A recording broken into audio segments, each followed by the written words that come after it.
take a trip back in time. Are you ready to get into your time machine? Are you ready? Let's go. Any good drama has its share of heroes and villains, twists and turns. But sometimes what really shakes up the story is a new stage, a change in scenery. Tonight, the most compelling drama in sports now lives in the City of Angels. And with it, perhaps, a shift. Suddenly, a best of 7 is a best of 5. The next act of the drama is set to begin. It's the Fall Classic. The Toronto Blue Jays and the Los Angeles Dodgers. Game 3 of the World Series starts now on Fox. Welcome to a play-by-play guy's worst nightmare, having to follow Morgan Freeman, whose new film, Now You See Me, Now You Don't, is in theaters on November 14th. Beautiful Dodger Stadium in Los Angeles. 70 degrees, ready for first pitch. Dodgers looking for back-to-back titles. In a stadium that is ready to host its 30th World Series game. Only Fenway Park among still standing ballparks has hosted more. By the time this week is finished, they'll be within one game of what Fenway Park has done in the Fall Classic. 11-4 Blue Jays in Game 1, 5-1 Dodgers in Game 2. When the series is tied at 1, the Game 3 winner goes on to win the series 70% of the time. And the Dodgers will put the ball in the hand of Tyler Glasnow. They got this dominant starting rotation. He's got the most eye-popping power stuff of the bunch. He does. 6'8", downhill with the power fastball, curveball, slider, and I think that sinker will come into play as well, as he will throw those 4 pitches, but he gets downhill. He creates that illusion of that fastball up, and then the breaking ball right off of it is tough to hit. The lineup that'll face off with here in Game 3 will look like this. George Springer leads things off. You already heard the boos from this Dodger Stadium crowd when he was introduced. Nathan Lucas bats second. Vladimir Guerrero Jr. out of the 3 spot looks to continue his huge postseason. Bichette is back in there after coming off of the bench in Game 2. Barger, Clement, and Jimenez round things out for Toronto. Scored 11 runs in Game 1, just 1 in Game 2. They didn't have a base runner after the 3rd inning. And this offense that has been very up and down tries to get things kick-started again. I know you've talked about umpires being important in this matchup. Mark Wegner is a very hitter-friendly plate umpire. Yeah, not so great for the pitchers, because the top of the zone is going to be the theme for each pitcher. They like to throw their fastball up and work off of that. And I think for the Toronto Blue Jays, if they take their walks, they'll have a chance to compete against a pitcher who just doesn't give up many hits.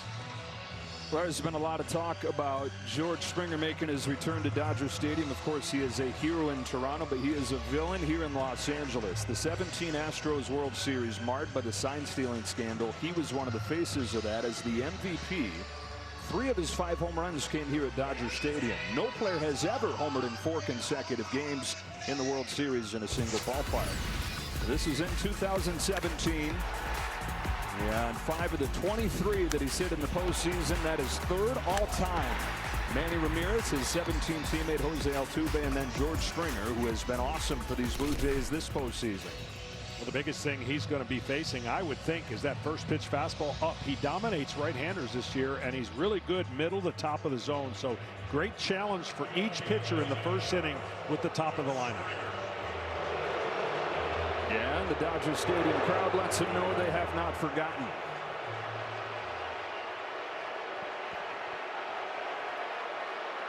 .460 with a home run against Tyler Glasnow in his career. Series tied at 1. Off we go in Game 3. With a breaking pitch and a strike. That's respect for exactly what I just said. The fact that he can throw that breaking ball for a strike, don't expect that to continue, because he wants them chasing that breaking ball top to bottom below the zone. Throws another. It's respect, and it's been the plan for the Dodgers throughout this series. As Tom Verducci was talking about, the Dodgers have only thrown 40% fastballs. Interesting to see. Tyler Glasnow typically loves his fastballs. Does he shift? His 1-1 to Springer is a fastball that's hit foul, and it's 1-2. Well, because we'll be able to show you where the ball comes out of his hand and where his front foot lands, it's so far downhill. One of the longest extensions. The hitters don't have that much time because they talk all the time about perceived velocity. Well, when you have extension like that, you have real less time. He blazes a fastball by him to strike him out with 98. That with that extension feels like 101. Exactly. And he's going to be very, very energized with what, 11 days off, I think, and that's going to add to the fastball. And early on, this extension right here, look where he's stepping. 7'4", somewhere in that range of extension, which is about a hitter's nightmare. Freak of an athlete. Tyler Glasnow comes home to Nathan Lucas. First pitch fastball, fly down the line. Hernandez is over, tiptoeing near the sidewall. He's got room. 6 feet 8 inches. Hitters say that it feels like he's releasing the ball right in front of their face. Yeah, and this is all out of the stretch. So 7'6". I short-changed him 2 inches there, and you see where Max Scherzer is going to be a little bit different because of his release point. But you get downhill on that. The one good thing when you pitch against a guy like Glasnow is you don't have to worry about his landing spot because you're not getting there. That's true, right? You dig your hole. You dig your own. How about this matchup here? It's the power stuff of Glasnow against as locked in of a hitter as there is. Yeah, the harder you throw, really the easier it is for Guerrero. He's not a max swing effort guy where he's going to launch up and swing up. He's going to make contact, hit line drives, and hard contact. As Vlad goes, so go the Blue Jays. Chops this one foul. And here's his look. It's Tyler Glasnow. I mean, it's just so far out there, and at 6'8", you have a leverage to be able to do that because you've got longer legs. But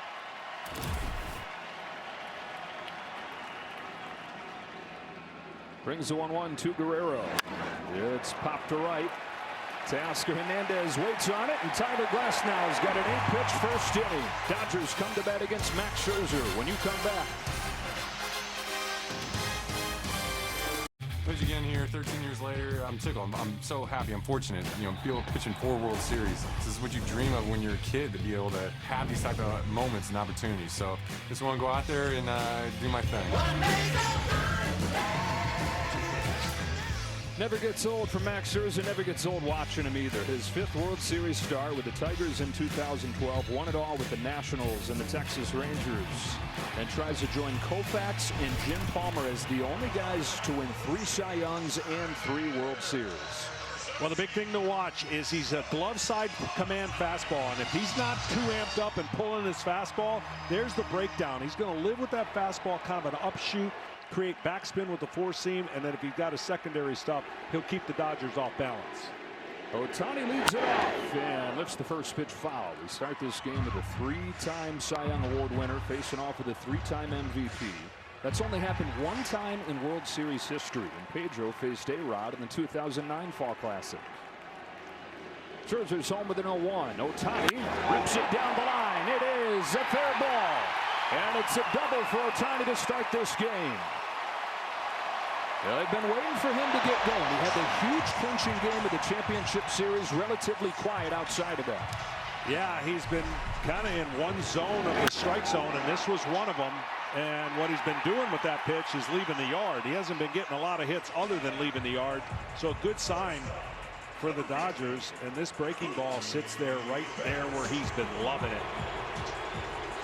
The first inning for Max Scherzer is big for any pitcher facing the Dodgers, but more important for him because of the adrenaline and keeping it scoreless. Mookie Betts takes the ball, and when he really struggled in September, the first inning was the biggest issue. He had a 13 ERA this season in the first inning and gave up 25 runs over his final 25 innings of the regular year. His 1-0 to Betts is fouled off. You happen to just be picking up on where Max Scherzer is at this stage of his career. This was the worst year of his career. So bad that he wasn't even on the division series roster with the longer series in the CS. He gets the ball for game 4. Got his first win in 2 months. His first win in the postseason in 6 years. Betts lays off ball 2. I know you talk about health being obviously a big deal, but especially for him in the way that he rips his pitches. Yeah, his neck and upper trap is so important because he does come down. He has the real good mechanics of his legs getting downhill, but it's the head action at the end that really helps him finish his pitches. He had 3 weeks off going into that championship series start and looked fresh, and he's got 10 days off here. And that right there is the sign for me. If he's not pulling that pitch, and when I say pulling, you kind of yank it left, meaning you want to go outside to the right-handed hitter, but if you pull it, it's a non-competitive pitch. So he's staying pretty true to his heartbeat right now. First inning chance for Betts and the Dodgers. 2-2 is a fastball, 96. Pop down the line. Barger back at first. Now comes on, still coming, and gets there. Well, it looked like that wasn't a sure thing, but Barger covers a lot of ground to get Betts for the first out. Gives us a chance to take a look at the rest of this Dodger batting lineup. Freddie Freeman's headed to the plate now. In the heart of the order, it's Will Smith, who is the hero in Game 2. Max Muncy went deep as well. Teoscar Hernandez still looking for his first hit of this Fall Classic. Edmund Hernandez and Pages round things out. Dave Roberts sticking with Andy Pages. This at bat would be interesting for me to watch as well. And some of those matchups prior, he tried to get the ball elevated up on Freddie. And I would think Freddie's got to be ready to hit a fastball up. He's one of the best low ball hitters. He can hit balls outside the zone and inside the zone with his unique style. Hasn't really got out on track, but a high fastball would get him going if he gets on top of it. Starts him with a cutter. Signs for Freddie Freeman in Game 2. He had a double, came in to score their first run, and he also had his hardest hit ball of the postseason that landed in the glove of Dalton Varsho on the warning track. Reigning World Series MVP. Swings and misses, back-to-back cutters. Yeah, trying to get the ball in and up to him, and that opens up if he's going to throw his changeup. When Max is on his game, his changeup goes the other way, his cutter goes into a lefty, and then he can cover both sides of the plate. Oh, that was a high fastball. It was popped up on the left side for Ernie Clement. There's out number 2. And that's great pitching. Fox Foresight, powered by Google Cloud. Ohtani actually has hit the ball at a higher hard hit rate in the postseason, just been less contact. Mookie Betts has a home run against Max Scherzer, and Freddie Freeman, last year's MVP, still trying to get things going. Well, that's exactly when Freddie Freeman's connected, he's not going to miss too many pitches like that. But right now, that's where you go.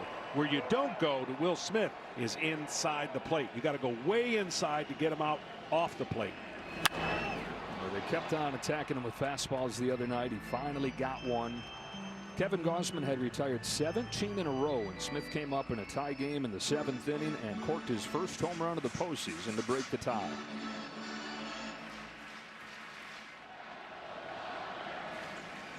Scherzer trying to pitch around the leadoff double. Here's his 0-1. Spins it in there. Strike 2.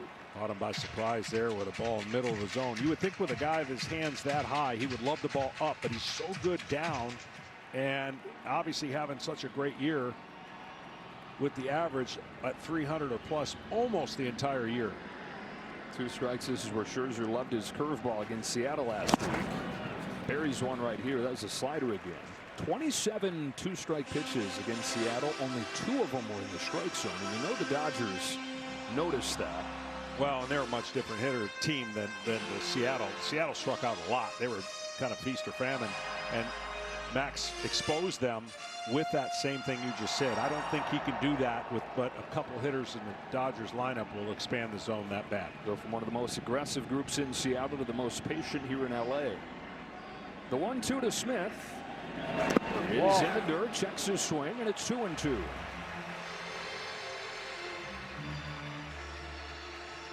The Dodgers have won in this postseason, even though the offense has not really done it. The starting pitching has been so good that it's papered over the problem with the bullpen. It's papered over the underperforming offense, and has them within 3 games of a second consecutive title. On 2-2, Smith lays off the high heat, and the count goes full. This is a perfect example of why Will Smith is so good. He doesn't expand the zone. He got the 2 strikes really soon, and now it's a neutral count, 3-2 again. And I expect a lot of that from the Dodgers hitters because Max is going to try to make a lot of perfect pitches against this team. Max Muncy waits on deck. Ohtani still at second after starting this inning with a double. The payoff. Fastball is popped foul. Will do it again. So now after throwing that pitch right there and slow speed him up, he can throw the slider off that height if he wants to, knowing there's a base open, knowing maybe he can entice Will Smith to expand it just a little bit. Like you said, just don't miss with it. Against the Dodger catcher. 3-2. Breaking pitch, and he made a good one to strike him out. It was that curveball that he rode against Seattle, and he uses it to finish off this first inning. Gets around the leadoff double, and after an inning, no score.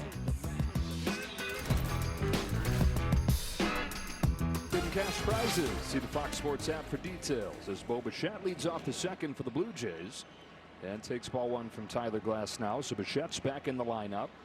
Game one of this World Series was his first action since September 6th when he injured his knee. He had a hit and a walk in that game. He came off of the bench in game two.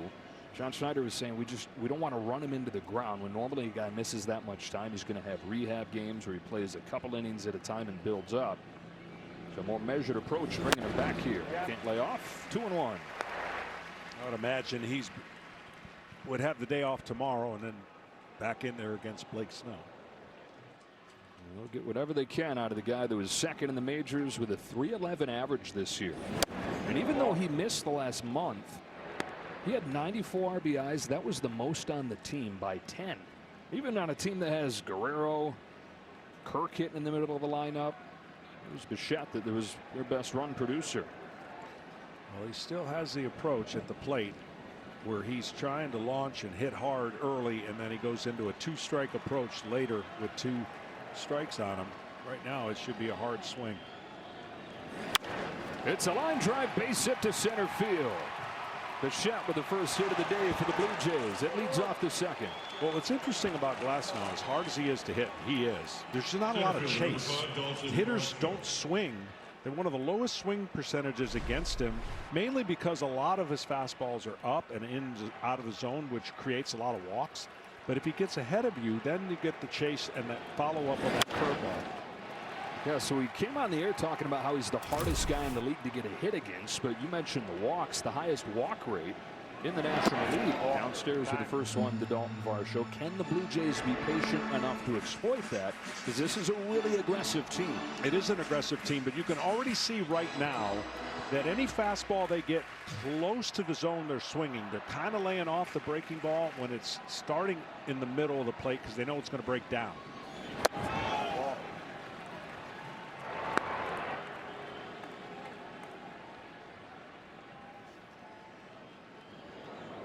These Blue Jays have just put pressure on pitchers from the jump throughout this postseason.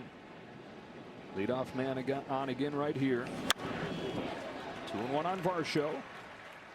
Fastballs up is what a lot of the pitchers been trying to go to Varsho. But if you don't get it up above his hands, then he can hit it hard and find a gap on you. Hobart in the first game of this World Series, 0 for 4 in game 2. On a 2-1, Varsho takes it high, ball 3. Glasnow's falling behind both guys in this inning, 3-1. Same thing here. He's going to be looking for a pitch middle to middle in, right down the middle where he'll let it go. Otherwise, he can get to a 3-2 count.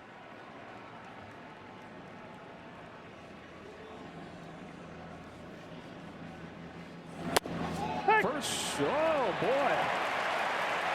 Oh, everybody's confused. Varsho's still in his back. Bichette's wandered off of the base and he's out. He thought it was ball 4. I think we all thought it was ball 4. But the home plate umpire, Mark Wegner, said strike 2, and so that was a live ball. Bichette is out, 1 away.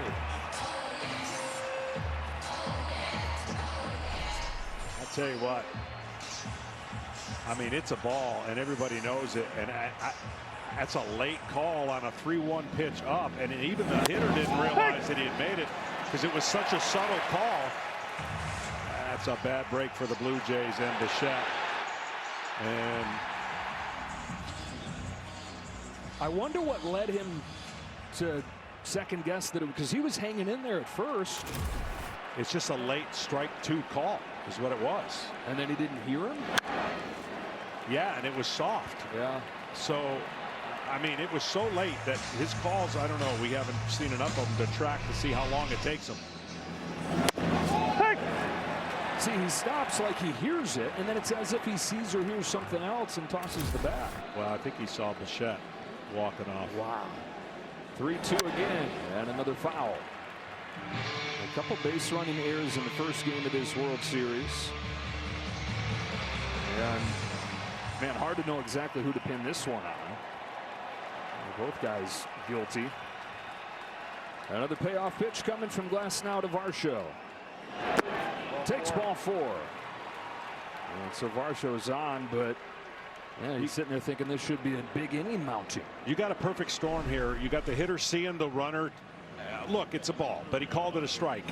Okay, and now you see the hitter, and then he looks and goes, well, it's got to be a ball because there goes the runner.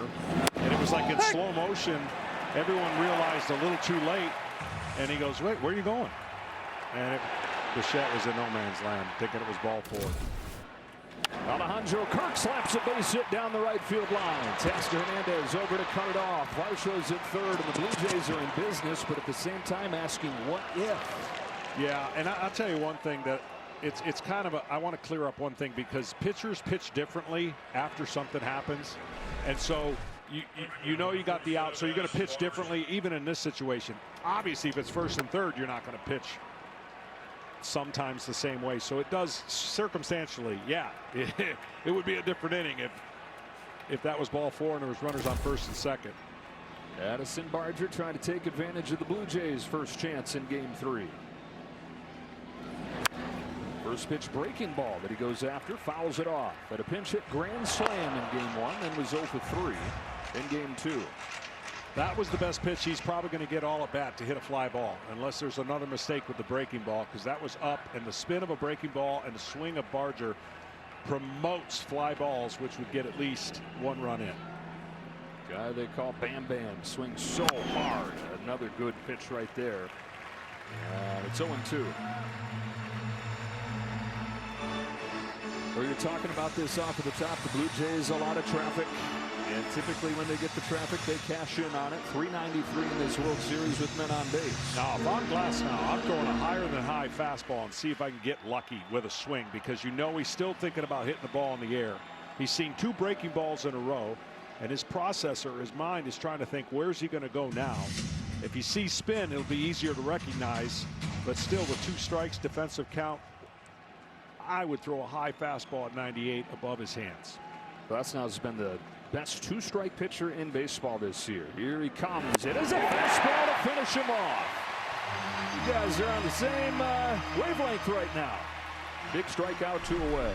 Now this is just great pitching here once you got the 2 strikes. And this is earlier in the reaction of what probably was ball 4, but Clement, first pitch swinging, and based on what Glasnow's been doing, he's been throwing a first pitch curveball to anybody he thinks is going to jump on first pitch. This guy can hit it from his nose to his toes, too, and Clement. It's a curve. It's lined to center. Pages comes on, makes the catch. The Blue Jays somehow don't score in this inning. Single walk, single to start it. Nothing to show for it. His career has been a Cy Young Award winner 3 times, trying to get his 3rd ring with the Toronto Blue Jays here in his 18th Major League year. His 5th World Series start tonight, and it's a treat for all of us that we get to watch Mad Max in World Series theater. Faces another Max here, Max Muncy, who lifts the first pitch that he sees into shallow right field. For Addison Barger, and the first out on 1 pitch. Well, for Max Scherzer, anytime he can get outs in 2 pitches or less, that is huge against a Dodger team that really works the count. Especially Max Muncy came out and probably had a plan saying, you know what, I'm gonna swing at that first pitch. And you got to do that sometimes and change the scouting report. Well, if there's one guy that typically doesn't make you work as hard, it's this next guy coming here in Teoscar Hernandez, who can get you with a home run, but it's been more strikeouts than that lately. 0 for 7, 5 Ks so far. Included the golden sombrero in game 2. And with the way he typically takes on an emotional journey, it probably means he's going to hit 2 home runs tonight. The up and down experience of watching Teoscar Hernandez. Swings and misses. 1 ball, 1 strike. I've watched enough to where when a guy goes up there and he's just kind of, he's going to take the first pitch, right? Like he did. He hit, you could watch his bat, and it's too late because Max puts his head down before he looks at home. The next one is for sure going to come out of your shoes. I've seen this before. Down the line, Guerrero's over there with Barger and out of room. Pitch, hit, and run is the free official MLB skills competition for baseball and softball players ages 7 to 14. Host a local competition in 2026 and give the kids a chance to make it to the national finals at next year's World Series. PitchHitRun.com. We asked Dave Roberts before the game, what do you want to see from your offense today? And it wasn't the MVPs at the top of the order that he focused on. He said the bottom of the lineup, we need those guys to fight. Don't let Scherzer catch a breath against you. Because you know when you grab the lineup card and you're Max Scherzer, MVP, MVP, MVP, then you look down at the bottom and think, maybe I can catch ball. Oh, no doubt. You're definitely going to go to areas of guys when they're struggling. And that doesn't mean they're always going to continue, but it's a safer landing. Hernandez drills one, left field, forget about it. Dodgers strike first in a loud way.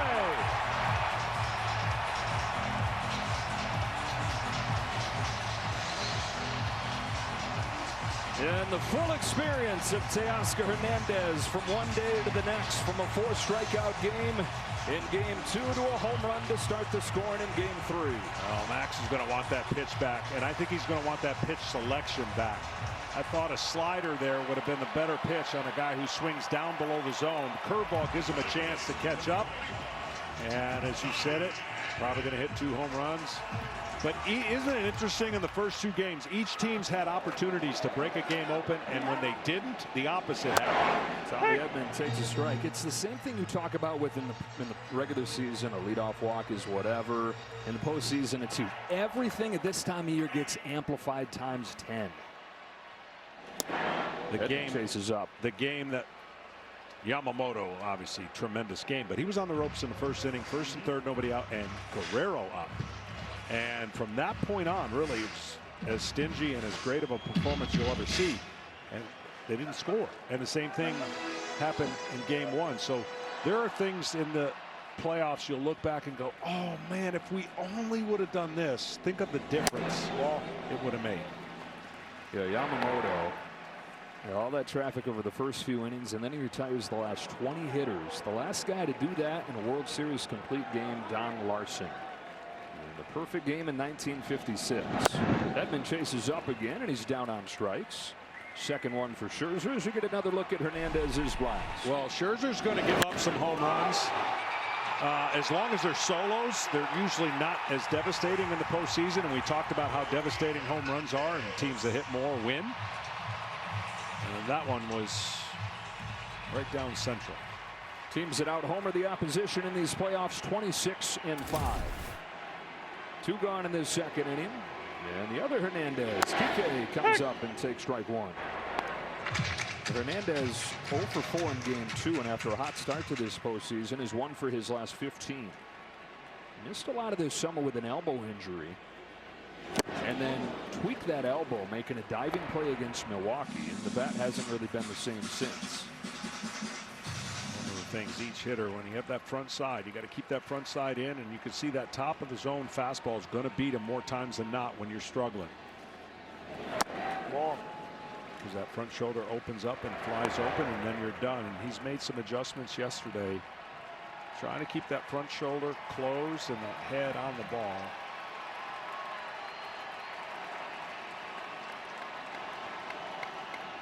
The 1-2 lays off, and the count evens.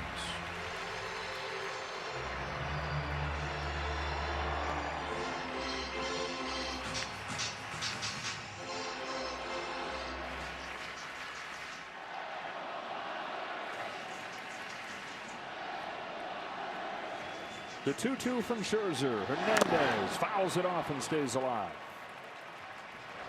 He's played in more postseason games than anybody in Dodger history. 88th for him.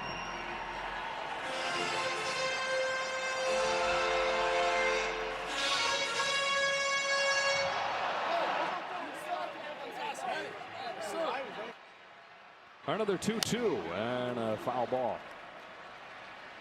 T-Mobile, the best network in the game, is now the best network in America as the sun begins to set here in Los Angeles. 5 o'clock local start time. Going to be hot the next couple days.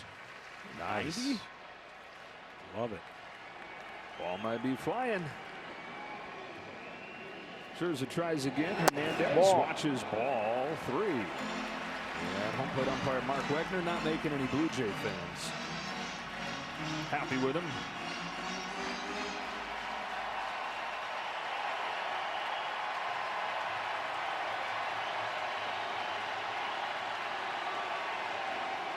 On the 8th pitch, number 8 swings and misses for strike 3. Dave Roberts said he wanted the bottom of the order to fight. Don't let him catch his breath against you. And it's Teoscar Hernandez doing more than that, launching a home run to get the Dodgers on the board in Game 3.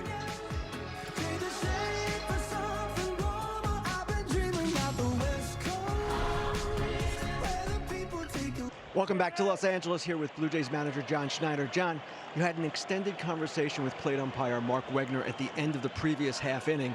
What was the point you wanted to make? I think just to be a little bit quicker with his call. You know, Mark's a great umpire, been doing it a long time, very delayed call, pretty deliberate. Just didn't say anything, you know, so Varsh assumed it was a ball and Bo assumed. I just asked him, you know, in this environment, can he be a little bit quicker or give a little bit more clarity so everyone kind of knows what's going on? What happened with Bo? Why was he confused? I think he thought it was a ball. You know, I think a runner's assumption, obviously, is the umpire is telling Varsh that it was a ball for him to throw his bat like that. So, you know, it's a weird play. You don't want that to come back and bite you, but you want to kind of let the players decide what's going on. Max Scherzer, your impression so far? I think he's throwing the ball extremely well. Good velo, locating his fastball well. Just one backup slider there to Teo, but I think his curveball and slider have been good other than that. And, you know, it's hopefully he can settle in. But if he's locating his fastball, I think it opens up everything else. John, thanks a lot. Joe, back to you. All right, Kenny, as Andres Gimenez leads off this third for the Blue Jays. 1 ball and 2 strikes. 9-1-2 for the Jays, looking for their first run since early on in Game 2.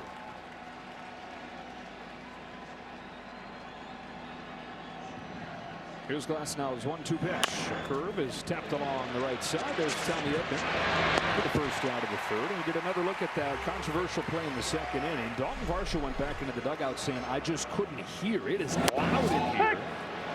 And so that strike call, you don't hear a ton. Will Smith points it out. Check. Took for granted that it was ball 4. And a critical out in an inning where the Blue Jays got the first 3 on. Single walk single, did not score. Back to the top in Springer. Fastball guarded up the middle. Mookie Betts ranges over, throws him out. Had not played shortstop since he was in high school for the Overton High School Bobcats in Tennessee. Until they made the move full-time this year, he just might win the Gold Glove. Yeah, he should win the Gold Glove. And congratulations to Mookie on the Roberto Clemente Award winner. I just, his manager didn't have words to describe what he's done, and I really can't do it justice on air because it's not normal to go from right field to shortstop and play elite defense all year. Lucas with 2 out takes ball 1. Dave Roberts said, I want to say Magic Johnson moving to the 5 in the postseason, but that was just in the postseason. He said this being the whole year, this is next level different, like Tiger, like Kobe. Not just to make the move, which even simply making the move, that's never been done for a perennial Gold Glove outfielder to come in his 30s to play the toughest position, a shortstop. Just simply trying it, unprecedented. He's not just tried it, but excelled. 2-0 to Lucas. incredible to watch, and certainly an MVP award winner. And this is what I was talking about. This is one of the prestigious awards you can win. Yeah, he's got his 50-50 Foundation, does things around Los Angeles, around the country, back in his hometown in Nashville. On and off the field, Mookie Betts. Glass now looking for a 1-2-3 third. His 2-1 pitch is punched down the left field line. It'll fade foul, and it's 2-2.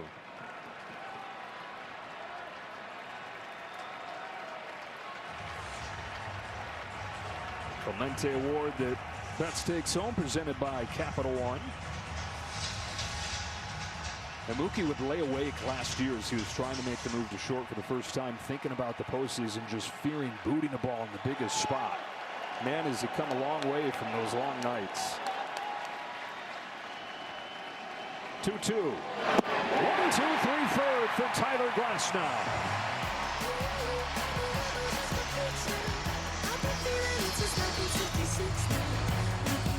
Well, supposedly we were going to have 2 veterans, but under the headline and heading of the best laid plans of mice and men, we have a 24-year-old Scherzer and a 20-year-old Kershaw. Now that I know this is my last one, it just makes it that much more special. It's been so fun to compete against them all these years. You know, drafted the same year. It's so fortunate I've gotten that opportunity. Well, that clip there that Vin Scully brought us back with, that was September 7, 2008, a Sunday afternoon where everybody was fired up to watch Randy Johnson, who had 294 wins in his career. Greg Maddux, 354. Both those guys pushed back, and so a 20-year-old Clayton Kershaw, who had 3 wins in his career at that point, and Max Scherzer, who had 0, came and pitched in front of a very disappointed crowd, not knowing that they were watching 2 future Hall of Famers go head-to-head. 2 greats. And all-time greats, and they're going to be in the same place. Maybe not at the same time, though. Max may plead a little longer. 0-2 on Andy Pages. 18th season for Max Scherzer. 41 years old. He's the oldest guy to start a World Series game since 45-year-old Jamie Moyer. Do you think Max can still do that? No. Could you? No. No.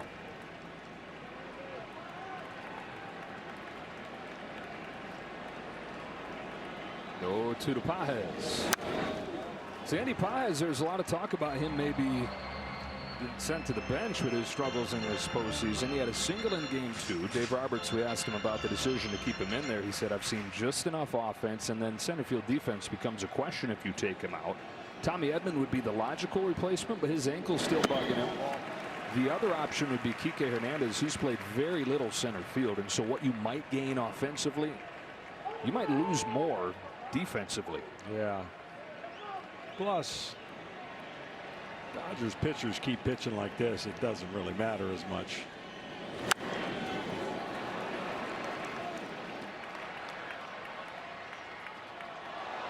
Pages, who hit 27 home runs during the regular season. Only Shohei Ohtani had more on the Dodgers, but he's 4 for 43 in these playoffs.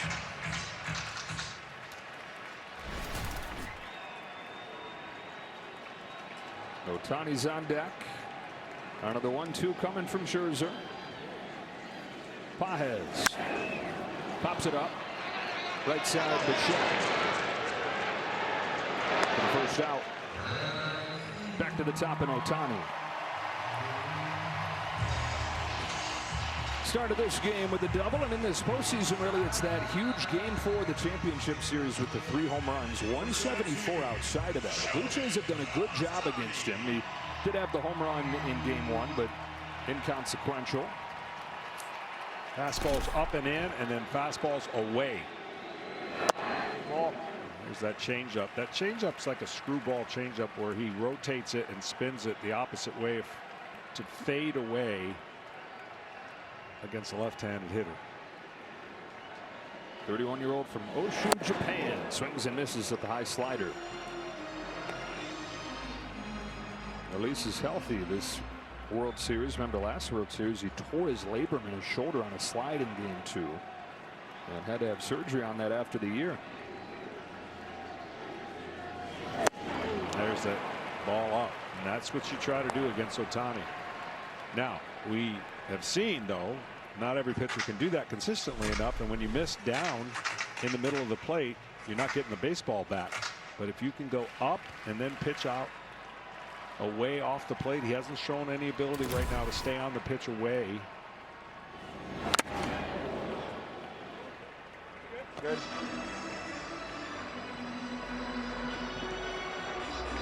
Shohei making sure that Kirk is okay there. Foul got him pretty good. Good.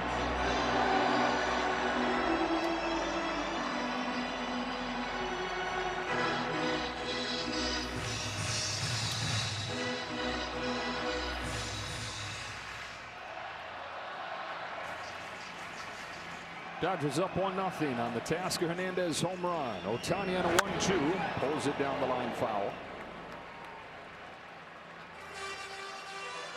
We were talking about it. Away has been where to go to get him. He doesn't have a hit to the opposite field in more than a month. And that's something that usually he does pretty darn well. Comes back in. It's lifted to deep right field. Towards the corner.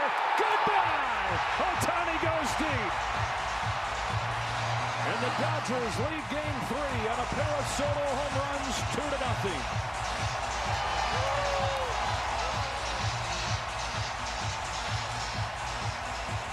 They came inside, and Ohtani went to where he's comfortable going right now. Well, he sped him up with the curveball, and what I mean by speeding up, he knows now a fastball is going to come, and he's going to get the barrel of the bat as quick as he can to it. Away, he would not have done anything, as we just documented. But that's why Ohtani is pretty special. Strike on bats. 7th of the postseason for Shohei Ohtani, his second one of this World Series.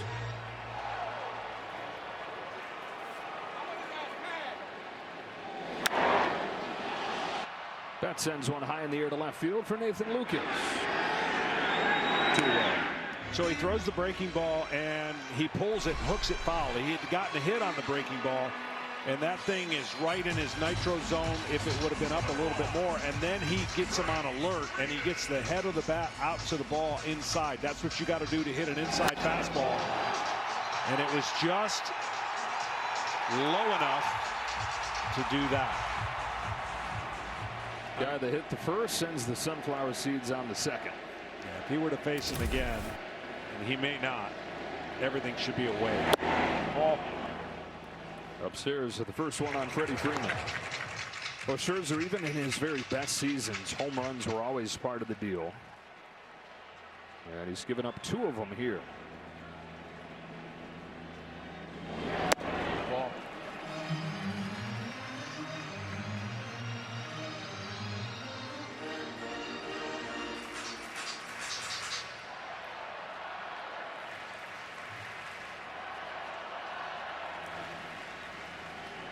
On a 2-0, Freddie Freeman fouls it off. 2-1.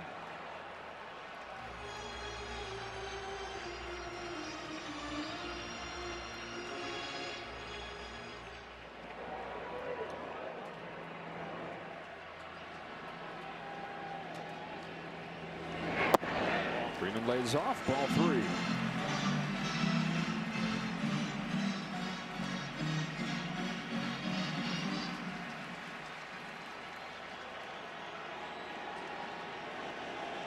Scherzer's 3-1 pitch. Freeman watches ball 4. First walk of the game issued by Scherzer.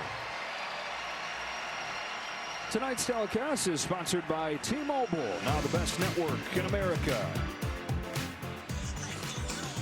Well, the Dodgers, one of the best home teams in baseball this year in the postseason. They've won 11 of their last 14 games at Dodger Stadium back to last season.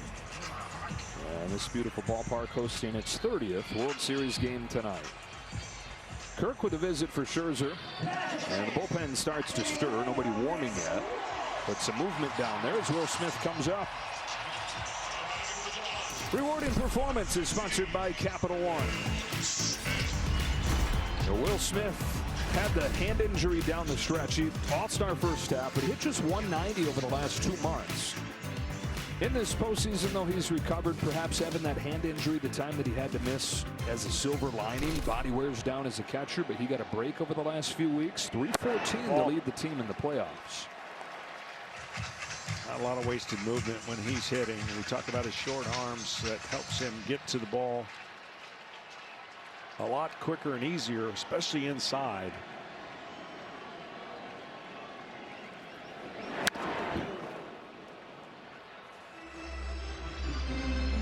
Our first real chance for him to thrive in the World Series. Last year he was 2 for 18. He was hitting down near the bottom of the order.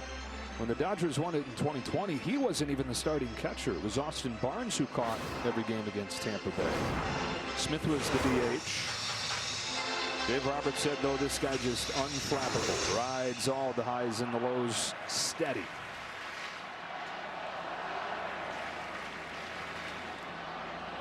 On a 1-1 from Scherzer, Smith has his knees buckled on a breaking pitch. Strike 2.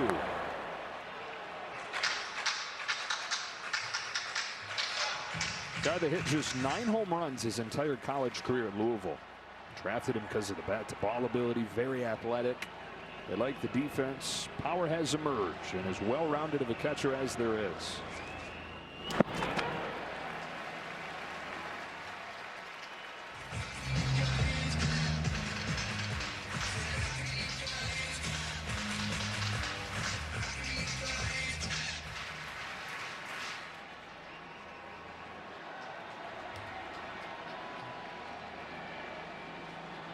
Scherzer fires 2-2. Freeman runs. Throw from Kirk is not in time, and Freddie Freeman stolen second.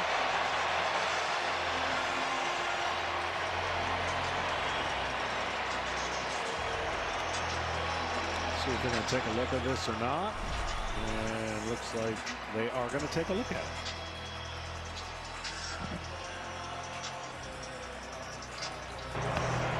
Toronto is challenging the safe call at second base. Freeman had just 6 stolen bases during the regular season. Yeah. Replay review here presented by Zoom. What do you think your first look there? First look, I thought he's going to be tough to overturn, but we got to see a different angle to see if he got him on the shoulder before that foot touched the bag. It's going to be really close. I think he might have gotten it. Now, the one thing they teach the infielders to do is hold the tag, but that one was thrown up the line. If you hold the tag, his foot bounces off the bag, and you could say for sure he got him, but he just swipes it right there.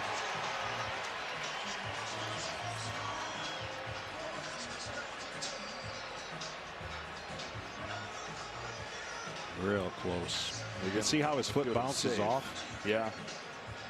But it was just one of those quick tags because he had such a big jump.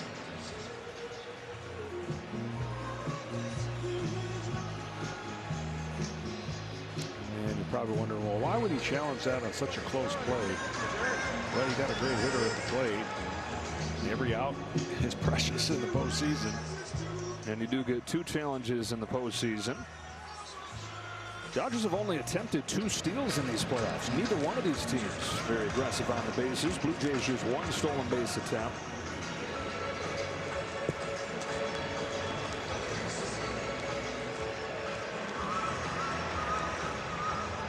We continue to go frame by frame back in New York, taking a look at this. Here's your verdict. After review, the call in the field stands. The runner is safe. And the call in the field does stand up, just not enough there to overturn it. Still 1 challenge left for John Schneider, but a runner in scoring position now.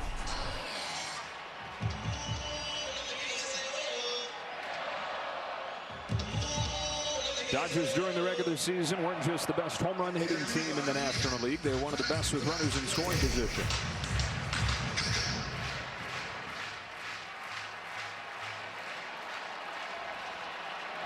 Three and 2 on Will Smith.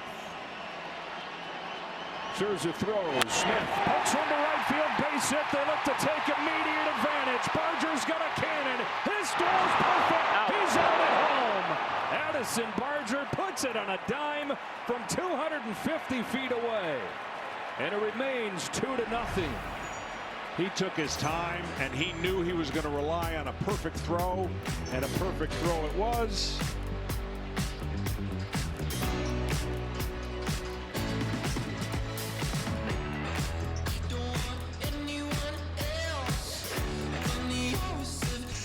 Madison Barger with a 99-mile-per-hour throw to end the inning. Best part about that was he took his time. Everybody would rush it, throw it offline. He did not do that. Vladimir Guerrero Jr. starts the fourth for the Blue Jays, looking for a spark against Tyler Glasnow. 9 outfield assists in the regular season for Barger, one of the strongest arms in baseball. And he keeps us a 2-0 game. When we talk about the Blue Jays, the differences in the wins and the losses, and Vlad Guerrero Jr. is right in the middle of that. In the wins, he's hitting .529, and the losses .235. Dangerous pitch right here. A 2-0. Solo home runs, usually you can live with them. And we talked about Scherzer's given up some solo home runs. He's not going to get typically beat with like a 3-run homer. But now it's more important forever than Toronto's got to get something going right here. And the reason I say get something going is because now you've got a chance with only 41 pitches out of Glasnow. You get a chance to make decisions harder for Dave Roberts if his pitch count gets up there. 3-2 on Guerrero. Well, if tonight's game ends in a walk-off, Capital One will donate an additional $10 grand to the Jackie Robinson Foundation as part of the Capital One walk-off program. To date, Capital One has donated more than $1 million to the foundation to support its programs and initiatives. From 3-0 to 3-2. Glasnow delivers. Guerrero checks his swing. No swing on a leadoff walk. So the second time in the last 3 innings, the Jays have put the leadoff man on.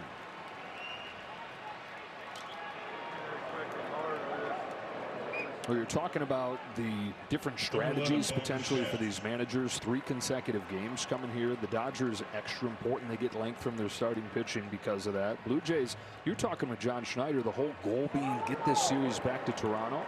If they're looking at a game where they say we got a shot to win this, he's going to go for it. He is. Yeah, his offense has got to do their part now. Strike on Bichette. And by doing their part, you don't chase games to go for it when you're trailing. Maybe by 1, 2 tops. So the score is so important, and the decisions the manager has to make with 3 games in a row being played here. Bichette cracks his bat and bounces to second. That gets by Tommy Edman. Dodgers have opened the door for the Blue Jays offense to step on through. First and third, nobody out.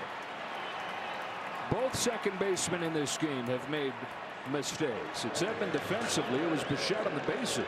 Well, he was almost excited to get this double play because Bichette can't run with that knee, right? And this ball just takes a flat bounce. It didn't pop up, and the ball goes down. The infielder's thinking that ball's going to come up, and it stayed down, and by staying down, obviously under the glove. First and third, nobody out. Dalton Varsho at the plate.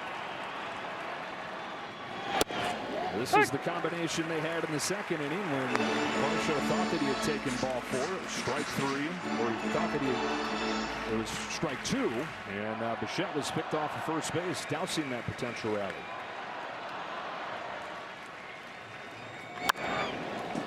Oh, and 2, just like that.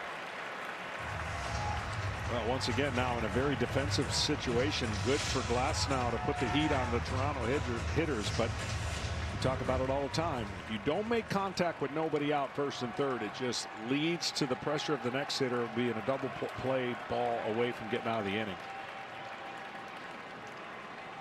Here's an 0-2. Varsho pops it into center field. On comes Kike Hernandez. He's there, and Guerrero hangs on as Hernandez guns it in.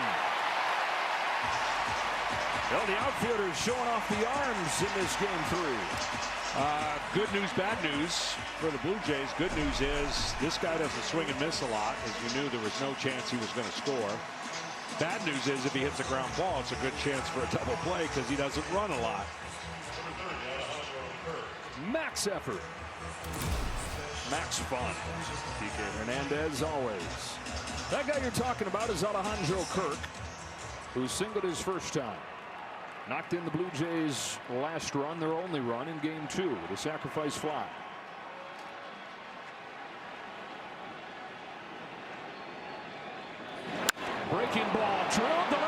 field. Pages going back. He's at the track. He's at the wall, and it's gone. Kirk has changed game 3 with a 3-run shot.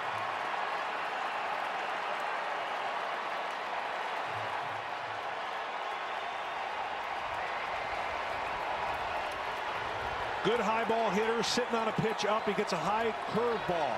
First pitch curveball, and almost as if he was sitting on it. This time he's going to put on jacket. Last time he got a big home run. He just ran through it holding it. He has half of it on because he's sitting on it. But this inning was crucial for the Toronto Blue Jays offense, and they came through in a big way. Had not scored since the 3rd inning of game 2. Madison Barger takes a strike. It's a home run from Kirk, his 5th of the postseason. A home run from the guy that it seemed like always was there for him when they needed a big swing. Hey.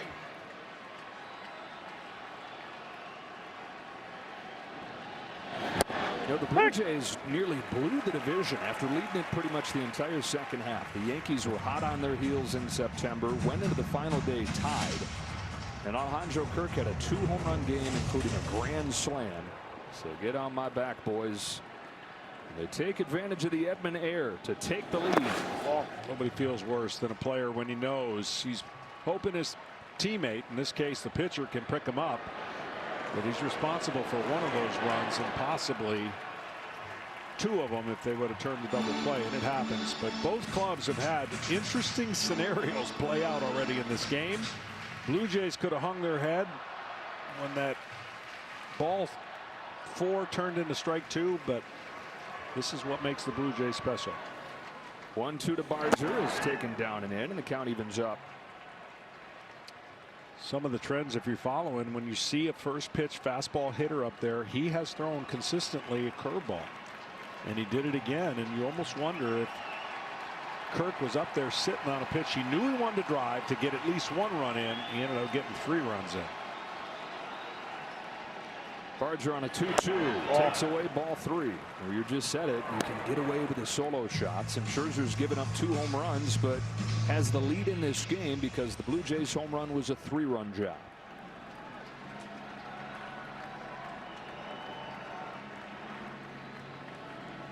(3-2). That was the 8th first pitch curveball from a guy who has an electric fastball. He has come out with a game plan that they're going to spin it.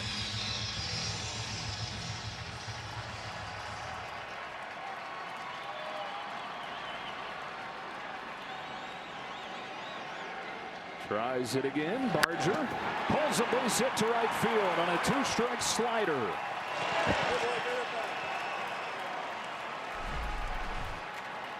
That ball's supposed to bounce. Edman will tell you it stayed low. His glove did not stay low enough, and a curveball right down, almost on a tee. And maybe not the most prolific looking catcher, but he is an electric hitting catcher. We're not too far from where he's from, Tijuana, Mexico. A few-hour drive across the border down through San Diego. And the Blue Jays had sent a scout to Tijuana to watch a catcher. Is on the other team, though, but he could not take his eyes off that 5'7", 230-pound catcher on the other squad. And he called the bosses and he said, hey, you're just going to have to trust me on this because I promise you're going to see him and you're going to say there's no way. Trust me, the guy can play. The good thing was they didn't have to fight off any other contenders to get him. They paid him the price of a used car, gave him his only offer. He signed on the spot with the Blue Jays and has turned into a 2-time All-Star. And potentially a World Series hero. Ernie Clement fouls off the first one. Barger was going right there. So there is the first instance we've seen them trying to take advantage of Glasnow in the running game. Got to do it. Good first fastball hitting Clement. Might have seen a rare hit and run right there that we don't see too often in the game. Yeah, because Barger does not attempt many steals. Only 5 during the regular year. Not going this time. Clement fights it off down the line. A teardrop of a base hit for Ernie Clement. Barger heads to third. They've got him cornered again. Even when Clement doesn't hit it hard, even when it hardly registers on that StatCast board, he finds grass. Above 400 in this postseason. They're stingy. It doesn't have to be 100 miles an hour off of every bat. They just have to be able to put the bat on ball more than they swing and miss. And this is what you can do and create a lot of stress for the opposing pitcher. And as big a part of the story as Vlad Jr. and George Springer are, it's these unsung guys out of the middle of nowhere that have made this Blue Jays season, like Ernie Clement, like if you go back farther, Alejandro Kirk. And now Jimenez can handle the bat. Fouls off a first pitch curveball. Big part of the story of this season. Addison Barger, who's at third base, was in AAA to begin this year. Kirk, there's the amount that he signed for. Nathan Lucas, who's their two-hitter, spent 10 seasons in the minors before getting his real shot. A team in every sense of the word. Here's Jimenez driving a ball to deep center field. Pages is going back. Feels for the wall, makes the catch. Plenty deep enough to score. Barger. Throw to second. Dive, and he's safe. Ooh, that was closer than John Schneider wanted to see. He's going to have to get the runner to touch home before, if he were to get thrown out at second. So the runner cannot take it for granted. So when he's tagging, he's got to go full. He knows he's going to score, but he can't make sure that his guy from first is going to get the second thrown out before he touches. That's a good job by Barger, because you don't always see guys not take that for granted. Exactly. John Schneider told us, yeah, run the bases aggressively. That's not just stolen bases. That is period. We got to try to take 90 feet whenever we can against this guy. And a 4-2 lead for the Blue Jays. Putting the ball in play. Taking advantage of the air. And now George Springer with 2 out. This inning, as much as any inning you're ever going to see, has been a display of everything Toronto is about. And it was probably, I mean, it's going to sound like an obvious statement, but it was such an important inning to get on the board, right? 2-0. All these decisions start changing if you stay behind 2-0 to the Dodgers. And now Schneider can stay a little bit longer with Scherzer if he wants to, but at the same time, we talked about how aggressive is he going to get. He'll get more aggressive with the lead than he will with the deficit. Yeah, if he starts to look and see this is our shot to guarantee that this series gets back to Toronto, he's going to go for it. 4th spot for the Jays here in the 4th. 1 ball, 1 strike on Springer.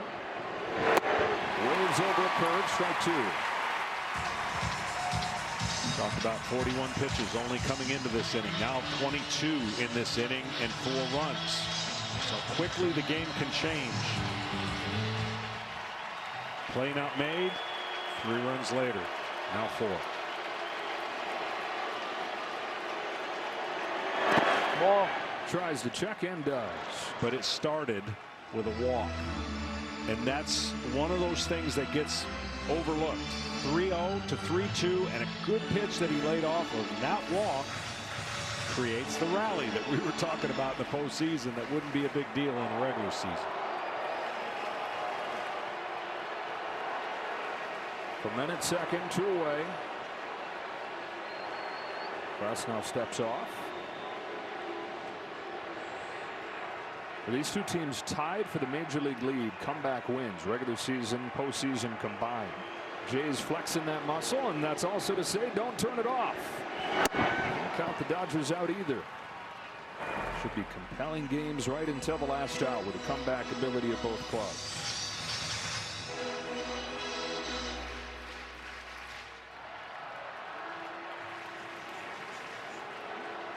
Here's Glasnow's payoff. Springer swings and misses, strike 3. Blue Jays offense explodes. It begins with their unicorn of a catcher. Alejandro Kirk, first pitch that he sees, blasts for a 3-run home run. 4 in the 4th. Game 3 turned around.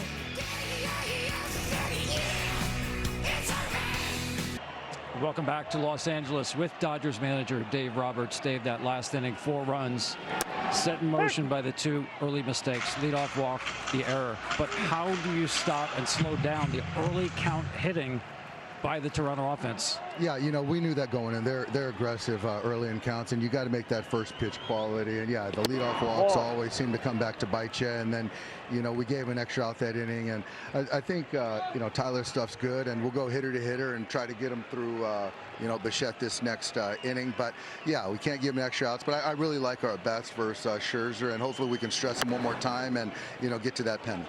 Well, Tyler was stressed last inning. You had the bullpen up. You're coming off an off day, but the first time this postseason you'll see 3 days in a row. How were you set up to manage this game? Yeah, it's not ideal to have to try to cover, you know, 5 innings the first day or 3 in a row, but, you know, whatever it takes to win this game. And again, I feel good where we're at offensively, and ultimately it's going to be a battle of the bullpens tonight. Thanks so much, Dave. Yep.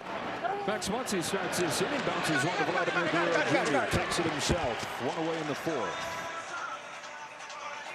Well, this game got flipped on a couple plays, and they may seem insignificant. This was huge. This is either 3-0 Dodgers or 2-0 and a fighting chance for the Blue Jays. And then the very next inning, another scenario that changes the scope of the inning, and it was a ground ball that will be made 99 out of 100 times. Well, that went from, okay, maybe 2-1, because you could see that costing you one run to 4-2. And not solely because of that, but it changes everything when that play doesn't get made. Teoscar Hernandez here with one away, swings through a fastball. Well, when we did the phase-by-phase breakdown at the start of the series, head-to-head, defense was a clear Blue Jay checkmark. Yeah, they've done a great job at really eliminating runs. Their starting pitcher gives up a lot of home runs on the year, but their defense is not going to cost them. And some close plays that happened in first 3 games that have really kind of, you could just look back and go, wow, that would have changed the whole dynamic of the series. 1 ball and 2 strikes. Tommy Edman was on the other side of a kind of a hidden play in the World Series last year. Game 1 that helped set up Freddie Freeman's heroics with a diving stop that helped get that game into extra innings. On the wrong side of it right here. Blue Jays 4, Dodgers 2. Bottom of the 4th inning in Game 3. The series tied at a game apiece. Hernandez fights and stays alive. Went deep his first time. His 5th home run of this postseason. You were asking me how is Max Scherzer going to deal with the atmosphere of this game, right? You said if he can get through the first inning, good things can happen. He got through the first inning. Yes, he's given up a couple solo home runs, but when Max Scherzer is given the lead, and he won't have a huge lease, trust me. Poke the other way for Addison Barger. He's a veteran that knows how to pitch with the lead and pitch under the circumstances. That's why he won't be shocked by anything. And I think he's done a good job controlling his emotions so far, because you could easily see him get more ramped up than normal. Oh, you think? And then Max Scherzer could get amped up. John Schneider had some hilarious things that he passed on about their interactions in the championship series. He said, I thought Max was going to kill me when I went out there to take him out. And Max said, get out of here. What are you doing? They had a conversation. He stayed in, got through 5. John said, and then I'm thinking, I'm going to take him out at that point. So I go down into the tunnel where he's standing before the 6th inning to tell him. And he said, what are you doing here? Get out of here. And John said, are you good? Because I don't think you're still good. And he said, I'm good. Get out. Edman takes a strike. John said, okay, I guess he's staying in. He got 2 more outs, and John Schneider said, I got that crazy Max Scherzer moment I've been waiting all year for. Got another one of them after Game 7. Scherzer charges into his office and said, okay, what's the plan for the World Series? What am I pitching? John's like, can I just have my beer? Can I have my moment? Can we win the pennant and just enjoy it? Well, as you can imagine, most pitchers are creatures of habit, and they want to know their routine before it even gets laid out so they can put their mind to work. Pop fly, left side of the diamond. Ernie Clement is there. Max Scherzer with a shutdown inning. After the 4-run top of the 4th, 1-2-3 bottom half. Mad Max always raging. We're back after a word from your local Fox station.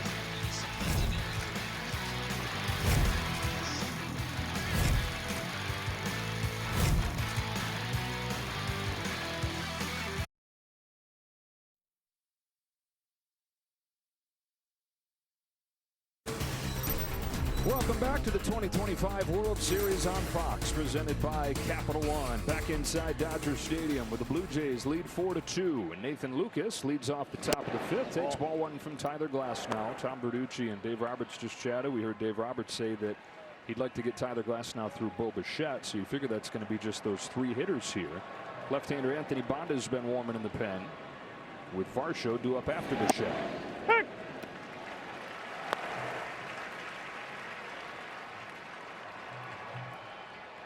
Now the Blue Jays have seen the 2 extremes. If you can get to the Dodgers starter where it can go with the struggles they have in the pen, and when you can't, Yamamoto happens with a complete game. And the Dodgers this season, when their starter gets an out in the 6th inning in the postseason, they are unbeaten. They're 10-0. When they fail to get an out in the 6th inning from their starter, 0-2. 1-2 pitch. Well, the one thing about Glasnow in that 4-seam fastball that he just cut, he's got such great spin rate. And you talk about spin rate, well, that's backspin. That ball gives, when he throws a fastball and it has high spin, that creates an illusion to the hitter that it actually might be rising, and just it stays its plane. It gives the illusion that that ball's going to take off, and that's what he does. But he's spun a lot of breaking balls, and to your point, trying to keep up with the theme of how to attack. And what happens is your release point on your breaking balls, you know, mechanically you got to do something different, but it can get your fastball out of whack if you're not doing your fastball first, command, release point, and then following up with your curveball. Got ahead now, full count pitch, and a high fastball is hit foul.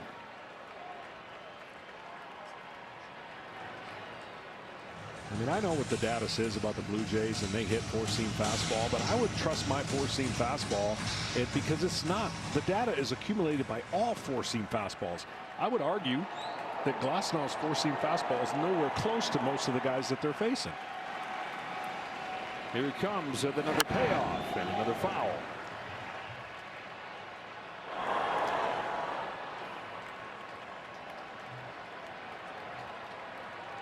A pitch coming to Nathan Lucas, one of the toughest outs in this lineup, full of tough outs. Lucas 0 for 2 in this game, but he has a 10-game on-base streak going, and a lineup that has Vlad Guerrero, it's got Bo Bichette, it's got George Springer, it's Lucas, who didn't get a chance to be an everyday big leaguer until this year, at the age of 31, with the longest on-base streak going. It's now 11 games as he starts this inning with a walk. Hit another sinker. I guess he's trying to feel like he's going to be more command with that sinker, but these pitches are up in the zone and the hitters are taking advantage of it. These are planned attacks. Even if they're not all 100 miles an hour off the bat, they're planned attacks to hit a ball that they see up in the middle of the zone. Only one they were able to get a hit off inside or outside, and that's what Toronto does. Saw it on StatCast 3D, powered by Google Cloud. Here's Vlad Jr. taking strike 1. His walk started that 4-run inning. You said it, it kind of gets lost in the shuffle with a big home run, but set it all up. Watch out for right center here if he gets that fastball away on Guerrero. Dodgers thinking the same thing. Pages shaded that way.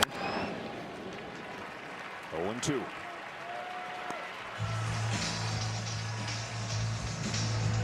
Hard to defend. You can't really play him in a shifted traditional form because he hits the ball all over the place.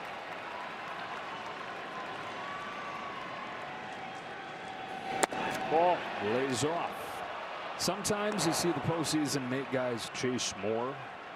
Often that's the case. Vladimir Guerrero Jr. has gone the other way. Yeah. Trusting his hands, trusting that foot tap. You know, the timing of just getting your foot down and keeping your hands back and getting to every area of the strike zone.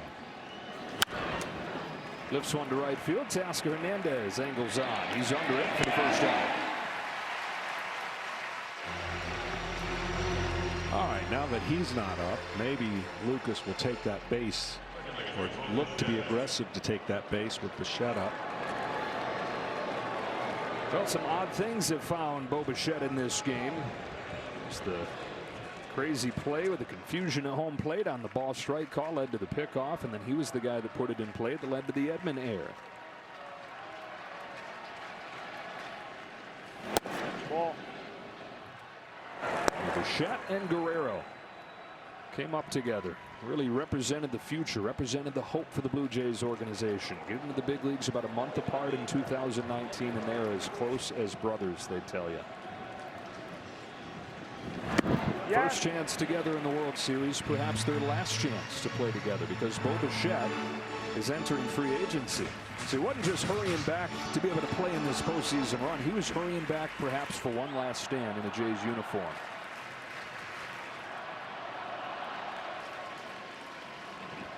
The 1-1 from Glasnow. Bichette takes ball 2. Bonded by being young stars, bonded by being sons of former big league stars. His dad, Dante Bichette, 14 seasons in the major leagues, was all-star 4 times. Vlad's dad in the Hall of Fame. 2-2.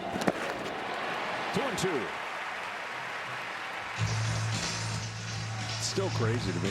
Faced all their dads. Now I'm calling a World Series for their sons. Pretty cool. You're going to stick in it long enough for Vlad? No. No. Here's John Smoltz calling his 60th World Series. John, you still with us? Weekend at Bernie's with you over there. Lucas leaning. He runs on a 2-2 that's swatted down the line, foul. Down to Ken Rosenthal. Well, Bo Bichette is playing with something of an injury here, right? Hasn't played before this World Series since September 6th with that sprained left knee.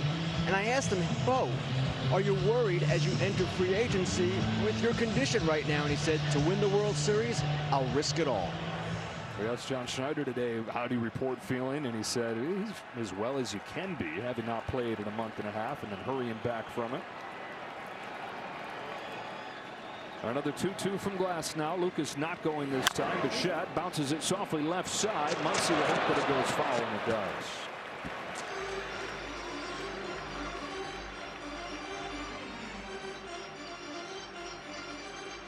MLB Shops is where to go to get your team gear. MLBshop.com.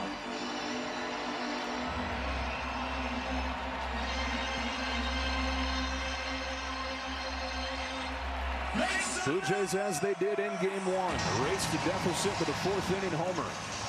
It was Varsho in Game 1. It was Kirk here in Game 3.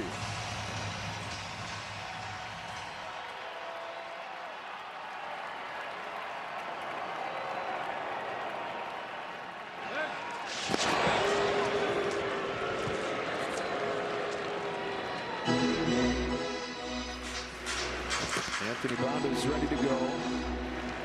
Left-handed batting Dalton Varsho's on deck. Glasnow digging deep for what is likely his last hitter here. This is the 7th pitch to Bichette. And it's in there for strike 3. His 5th K will be his last. Mission accomplished for the Blue Jays. They've got the Dodgers starter out of the game in the 5th inning. Tyler Glasnow, who entered this game with a 0.68 in the postseason, meets his match against his Blue Jays offense. Bonda comes in when you come back.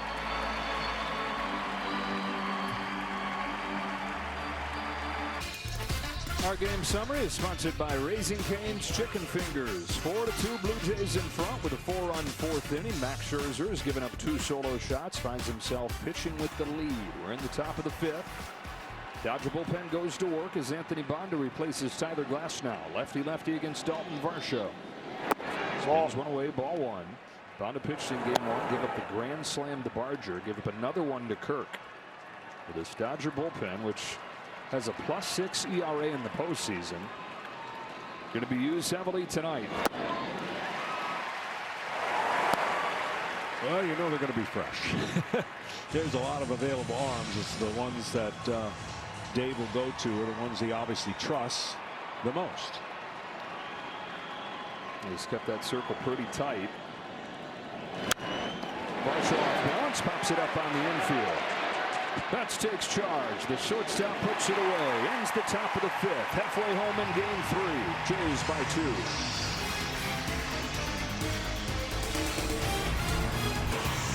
T-Mobile, the best network in the game, is now the best network in America. Back at Dodger Stadium, where the Dodgers got solo home runs from Tasker Hernandez in the 2nd, Shohei Ohtani in the 3rd, but Max Scherzer's Jays got him 4 in the 4th. To the bottom of the 5th he goes. Kike Hernandez leads off.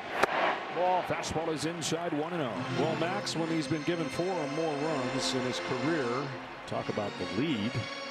176-4, and his team is 194-24. That is pretty good.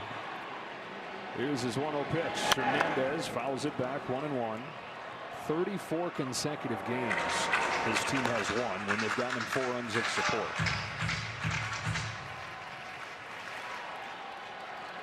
For the Dodgers here, 8-9-1. There is double-barreled action down in the Blue Jays pen. So Scherzer's probably getting close to the end of the line here.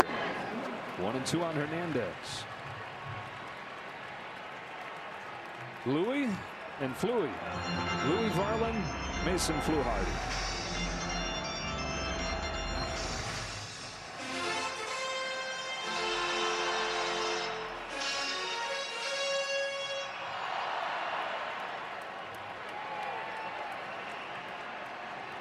Scherzer's 1-2. Curve is left over the plate but foul. Down to Tom Verducci. Well, we're watching a true turn back the clock night for Max Scherzer. The fastball tonight is the best fastball he's had in terms of velocity since September of 2022. 7 of his 12 outs have been on fastballs, including Mookie Betts twice on fastballs in the zone. Back to the fastball here. Hernandez was ready for it. He's got a leadoff hit in the 5th. Stuck with it, and Hernandez turned it around. Well, that's making the correction for Kike. He's been swinging underneath a lot of them, and I talked about his front shoulder being flying open. He stayed in on that ball right there. And a big base hit, and leadoff hitter on for the Dodgers. You're wondering about Pages bunting. He does not have one in his career. Better shot that he hits it out of the park. 27. In his regular season, takes strike 1. Upset with himself for not pulling the trigger on a first pitch fastball.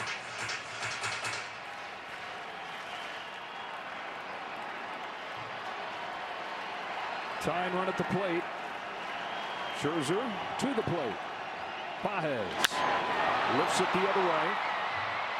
Lazy fly ball for Barger. And the first out of the 5th. So Ohtani's coming up. Let's see. Here comes John Schneider. He's going to make the change to Mason Fluharty. 4 1/3 for Max Scherzer with the best velocity he's had in years. And he actually understands the situation and the role that he did. A very nice job keeping his team in there. Chance to win. 41-year-old in his 5th World Series game does the job, passes it on to the bullpen.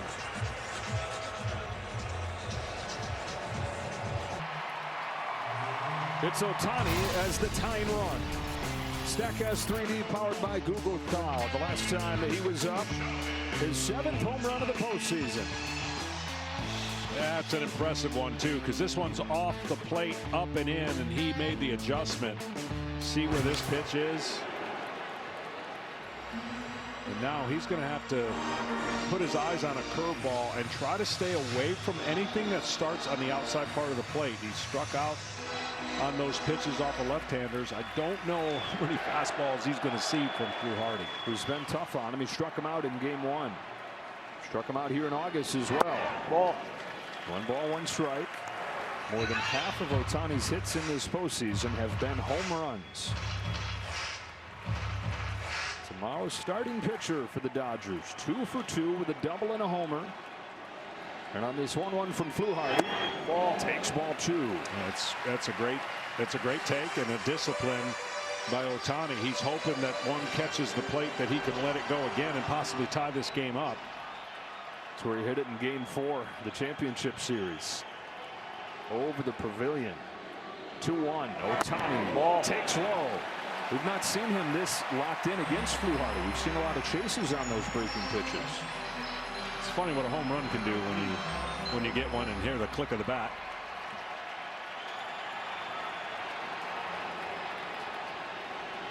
Pre-1 pitch. Shohei fouls it off, and it's 3-2. That was the one.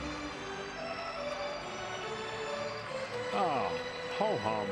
Follow-up act. He's going to pitch tomorrow. What could he possibly do to upstage that performance? Yeah, that would be tough to do. The 3 home runs, the 10 strikeouts over 6 scoreless innings in the clinching game of the championship series. But it seems like anytime you think this guy can't possibly wow you anymore, he does. One-of-a-kind Shohei Ohtani against a rookie pitcher in Mason Fluharty, who fires a payoff. A breaking ball is drilled to left center field, slicing towards the gap, and off the warning track, up against the wall. Hernandez hit it home. There is no throw. It's a ringing double from Ohtani. His 3rd extra base hit of the game has made it 4-3. Can't throw great hitters the same pitch every single time and expect to have great results. This was the 7th one, and it stayed over the middle, and he stayed on it and got enough of it to split the outfielders.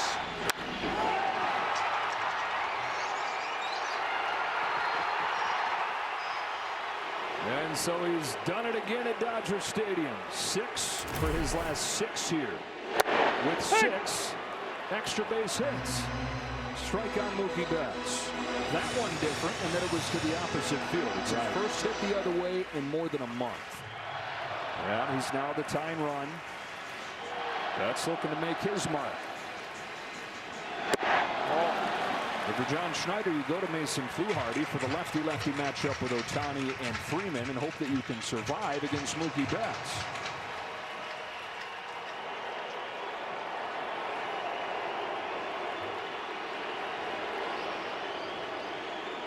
The 1-1 pitch, grounded foul.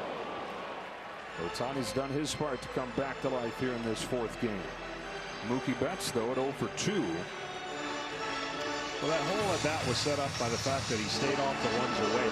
By staying off the ones away, it's natural for a pitcher to think that they got to get a little closer to the plate, and as each pitch went on, the closer he got, the worse it was for him. Betts muscles a fly ball to left field for Lucas. 2 out. And now Freeman.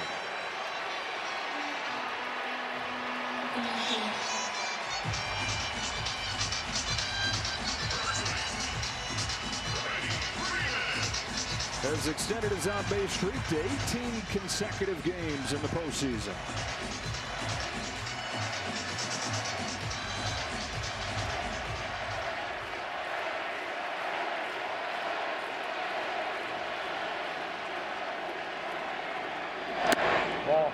Ball 1.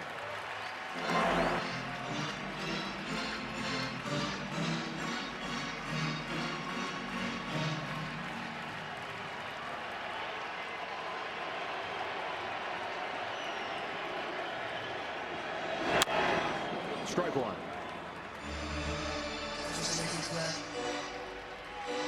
Freddie Freeman, a .322 hitter in his career with runners in scoring position. That is 3rd over the last 50 years. Tony Gwynn, Rod Carew, Freddie Freeman. Looking for a base hit here to tie up game 3. On a 1-1 from Fluharty. Freeman swats it foul. Strike 2. No, that was a better pitch, even though it wasn't in the spot he wanted. You see Freddie's kind of ticked. He missed it. Now this does set up throwing another breaking ball. You just can't keep throwing these pitches in the middle of the zone. That cutter action, different than the breaking ball he's been seeing. That curve ball that he threw a lot. Down the line, a fair ball in a tie game. Freddie Freeman comes through again. Locked at 4.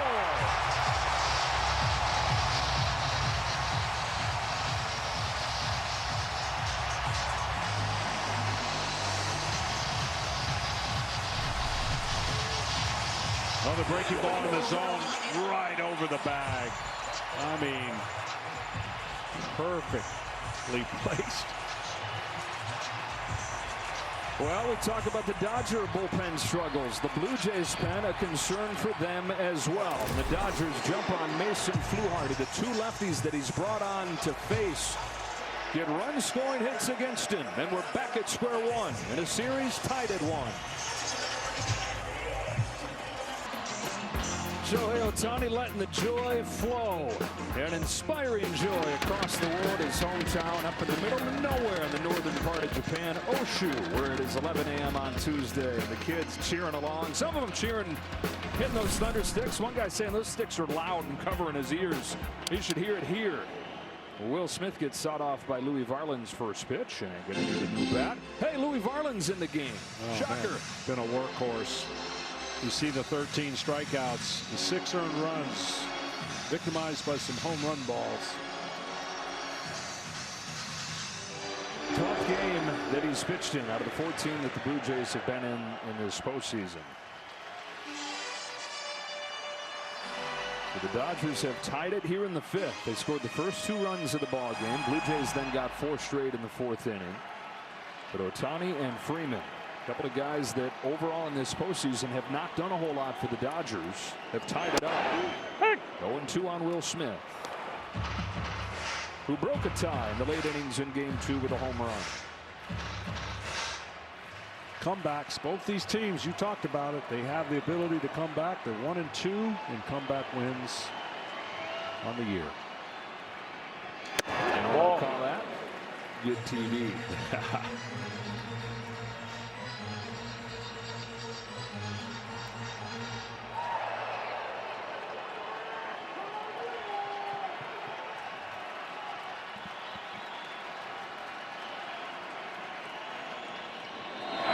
Ohtani's going to get another couple of at-bats in this game. He's got a chance to do something today that hasn't been done in 119 years in the World Series, and that is get 4 extra base hits in a game. Only one guy's done it, Frank Isbell of the White Sox, 1906. Strike 3 called on Will Smith, and that'll do it for the Dodgers in the 5th, but they have tied it. They've been winning games even though their offense has not done what you'd figured that it would. But the Stars have come out here in Southern California. Ohtani and Freeman run-scoring hits. And game 3 from L.A. tied up.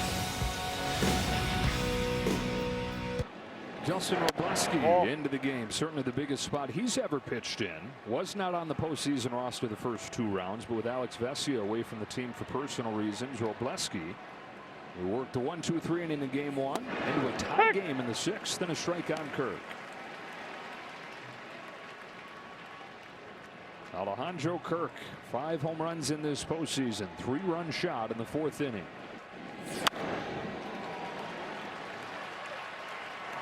They had 13 of them all year going into the last day of the regular season when he had 2. He's got 7 in his last 15 games beginning with that. The 1-2 stays alive.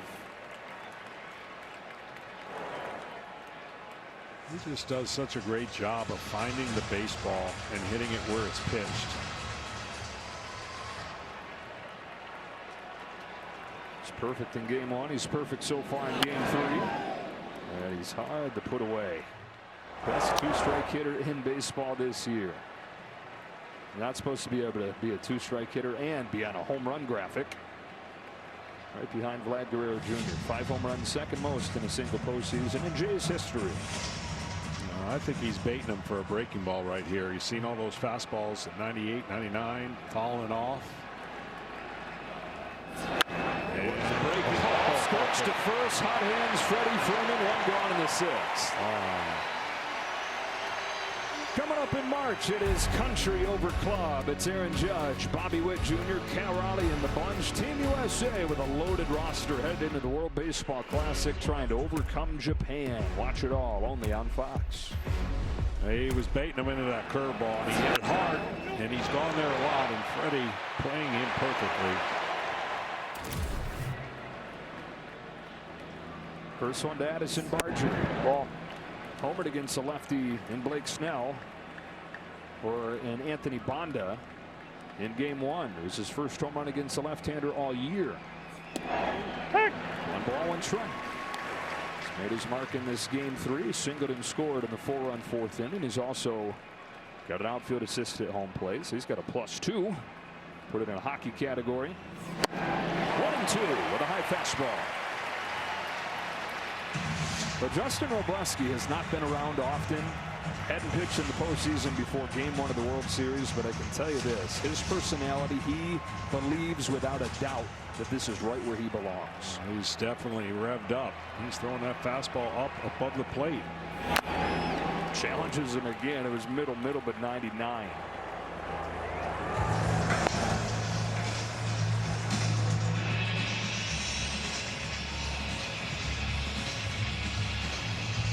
Came up to the big leagues last year, back and forth the last couple seasons. Home with another 1-2 and a breaking pitch that Barger watches. He's just got to throw that fastball higher than right around the numbers. Lefty on left, so tough to hit.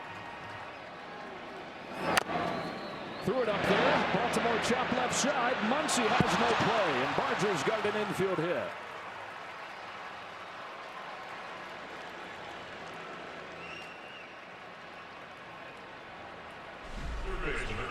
Yeah, chops that one down, and that was never going to bounce up to the plate place where he's got to make a do or die, catch it, throw it at the same time.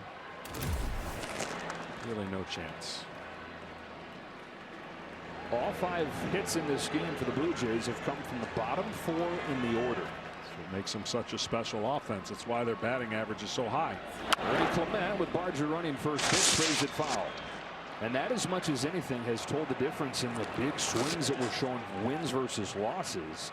In the wins, the bottom of the order is hitting above 300. In the losses, it's been like a bottom of the order. It's hit below 100. Bat to ball, check. Power, check. Depth, check most of the time. Ball. That's 1 for 2 in this ball game. Now leading the Blue Jays in this postseason, hitting .431. A journeyman glove guy.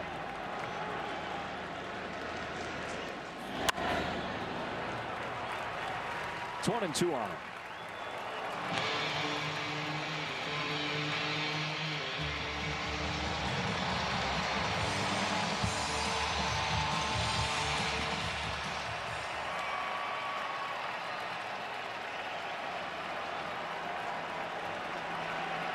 Wroblewski fires a high fastball. He lays off.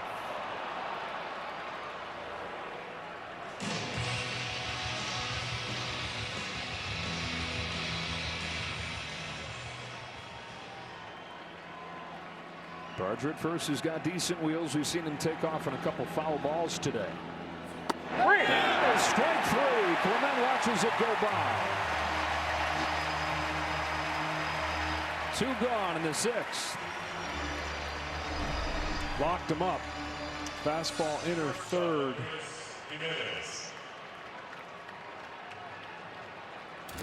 Blake Treinen's ready to go in the Dodger bullpen. Last hitter for Wroblewski here. Dave Roberts would love to give Treinen a clean 7th inning with the top of the order. Ball 1 on Jimenez.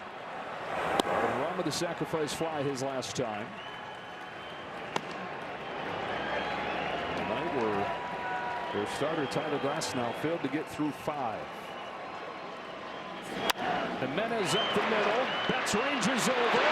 What a play. Mookie Betts finishes off a scoreless 6th inning for Justin Wroblewski.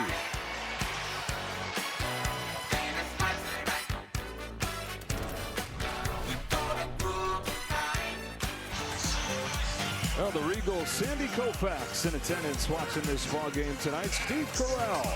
Because you're always going to have a bunch of superstars in Los Angeles. Yeah, it turned out for this World Series. Jack Black, Jason Bateman, Jeff Goldblum. Both quarterbacks in town are here. Justin Herbert and Matthew Stafford. Hey.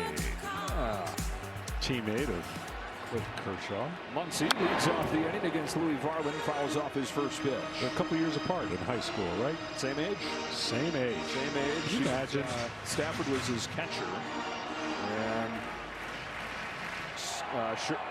Kershaw was Stafford's center. That's incredible. Tie game 6th inning. Muncy has hit more home runs than anybody in Dodger postseason history. Takes a strike, 100 to the top of the zone. Wow.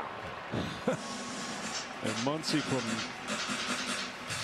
95 and above has got a pretty darn good average, 5 home runs. But Varland is taking that 95 and above and going to triple digits.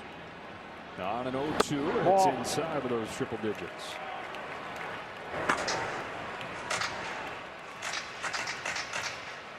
We talked about it in game 1. Which one of these bullpens breaks? Concern for both. Varland can't seem to get on the same page as Alejandro Kirk. He's got 5 different pitches to choose from, and so you can understand. See, I've always thought it's backwards, but I get why everyone wouldn't want to have it on their belt. But the pitcher can make the call, and it eliminates the shaking of the head. He just pushes a button, he tells the catcher what's coming. But teach their own. Muncy's down on strikes. Nasty knuckle curve for the first out of the 6th.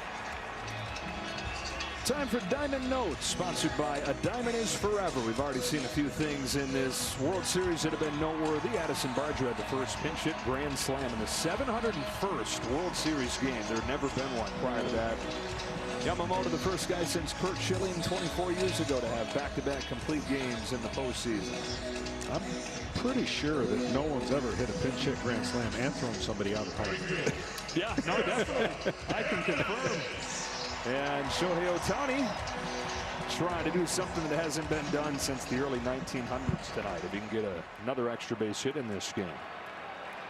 Teoscar Hernandez started the scoring in game 3 with a home run in the 2nd. Ball. I did say, half jokingly, that he struck out 4 times last game, so he's going to homer twice tonight. Yeah, this would be the spot.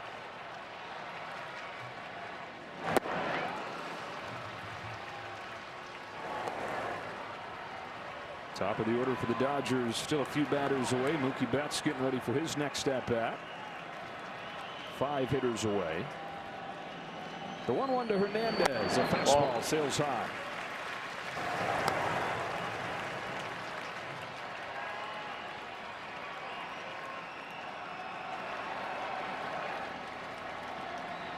Garland's biggest issue in this postseason has been homers. That's a liner to left. That's a base hit for Teoscar Hernandez. Came into the game 1 for his last 15. He is 2 for 3 tonight. Dave Roberts says, you know, the one thing about Teoscar, he never gets too high or low. He just kind of treats everything, even if it's 4 strikeouts, no big deal. I'm not going to get carried away with that. Or even if he makes a mistake, not going to get carried away with that, because I can redeem myself with some homers and big moments, and he's definitely done that. Go ahead run aboard. Tommy Edman at the plate. He'd love to atone for Azaire. It was Azaire that opened the door for the 3-run home run from Alejandro Kirk back in the 4th inning.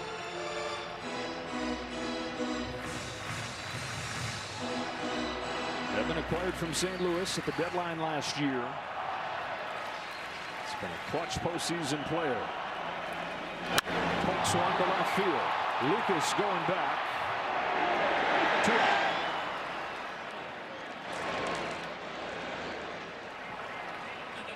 Now here's Kike Hernandez.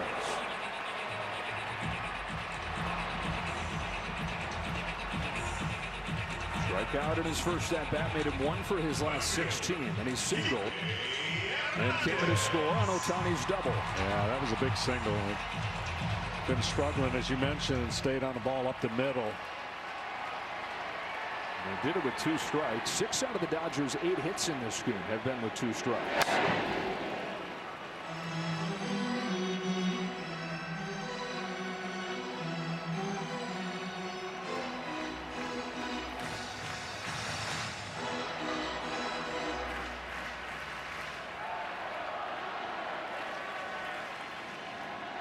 Hernandez at first, the go-ahead run. 0-1 to the plate outside.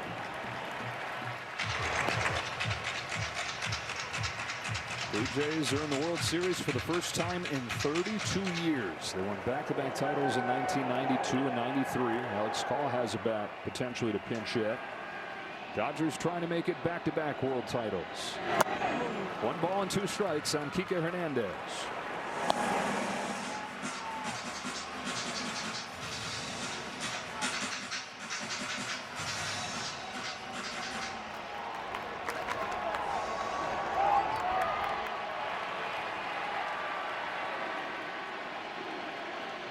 There goes Hernandez. There's a ground ball to short. Long throw. Hernandez not going to get there. Throw to third. Bang, bang, he's out. Vladimir Guerrero Jr. Ball player. Can I just say wow on everything that just happened right there? A lot. You know how hard of a play that was to make? Jimenez to Guerrero across the diamond to cut down Teoscar Hernandez. This guy is so much more than just a hitter. And the Dodgers are going to challenge this. I mean, it's really close. He slipped when he threw. But I think that's close. It is close.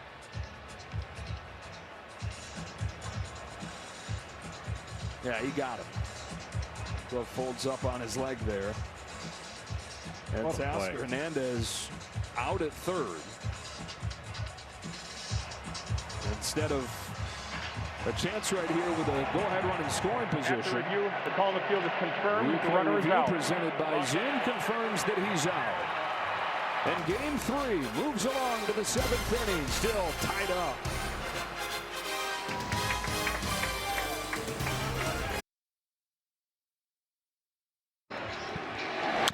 What a play this was. Jimenez just to get to that ball.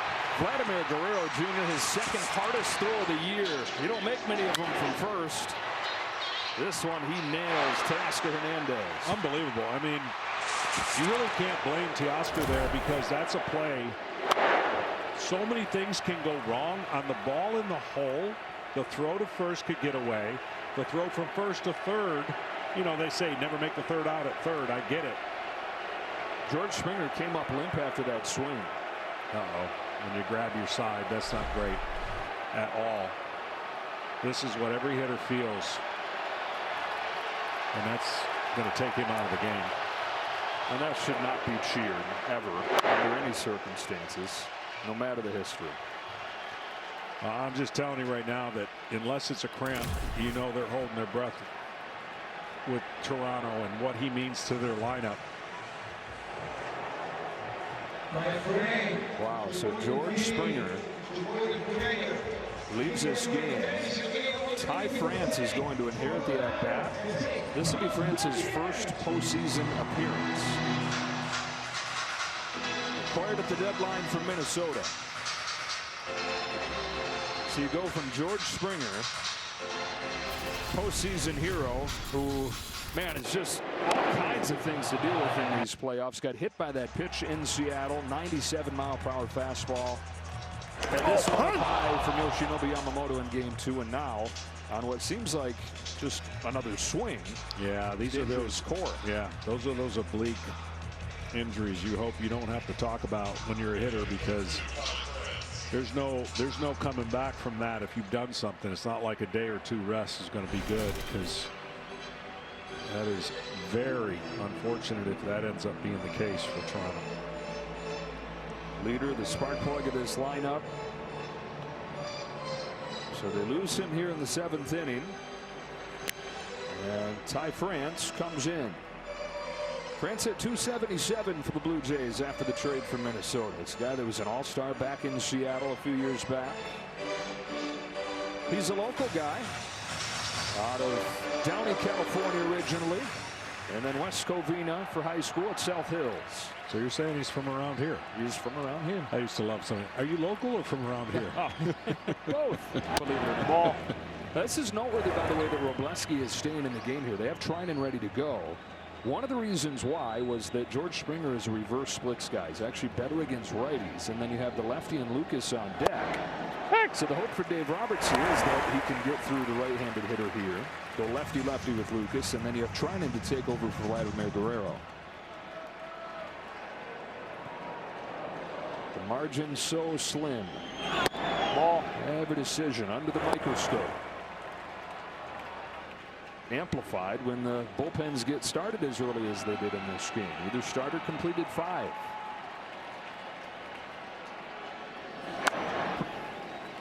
Not easy what Ty France is trying to do, coming off of the bench cold here. Not like he's in the cage. No. Swinging, anticipating.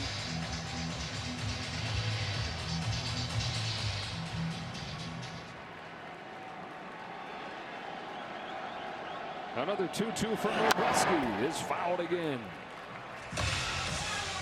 Cy France, who went to San Diego State, played for Tony Gwynn, and learned everything that he could from one of the greatest hitters of all time. And to put some of that to play right here. In a tie game in the World Series, France lays off, and the count goes full. That was a great take for a guy coming off the bench, getting ready to hit fastballs, and then sees that breaking ball for the first time and just had enough ability to not swing. 3-2. He got him with a high fastball.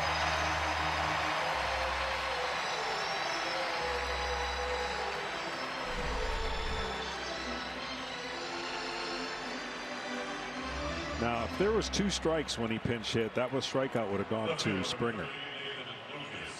But because there was only 1, he has to own it.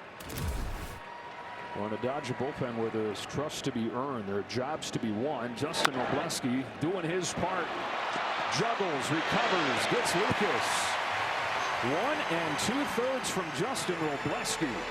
The Dodger bullpen desperate to have somebody step forward, especially from the left side after they lose Vesia. He's going to get a great hand right here. Make it a mixed hand because the crowd probably thinking, man, ride the guy. But Dave Roberts going to go to Blake Treinen with Vladimir Guerrero Jr. coming up in a tie game.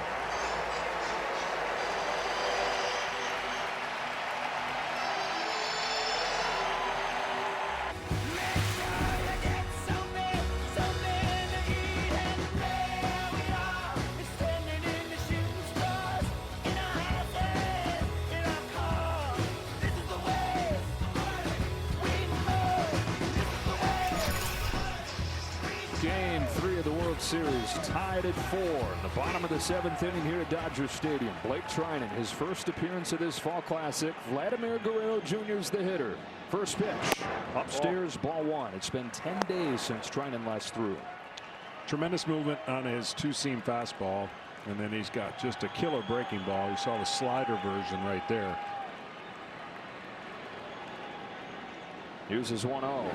That is a slider for a strike. Just creates such an angle that he throws out of the same slot, but the ball will chase into a right-hander on the sinker, and then of course break away on that breaking ball. Home of the 1-1. That is swatted up the middle, and a base hit for Guerrero. Goes outside, and tip of the cap to Dad right there. Best bad ball hitter of all time. Vlad Jr. singles into center. Not too many of those when his dad was playing, but this is maybe not the prettiest one, but one that works. Now, Blake Treinen last year was one of the MVPs of the Dodgers World Series run. He's in this role this year, not because he's still that guy, but because he's the best option. Dave Roberts has no choice but to lean on. Here's Bichette taking a strike, because Treinen has not been the same. He had a 193 last year, helped him win the World Series. This year, a 540, a 9 ERA in September. Should try to get that sinker in off the plate on Bichette. Top run producer during the regular season.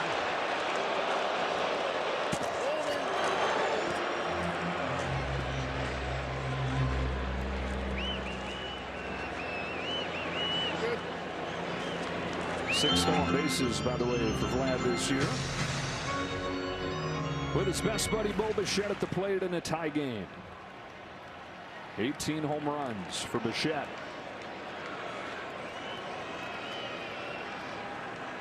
Treinen's 0-1. Bichette fouls it off, and it's 0-2. Be interesting to see what John Schneider does the rest of the game with Bichette. If this is his last at bat, or do they keep him out there anticipating another at bat, possibly in the 9th inning?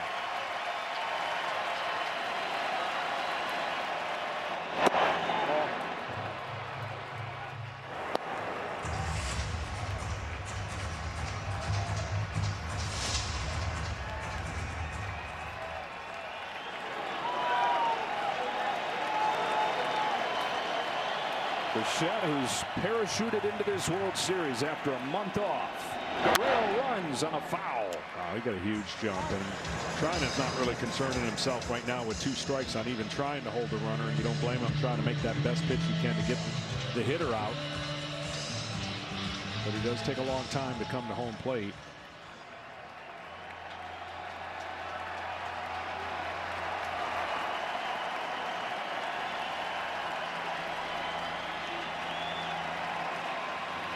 Another 1-2 pitch. Breaking ball fouled off.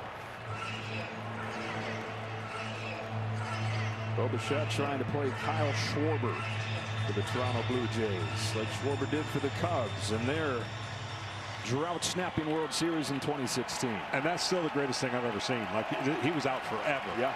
Injured his knee first week of the year. Came back, hit .400 in the World Series. I mean, Valley was tracking ball after ball after ball and just seeing and trying to get his time.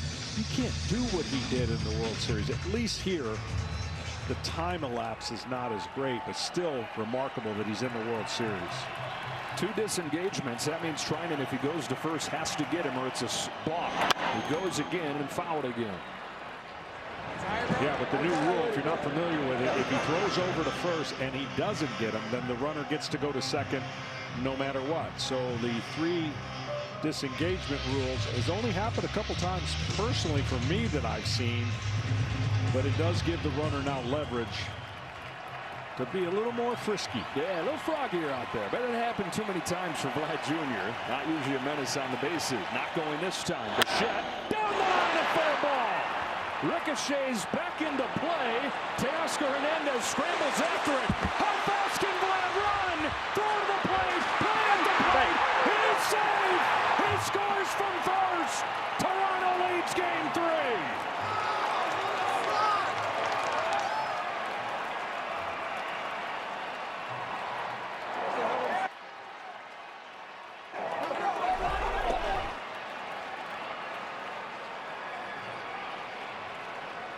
Wow, smacks home plate, and it's 5-4 Blue Jays in the 7th. 2 out, harmless base hit, and then the ball down the line, and it ricochets away from Teoscar. He gets it as fast as he can and throws it with a cut action on the ball, and that's all it took to be away from basically an out to safe at home, because the ball was there in plenty of time, but he had cut that throw off to Will Smith, had to go get it. And here's the other answer to your question. Bo Bichette will be pinch run for, so he's done his job. And it would have to be deliberate contact from anybody down there for it to be ruled a dead ball. Pinch runner's number 7. And then it would be the umpire's judgment where to place the runners. In this case, they play on, and Bo Bichette, with 2 outs, has scored Vlad Guerrero Jr. from first. That dynamic duo that restored hope and restored excitement around the Blue Jays years ago when they arrived have combined to give them the lead in game 3. So pinch runner over at first, Isaiah Kiner-Falefa. Strike 1 on Dalton Varsho. Another example of the Toronto Blue Jays. 2 strikes so quickly. Foul ball, and then a base hit. And they get so many 2-out runs. Only behind the Dodgers are the Blue Jays in the most 2-out runs in the league.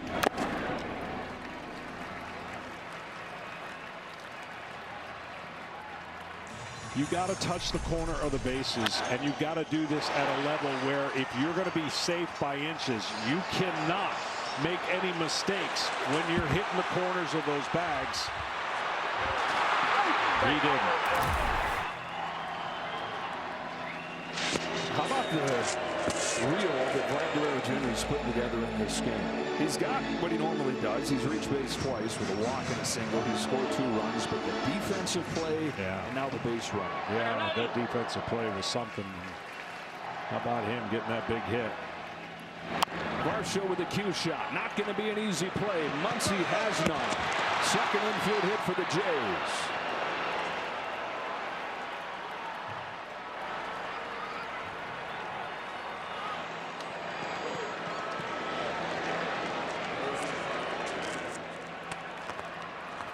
They're not only creating stress on the Dodgers, the fans got a little stress right now in a one-run game here in the 7th inning, and the man that's at the plate is the biggest reason why the Blue Jays are even in this game. That 3-run homer and a single with an opportunity to add on with 2 outs again. Here on Tommy Edman loomed large with a home run from Kirk. And 2 batters after that. He's got 2 runners aboard here in a 5-4 game in the 7th. Treinen throws. Kirk takes the ball. And after Justin Wrobleski retires 5 of the 6 that he faces, including the last 4, Treinen's come in, and 3 in a row have reached against him. He's coming over the top of a sinker. When you see a sinker pulled and not the action that we're used to seeing, that's just not mechanically behind the ball. Kirk swats it to second. There's Tommy Edman. That's the inning, but the Blue Jays do it with 2 outs. Vladimir Guerrero Jr. reaches out, singles into center field, and then scores all the way from first. They're rocking at the watch party back in Toronto. Rogers Center full of Blue Jays fans partying like it's 93. Now the whole world getting to see all the dimensions of Vladimir Guerrero Jr.'s game in that 1 inning alone. That was a great throw as he slips, and then the run that he made around the bases, never anticipating and assuming that it was just going to be at third, and then taking a nice break. Says I earned it. And the Blue Jays are back in front here in game 3. To the bottom of the 7th we go. 9-1-2 for the Dodgers. Anthony Dominguez is on, and he's over the inside corner with a strike to Andy Pages. Quietly, Dominguez the last couple times out has really looked good. Yeah, he has. He's got that electric fastball. Command can be a little bit of an issue in that split finger along with the slider. But the Dodgers have done a nice job tonight with 7 of their 17, 7 for 17 with 2 strikes, with a couple homers and only 5 strikeouts. Usually teams hit about 150 with 2 strikes out. 1-2 on Andy Pages. Ohtani waits on deck. 3 for 3 tonight, 3 extra base hits.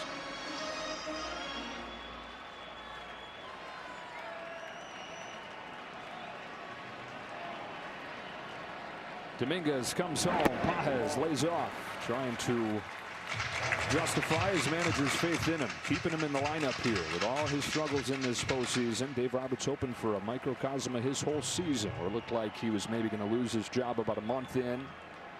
He was looking over his shoulder, thinking he's going to get sent to AAA. Kiner-Falefa stays in, plays second, by the way. But took off from there after that bad first month. Breakout second year for Pages. Can he find it in October the way he did in the regular season? 2-2 against Dominguez. Pages fouls it off, stays alive.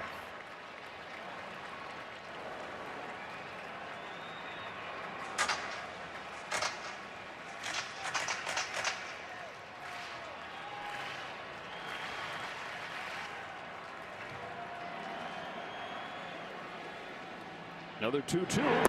Ball outside, ball 3. The knock on Pages has been that he chases too much. Tough take right there. He's worked it full.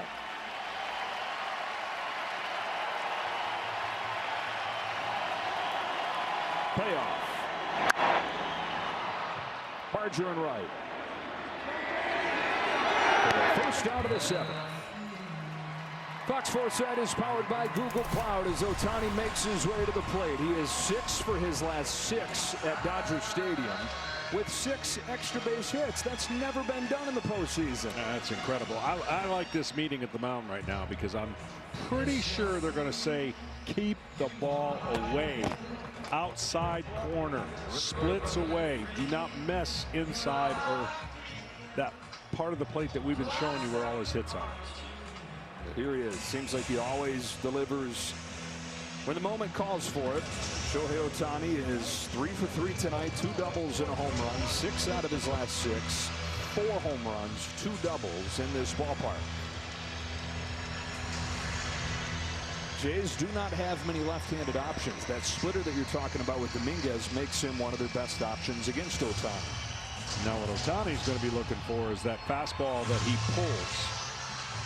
And if he pulls it, it has cutting action that comes back into the barrel of the bat.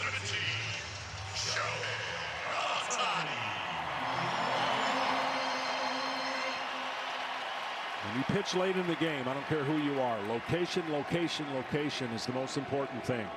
Ohtani on a center cut fastball. Blast one and ties it. Shohei 5-5.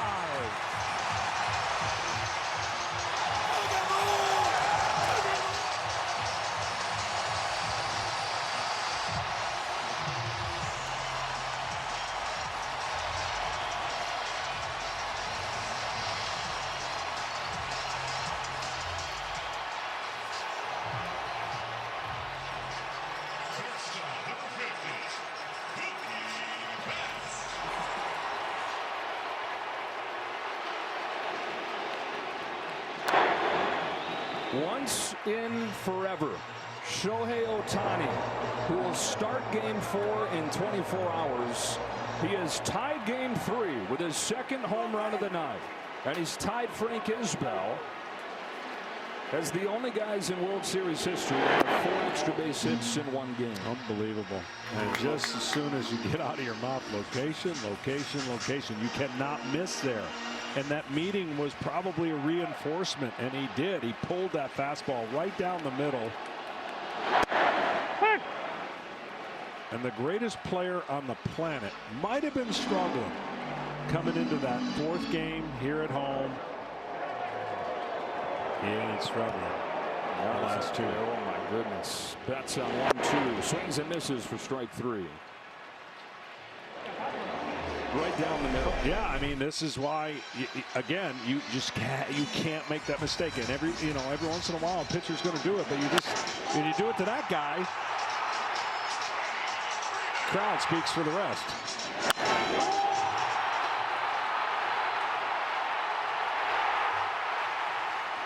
Hadn't hit a ball over there the entire postseason.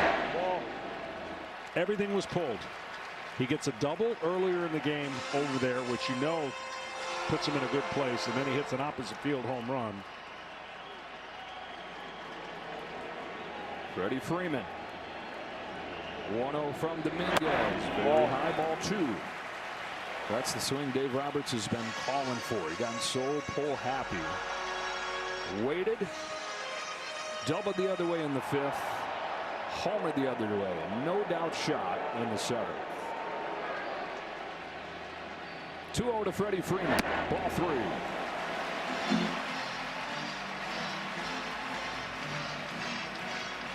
He didn't have to do anything that he's not used to doing.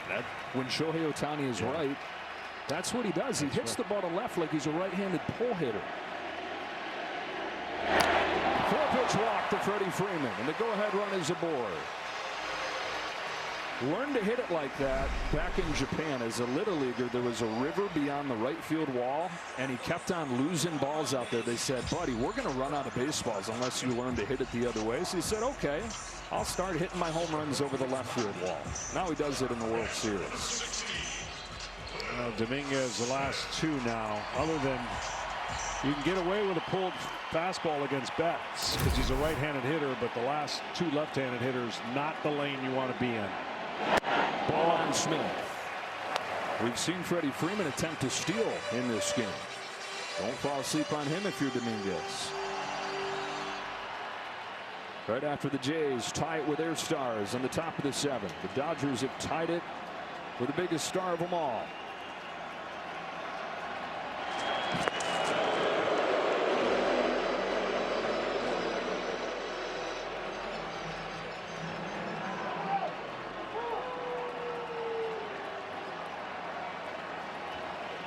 Will Smith, Game 2 hero, fouls it back.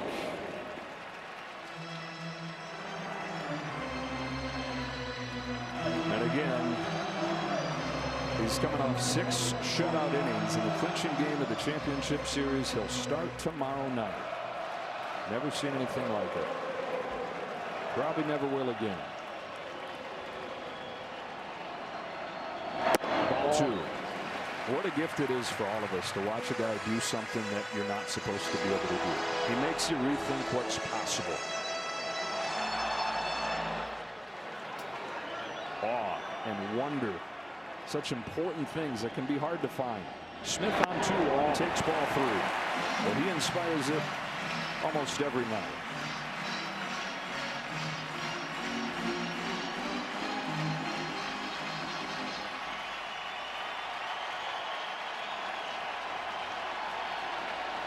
Smith chops it foul. And wait till you get to see what he does best.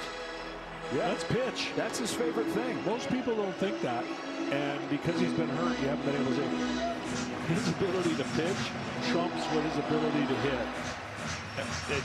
It's mind-boggling.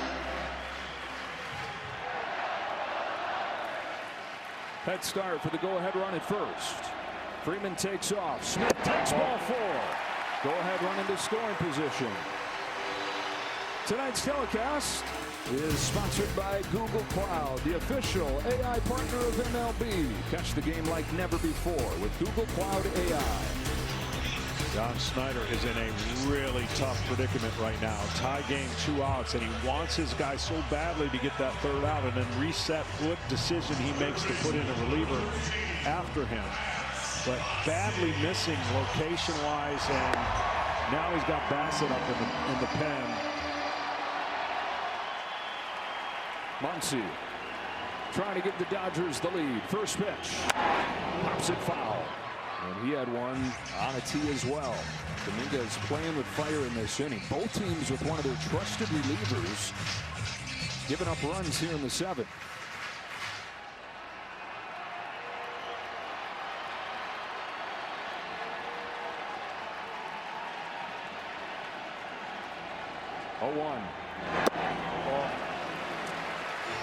He's not connected to that pitch. That pitch is a weapon for him, and he's got a long arm swing, which is erratic with the fastball, but it has such great four-seam spin.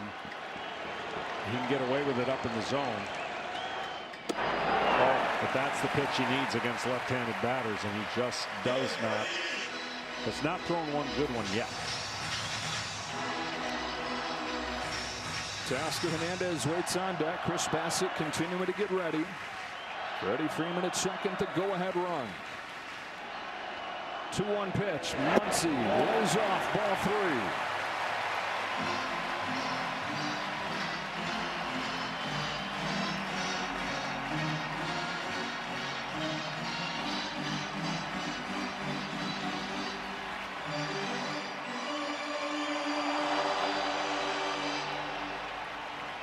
Series tied, game tied, tension. 3-1 pitch. Bouncing ball at second, kind of for left. That's the inning. Shohei Ohtani strikes again.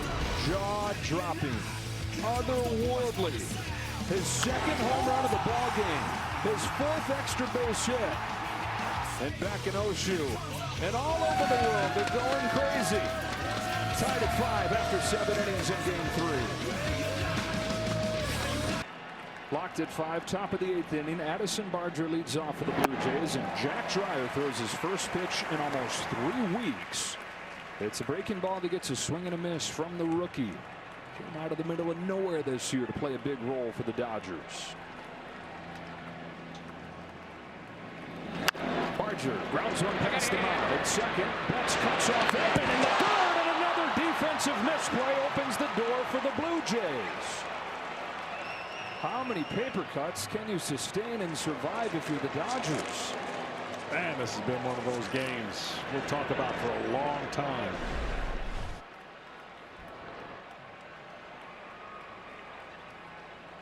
Betts cuts in front of Edman there. His momentum taking him towards first.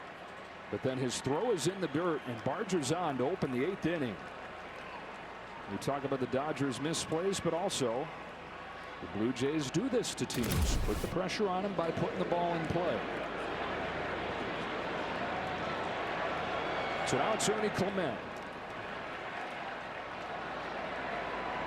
out of the 8 spot. 1 for 3 today. 423 in the playoffs.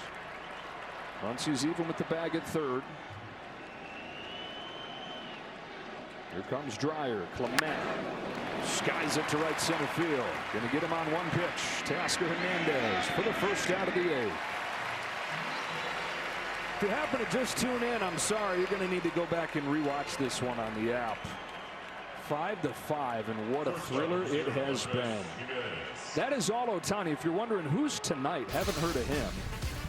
How about him? Shohei Ohtani is 4 for 4, 2 doubles, 2 home runs. And when he hit that one, he unlocked a lot. Jimenez.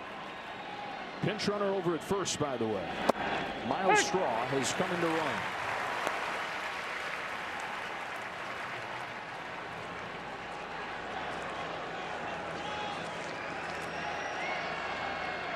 Straw can fly. Jimenez slaps a base hit the other way. The Blue Jays 9-hitter sets the table for the top of the order. But again, the top of the order looks a lot different. George Springer left this game his last time up with what appeared to be an oblique injury. And so Ty France instead of Springer is coming up here.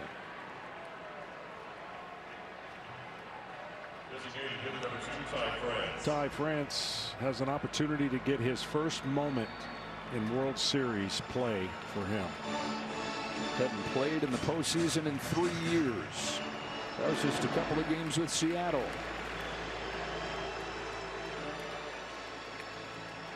Dave Roberts is headed out there as France heads back towards the dugout. Hiroki Sasaki is ready to go.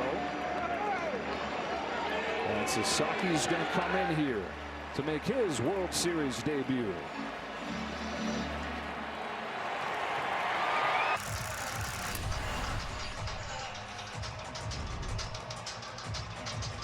Coming up after the game, stay tuned for the post-game show on Fox and FS1. Kevin Burkhardt, Alex Rodriguez, Big Papi, and Derek Jeter, presented by Strauss. Ty France, who finds himself thrusted into the spotlight right here off of the bench with Springer injured. And Hiroki Sasaki, the rookie closer, is on the pitch. This guy throws 150. No, he throws 100 miles an hour with a great split finger. And what was a season that could have been lost, he's come back to help out the bullpen. The starter is now in relief, assuming the closer's role. Straws at second, great speed. Jimenez at first. Tie game, top of the 8th. Ball 1 on that splitter. He throws 2 different pitches, the 150-mile-per-hour fastball you're talking about, and that splitter that is unlike any pitch in the majors. France, who came on for George Springer, struck out in the 7th. Postseason debut for him. Pulls one off the hands to third. Muncy has one play after the juggle. It's at first. Up to second and third go Straw and Jimenez. Well, he had one play mainly because the runner at first got such a huge jump and put the pressure. You know he's frustrated. But once he didn't get it clean, that juggle right there could not take the chance to go to second base. It'll be up to Nathan Lucas here. Dodgers have already given up 2 unearned runs in this game. And remember, the leadoff man reached because of the error on Betts. Can the Jays make him pay one more time? Well, I'll tell you what else that does now. I mean, the runner at third was going to be there anyways, but the splitter in the dirt, you got to look for and pressure on Smith. Oh, goodness. Disappears. Most of the innings he's come in has been clean, but look at that tumbling split finger. But it is going to be one that now you've got to really trust your catcher because he's going to throw it in the dirt. His 0-1 is that same pitch, misses outside. He's just 23 years old. Hiroki Sasaki came over here as a starting pitcher, was terrible over the first month. Missed most of the season. And then look what they found down the stretch. His 1-1 to Lucas. Drops off the table, 1-2. I mean, I don't think he'll do it, but if he threw a high fastball again, same thing. 2 slow pitches he swung at. I mean, if it's not broke, don't fix it. I'm sure that's what it'll go to, but a high fastball would be like swinging underwater. Oh, what a stop by Smith. There it is.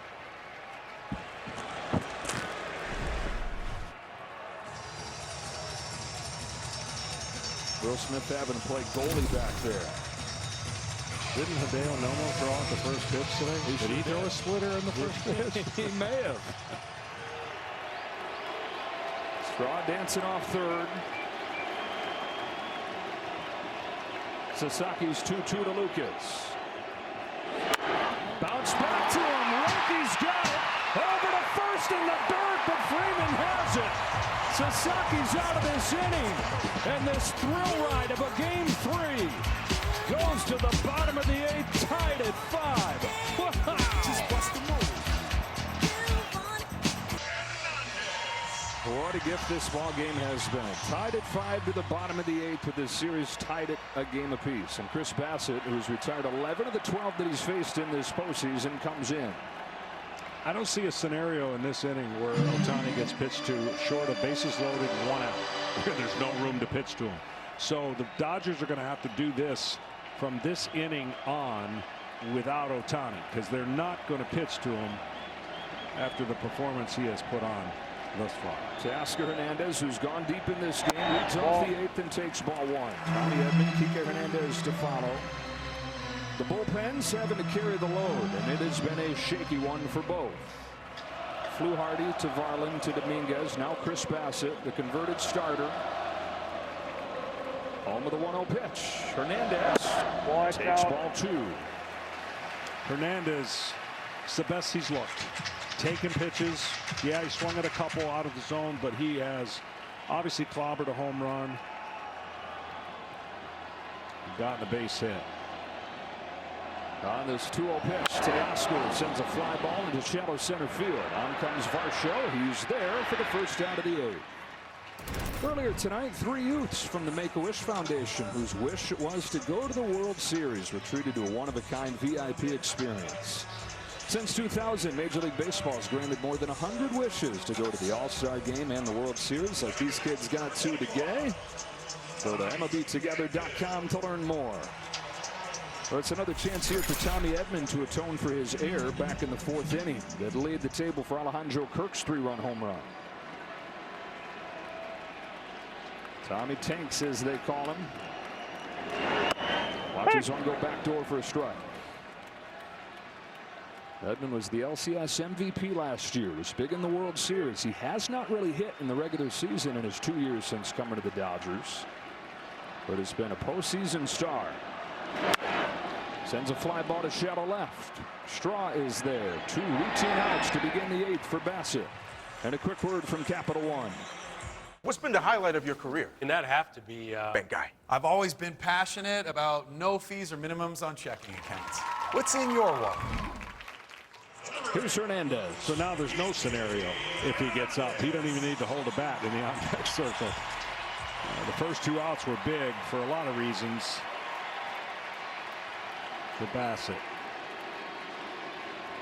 Now for the Blue Jays in the top of the 9th inning, Guerrero will lead things off.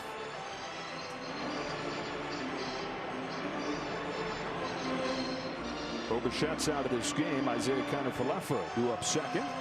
And then it's Dalton Varsho. Gone deep onto the bench today, starting with the injury to Springer. Then just moving the pieces in this chess match. Tie game in the 8th. Kike Hernandez takes a strike. Funky arm delivery, legs, everything about Bassitt as a starter. He just feeds off of deception and velocity differences, meaning 15 to 18 miles between his slow breaking ball and his sinker.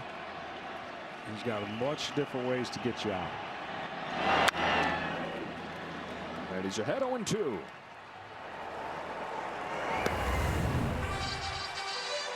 Game 4 of this series tomorrow night. Ohtani will pitch it against Shane Bieber of the Blue Jays. Bassett looking for a 1-2-3-8. His 0-2. Is cut on and missed. Strike 3.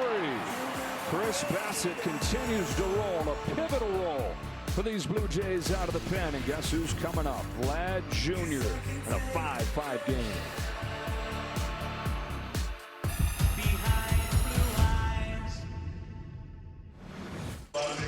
Hiroki Sasaki, who has gone as many as 3 innings in this postseason, stays on here. No surprise. Vladimir Guerrero Jr., who's only done everything in this game, leads off. On twice, 2 runs scored, made an impact with his legs and with his glove. Ball.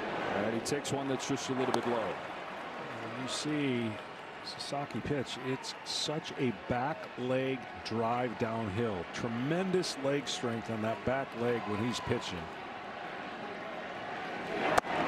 And that's how a guy who's doesn't look like he can bench press a lot of weight, but he can throw 100 miles an hour and have that splitter drop off the table. Fires a 1-1 pitch. Guerrero flies it to right center field. No big deal for Teoscar Hernandez. And a sigh of relief for Sasaki and the Dodgers as they get Guerrero.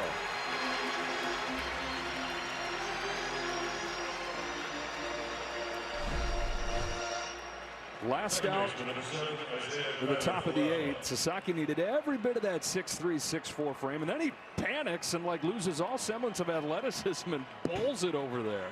Yeah, that ball was slipping out of his hands. It looked like when he was tossing it. The wet bar of soap. Came on as a pinch runner for Bo Bichette and takes a ball. Kiner-Falefa, one of the hardest guys in the league to strike out. In for his defense, but trying to make life tough on Sasaki. 2-0. And the other thing, if he's able to get a walk or get on base, I mean, 4 stolen bases against, I know that's not a lot, but no caught stealing against Sasaki. Ball 3. This is a guy you're going to come right after. He is. He's coming right after him, but just missing the strike zone. He'll work his way back in it on this 3-0 pitch. Varsho waits on deck. Kiner-Falefa waits on 3-0. There it is. 3-1. For the Dodgers in the bottom of the 9th. 9-1-2. The only thing I said that just matters is 1. Yeah, it's 9 and 2 that are coming up to the plate. 1 is going to be on first. That's a walk for Kiner-Falefa. Now we'll see how aggressive John Schneider wants to be here. Does have that low, long leg kick to home.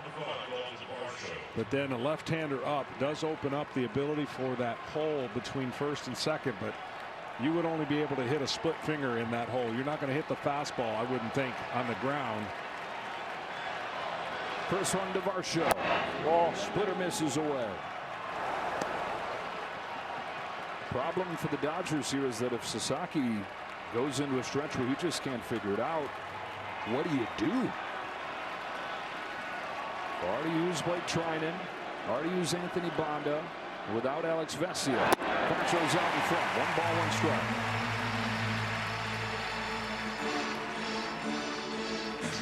He's got to hold the ball in his hand with a split finger, and then when he goes to the glove, that's when you make the pitch change and the grip change. Can't do it the other way. In the dirt, and Will Smith again saves the Dodgers.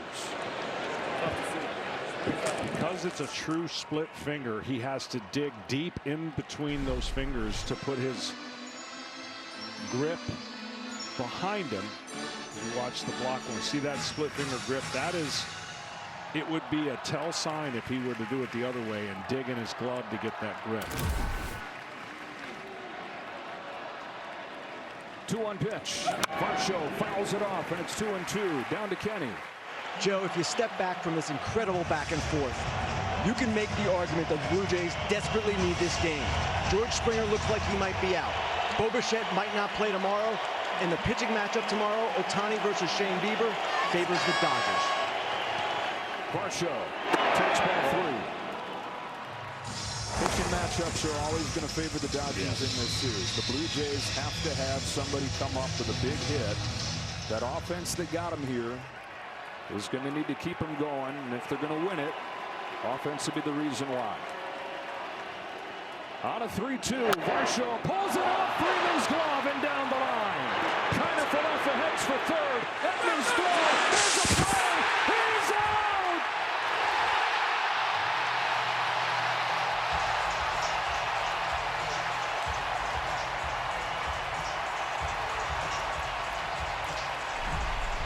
This is such a great play by Edman. Now, kind of Falefa did not turn around. He's anticipating that ball got by Edman. And when Edman got the ball, he immediately threw to third. And that slide gets up an incredible defensive play. The throw couldn't be any better. And it was the challenge that you had to make if you're the Toronto Blue Jays to get to third with less than 2 outs. But the play was made. Tommy Edman said, "Let me do my best Vlad Jr. impression," and fire a strike over to third. We've seen both teams run into an out at third base tonight.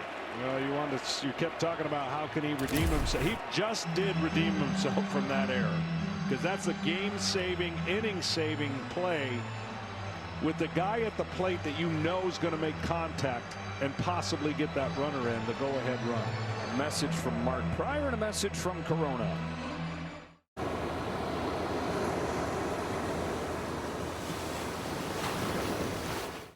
John, this is one of the most exciting games I've ever watched. Well, there's been everything. There's been plays that we would normally never see not made, and then there's plays we've seen that would never be made on both sides. Like, this probability of making that play is so incredible.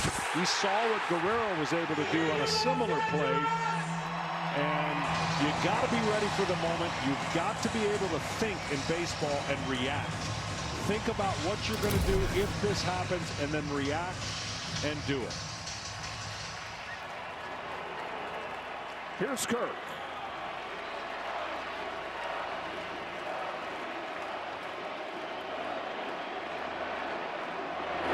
Ball, it's in. 1 ball, no strikes.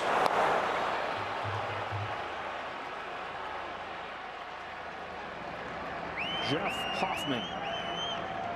I would think he's only coming in if they get the lead right here. Sasaki's 1-0 pitch. Alejandro Kirk. Ball. Takes ball 2. After Kirk, it's Straw. Well, they've gotten better defensively.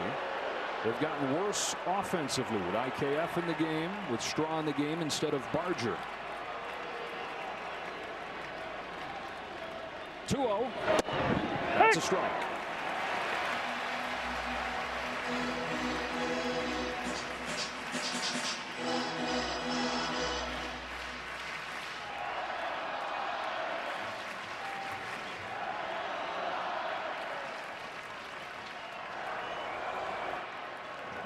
One step off. I think they gave him a step off where it was an engagement, and he would, once you go to the rubber and you set and then step off, even though he wasn't ready, that's a disengagement to first. Dalton Varsho just 2 stolen bases this year, conservative lead. And that is ball 3 on Kirk.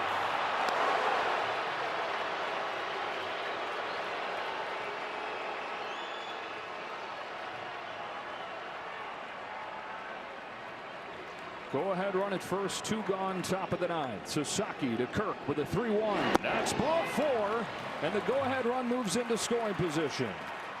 Well, the meeting at the mound was to say you do not have to give in and pitch to him.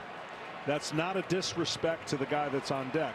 It's just respect to the guy that was at the plate, because he's more connected offensively than Miles Straw is, and that doesn't mean he can't get the hit right here, and it would be a huge one with 2 outs. And in a crazy full circle moment, Miles Straw, who was only acquired this offseason as part of a deal to free up money for the Blue Jays to give to Roki Sasaki, now faces him with Game 3 of the World Series on the line.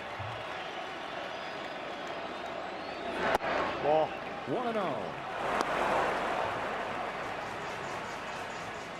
He was in AAA last year with the Cleveland Guardians. They needed to move money around to have bonus money to offer to Sasaki as he made his decision. He obviously chose the Dodgers, and they were left with Straw, who pops it foul. And Straw's been way better than they anticipated. They thought that they had dead weight, but he's come over and been a key player for them at times. And in a 5-5 game in the ninth, Clayton Kershaw begins to walk. You know what that heartbeat's like right now for Clayton. Sasaki's 1-1. Straw grounds one left side. Muncie's got it. Short way to second to the bottom of the ninth. Blue Jays 5, Dodgers 5. Pages, Ohtani, and Betts coming up.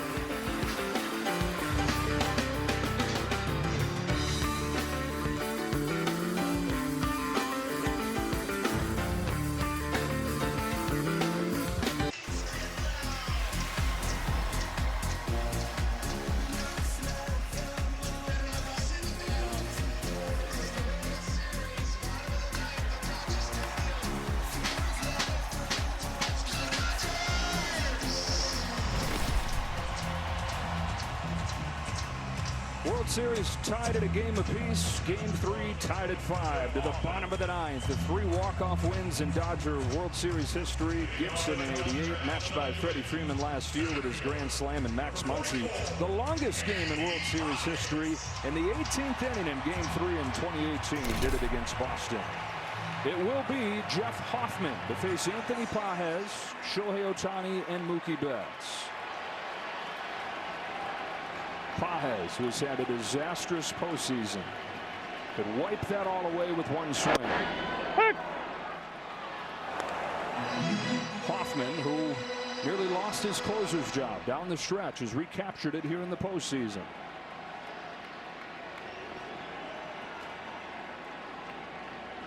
Pages rounds it foul. Strike 2. Good fastball slider split out of Hoffman. He's fairly fresh. They haven't had to use too much of him. He did pitch those 2 innings in Game 6 in the previous series. Followed it up with Game 7, 9th inning.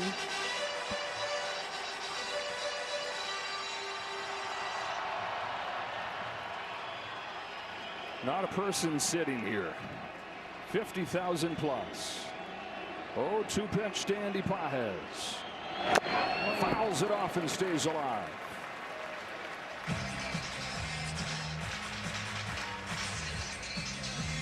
He looms on deck with 4 extra base hits already tonight. 2 doubles, 2 home runs.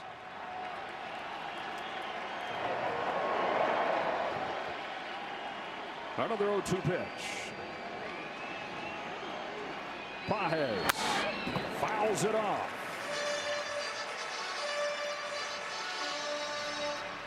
A lot of the questions leading up to this Game 3 of Dave Roberts were about Pages. Would he pull him? Would he put somebody else in there? Kept him in for his center field defense. Now hoping and praying about his bat on a 2-strike pitch. Ball 1.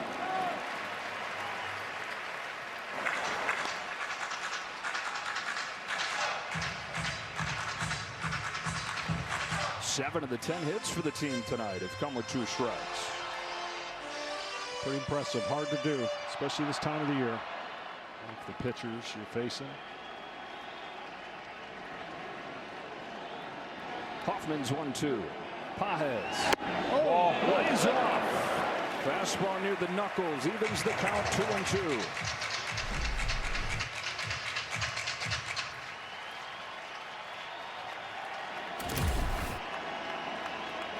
Dodgers looking for a Game 3 hero. 2-2 to Pages. Chopped down the line and foul. I mean, you talk about protecting the lines for doubles. You can't stand in foul territory, but he's on that line. And he's going to make sure that nothing gets by him. That is protecting no doubles. It's called no doubles. So what it does do is open up the hole for singles. The 8 pitch to Pages. Another foul.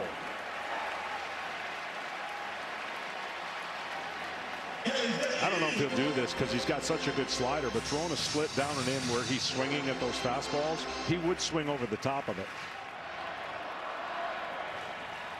Ohtani waits on deck as Pages waits on the 9th pitch and lays off ball 3.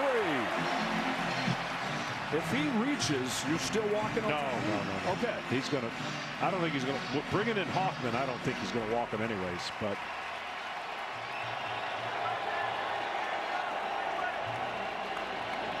The 10 pitch is popped up right side of the diamond. Isaiah Kiner-Falefa, marathon that Hoffman wins. And here comes Shohei Ohtani.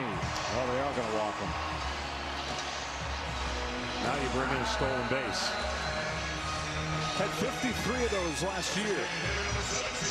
At least I thought they were. I thought I saw the sign of 4 fingers. There it is. Yeah, okay. Didn't run as much this year as he transferred that energy to pitching, but we asked Dave Roberts before the start of this series, do you think he starts to run again in this World Series? And he said, absolutely. You see the finish line, everything's in play. And so are you potentially walking the winning run into scoring position here? Does he take off with Mookie Betts at the plate? Betts has homered against Hoffman twice. Let's go. I mean, Snyder's in a no-win situation, right?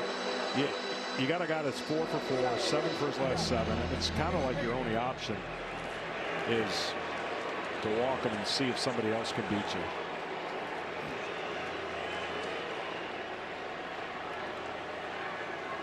There he goes.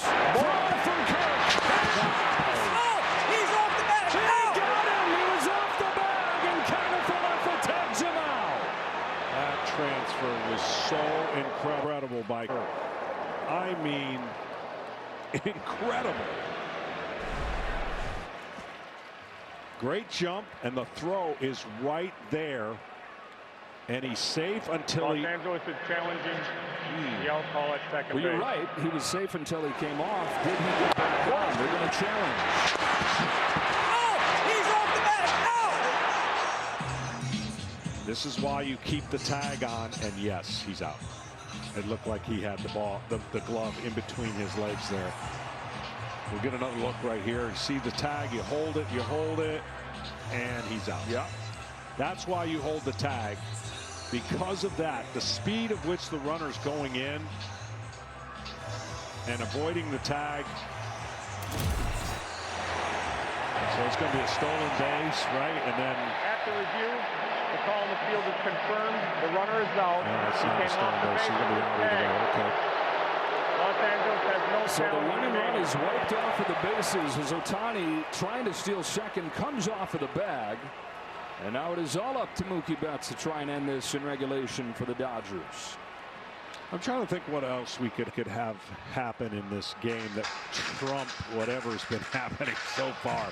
Safe, and then not safe. We got baseball bingo for sure. Pitch was a ball, so it's 1-0 on Betts. Ball 2. On a night where Ohtani has exploded to life, Freddie Freeman has reached 3 times. Mookie Betts is the lone remaining star for the Dodgers yet to get going. 1 for 11 in this World Series. When you're Hoffman, you don't want to get beat middle in. If he hits a fly ball to right field for a homer, so be it. You take away that power stroke down and in, which is Mookie so good. You just have to think about the only place that someone can beat you when there's 2 outs, nobody on, and you stay away from that place. Here's a 2-1 pitch. Betts flies it down the right field line. Here comes Lucas. Out goes Guerrero. Lucas still coming. He's in the foul ground to make the catch. And to send this Game 3 thriller to the 10th inning, where Emmett Sheehan is ready to go. Dodgers have Ohtani aboard, but he's wiped off as he pops off the bag. What else does this game have in store? Wow. They'll start Saturday strong with the undefeated top-ranked Ohio State Buckeyes as they face off against rival Penn State at the Horseshoe. All starts at 10 a.m. Eastern with Big Noon kickoff live from Columbus, and then Penn State, Ohio State. Big Noon Saturday only on Fox. With so many celebrities here that we're doing 2 celebrity rips here. Pat Sajak, Hall of Famer Adrian Beltre, the former Dodger. Beebs is here. Brother from another mother starting tomorrow's game. Yes, he Nick is. Bieber, not related. From Powell. 5-5 game. Back inside Dodger Stadium, back inside this broadcast booth.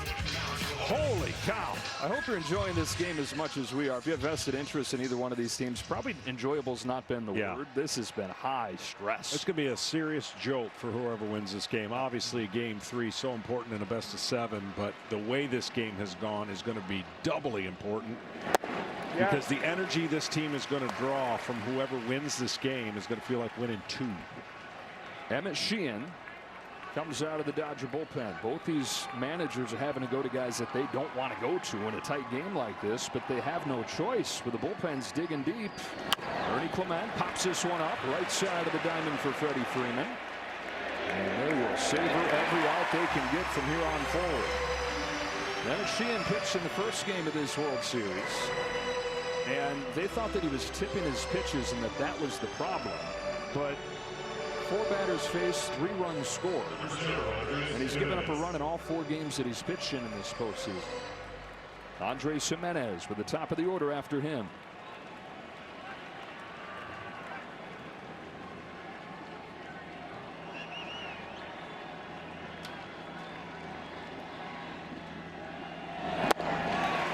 Nasty change.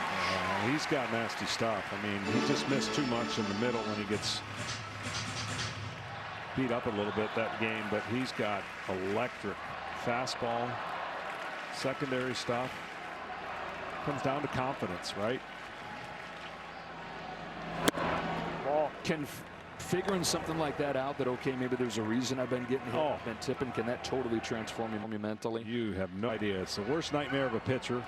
Supposed to have everybody looking out for that, and sometimes it just goes unnoticed, but the other team can pick something up, and once they do, they eliminate a pitch. Hitting's a lot easier. Meadows on one, waves over the top of that changeup. Strike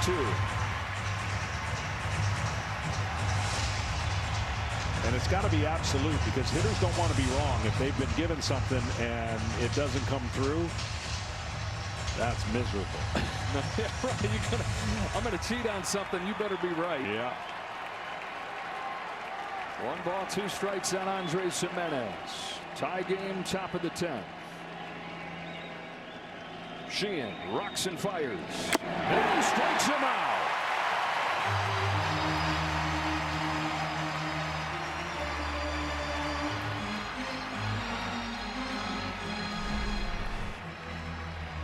We're in one of those rare games when the Blue Jays score 5 runs, they're nearly unbeatable.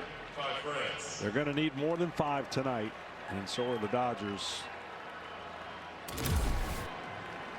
Justin Robleski cheering on a fellow underdog coming out of that bullpen. Ty France, top of the order. And how much did the Blue Jays miss George Springer the last time this spot in the order came up? It was the 8th inning. They had 1st and 3rd with 1 out, and France battled, but he grounded out. Is France, and no matter how good he is, Springer, one of the great postseason players of the generation. Fly to left, down in front of Kike Hernandez, and Ty France has his first hit here in his first game of the postseason for the Jays. Well, I can tell you one thing, the young man that's at the plate right now, hard to strike out, but he's going to be swinging hard, and early on trying to get a pitch in the middle of the plate to drive. The outfield's going to play with no doubles and play deep, so the opportunity to get a soft single is obviously increased. David Schneider is pinch running for Ty France, and so the only guy left on John Schneider's bench is his backup catcher, Tyler Heineman. Dave Roberts' bench, meanwhile, all 5 guys still available.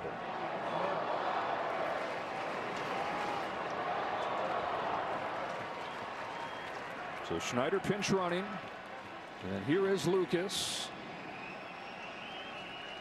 Extended his on-base streak to 11 games with a walk earlier tonight, but he's 0 for 4. Down the line towards the corner. It's a fair ball. Schneider on his horse. Hernandez picks it up. Schneider's headed home. Relay from Edman. Play at the plate. He's out. We stay tied.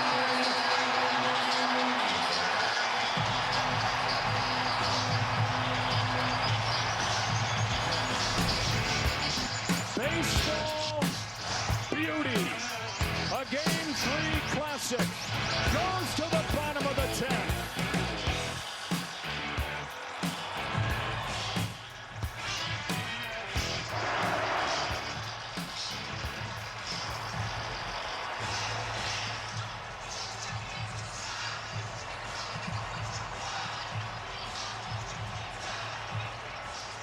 with Guerrero on deck.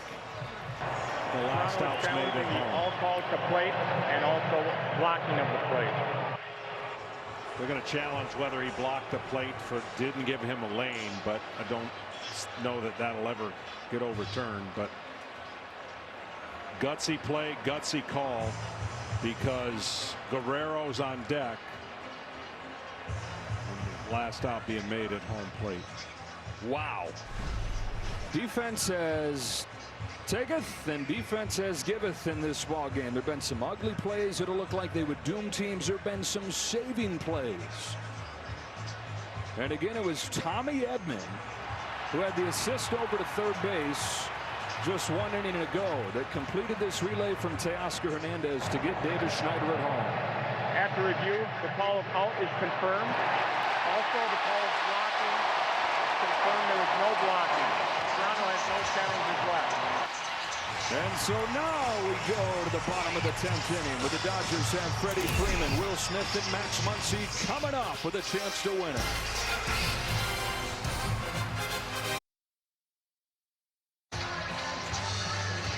A familiar hero for the Dodgers right here. 3 walk-off wins in their World Series history, and the guy headed to the plate has the most recent of those with his Game 1 walk-off grand slam last year. Jeff Hoffman stays in. Yeah, and he'll face 3, 4, and 5 in the Dodge order. Freddie Freeman, Will Smith, Max Muncy. Series tied at a game apiece. Here we go, bottom of the 10th. Freeman takes ball 1. Needed 2 perfect throws, and they got it. And we've had bang-bang plays at the plate, some safe, some out. Freeman fouls it off. 2 perfect throws with Vladimir Guerrero on deck. Standing there, wishing that was different. On a 1-1 pitch, Freddie Freeman takes outside ball 2. A hit and 2 walks in this game for Freeman.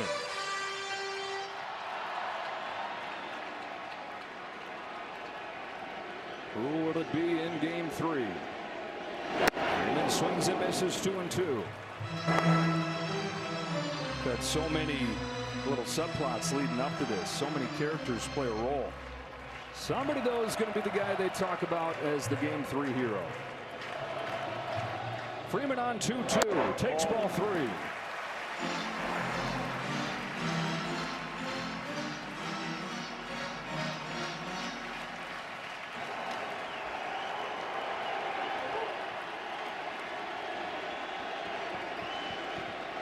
Payoff. High pop up. Does Clement have room? He does for the first out of the 10th. We have with us this year rules expert Mark Carlson in his 27th season as an umpire. Mark, what were they looking for on the blocking of the plate? Hey, Joe. Yes, they're looking for the catcher's initial setup prior to receiving the ball, and then after he receives the ball, then he's able to, step back and put his foot in front of the plate and block the plate because he's already has possession of the ball. And then would the runner be able to run over the catcher at that point?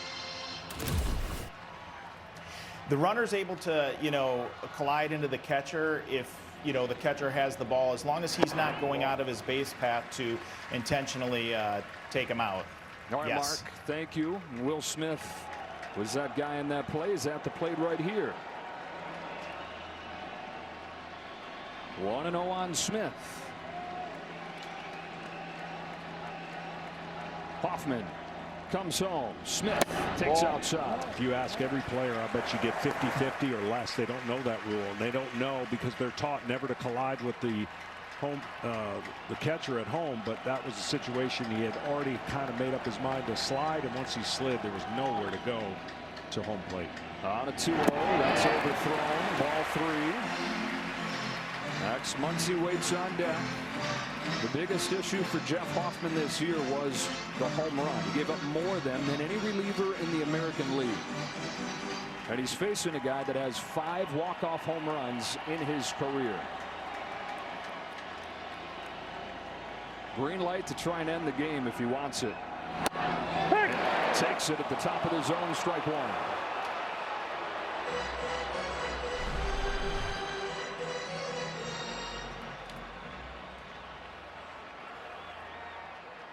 Here's the guy that broke the tie in game 2.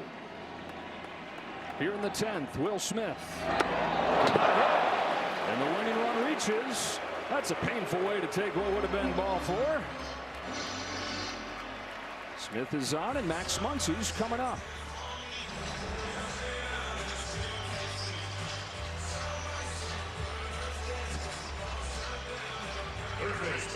Man, oh man, for Hoffman, 2 of the 3 guys that he faces in this inning have World Series walk-offs on their resumes. This guy right here in 2018. And he's hit more home runs than anybody in Dodger postseason history. Ball. He's coming out of a split finger fastball, meaning he's pulling more towards first base to get that ball to break. You got to break it with your hand and trust your mechanics. Obviously, he's in extra inning mode here and extra work.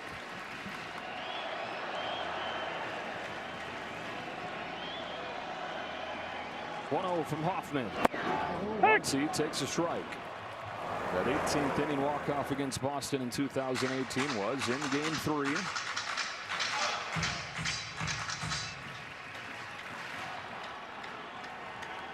Folks have been standing for an hour.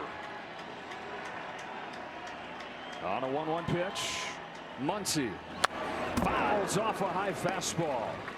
Strike 2.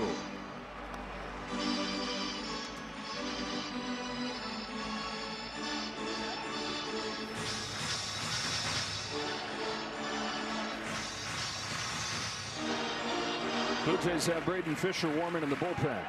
Jeff Hoffman about to throw his 29th pitch here in his 2 innings of work. Winning run at first, 1 away. 1-2 pitch. Muncy takes strike 3 for out number 2. It's not where he wanted that split finger, but it froze Muncy because it started in and held its lane in the strike zone. Typically, you want that on the outer third. See how he pulled it? And it looks like it's going to come in and be a ball and just catches the inside part of the plate. A pitch he never intended to throw in that spot worked out. There's Teoscar Hernandez that started the scoring in this thriller way back in the 2nd inning with a solo shot. Pops it up. Headed for the seats and a souvenir. Strike 1 on Hernandez. All right, that's the last one he can throw in that area. You see a lonely spot for one of the greatest pitchers ever in Clayton Kershaw, wondering when his number might be called. The longer this game goes, the better the chances are. You asked what have we not seen in this game? I guess that would be the last box to check. Yeah. Hall of Famer comes out of the bullpen. Teoscar saying, forget your check sheet. Try to end the game right here against the guy that he's taken deep before. The 0-1 pitch. Swing and a miss, and it's 0-2. Now you work lower than low right there. You got 2 pitches to throw this pitch below where Lee just caught it.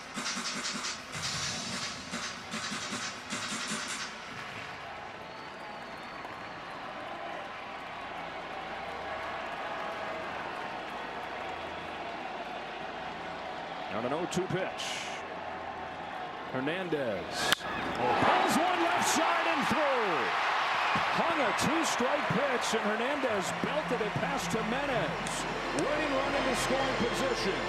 And Tommy Edman coming up. I tell you, he's lucky right there. I mean, he hung that one in the worst of times, but top spin got a hit and kept it in the park.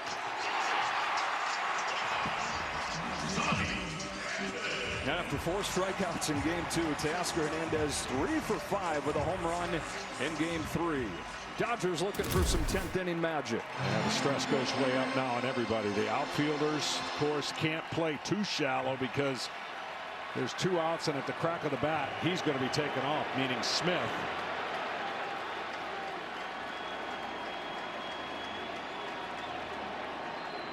Tommy Edman. Off the hands, right side. Vlad Guerrero Jr. puts it away and sends it to the 11th. Hoffman pitches around the traffic. And it'll be Vlad Jr. to lead off the 11th. What a game this is.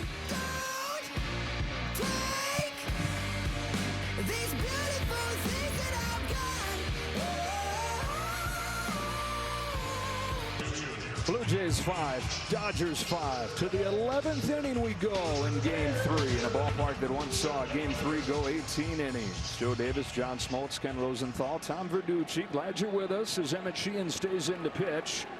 Vladimir Guerrero Jr. leads off this inning. Need another one? It'll be Guerrero, then Kiner-Falefa, then Varsho. And an issue with the pitch comm.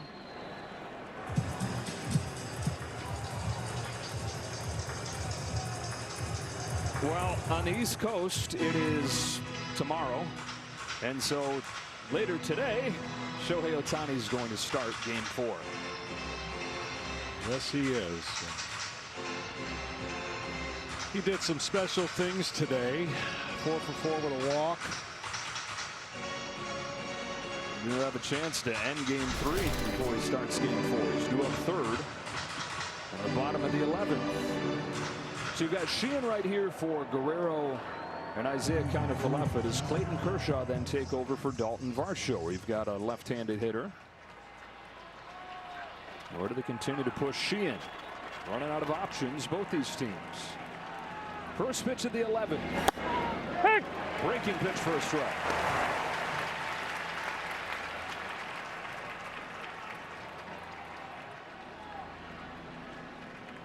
Sheehan, the 6th Dodger reliever today. Worked a scoreless 10th inning. His first scoreless appearance of the postseason. And these bullpens that both cracked early. Credit to him. Just the 1 run allowed by the Dodger pen. That was back in the 7th. Guerrero sends a high fly ball to center field, but he just missed it. And Andy Pages will grab it for the first out. Well, that bullpen has been pretty good, but also the defense behind the bullpen has saved some runs and outcomes that would have changed. Over the last 2 innings, John, we've had an out at second. Ohtani caught stealing there. We've had an out at third. Isaiah Kiner-Falefa caught by Tommy Edman's great throw. And an out at home with David Schneider on a relay from Edman. In addition to Kershaw, 2 seldom used righties, Enriquez and Paul. That's all that's left for Dave Roberts. Ball 1 on Kiner-Falefa. Blue Jays situation a little bit better. They have Braden Fisher down there, Brendan Little, and Eric Lauer, who can give him some length. 1-1.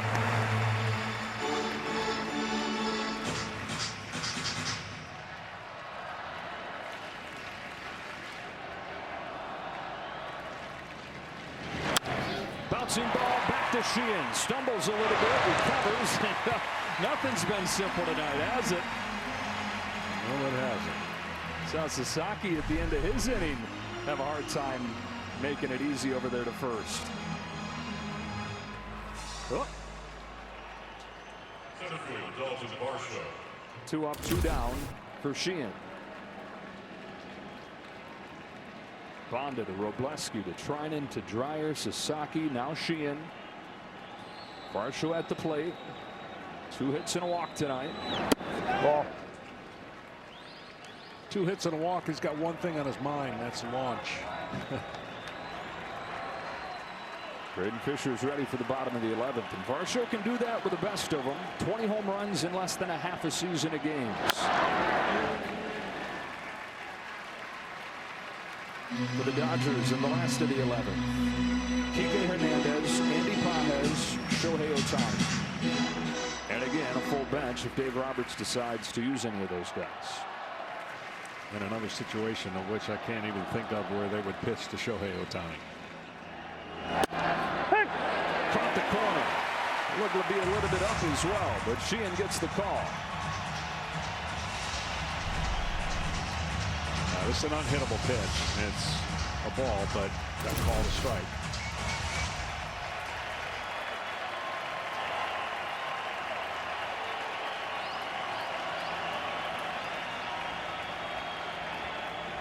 Sheehan's 1-2. He's got a 1-2-3-11. It's the first 1-2-3 inning for the Dodgers since the third. 8-9-1 coming up. To the bottom of the 11th we go. Dodgers and Blue Jays tied at 5. Kike Hernandez will lead off. Then Andy Pages. Then Shohei Ohtani. The bullpen keeps on working. Both these pens having to go very deep. Braden Fisher comes on to pitch. Now, Fisher has faced 26 batters in this postseason, and 11 of them have reached. But Hoffman does his job. He's out of bullets, goes 2 full innings of work. So this is what they have left. His first pitch is high on Kike Hernandez. Everything cuts. It's either cutter or curveball or slider. So the Dodger hitters have seen a lot of these pitches. And Fisher's going to have to be awfully good to get through this. However many innings he's been allowed to pitch in this game. Hernandez, who's 2 for 4, is ahead 2-0. Fisher, a little more than a year ago, is a Dodger minor leaguer, a nameless Dodger minor leaguer, traded to the Blue Jays for Kevin Biggio. 7-0 as a rookie. His 2-0 pitch is outside for ball 3.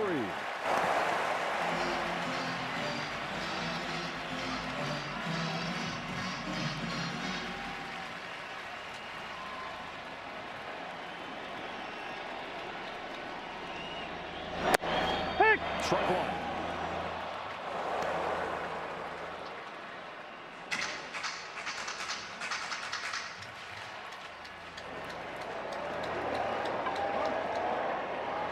Ohtani, who's due up third. 3-1 pitch. Hernandez swings and misses. If the Dodgers win this game, somebody's going to join that list of Gibby and Muncy and Freddie. This franchise's long history with 8 World Championships, 3 walk-off wins in the Fall Classic. As they look for back-to-back titles, Hernandez in the 11th sends one foul.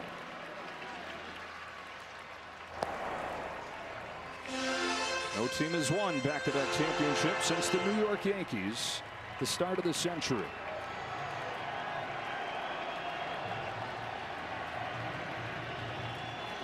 Now another 3-2.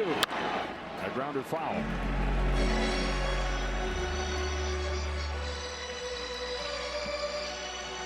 Playing the final countdown, but I don't believe you. I won't believe it till it's over, the way this thing has gone. It's as if it doesn't want to end. Rally caps on as the 8th pitch comes home, and Hernandez goes down swinging. Fisher back from 3-0 to strike him out.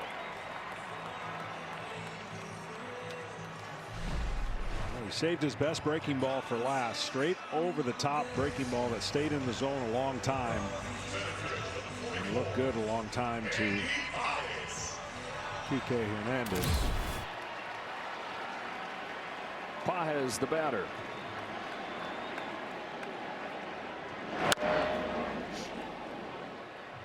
Pages 0 for 4 today. 4 for 47 in the playoffs. He is in serious pull mode. And when a guy's trying to pull, you got to get the ball on the outside part of the plate. That's the third and caught by Clement. 2 gone in the 11th. Here's Ohtani, and he might as well walk on down there to first. Or you're going to go after him. No way. Yep. Took his practice swing, save your energy. Shohei, they tell him. And down to first base. Does he try to run again? Absolutely. The whole world knows that he's going. He's got a manager who once stole a base when the whole world knew that he was going to be trying to. And it changed the franchise's history.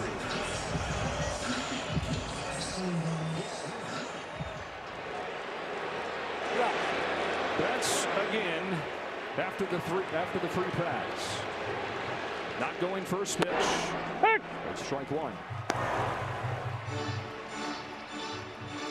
0 for 5. 1 for 12 in the World Series.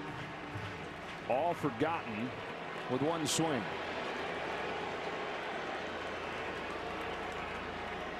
Still not running. Strike 2. Braden Fisher, after falling behind 3-0 to the first hitter, a strike away from getting this game to the 12th. Rookie in the biggest of spots. Home with an 0-2. Betts pulls one left side and through. Winning run into scoring position. And the game again on Freddie Freeman's play.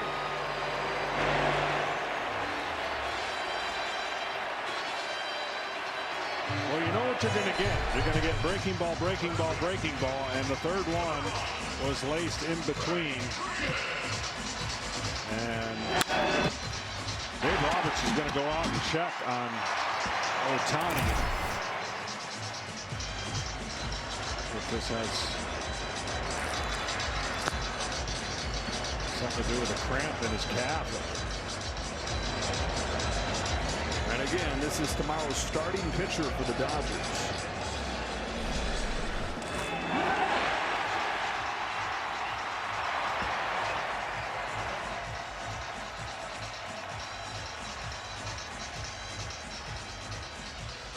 I mean, all these guys at this point got to be gassed. 11 innings of the highest stress baseball you're ever going to play.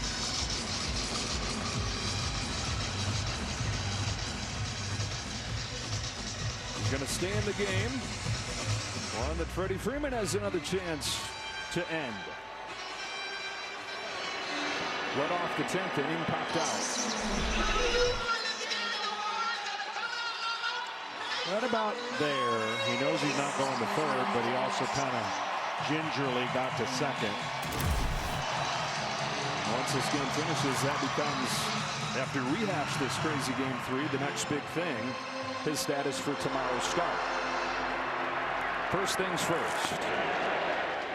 Freddie Freeman. Strike 1.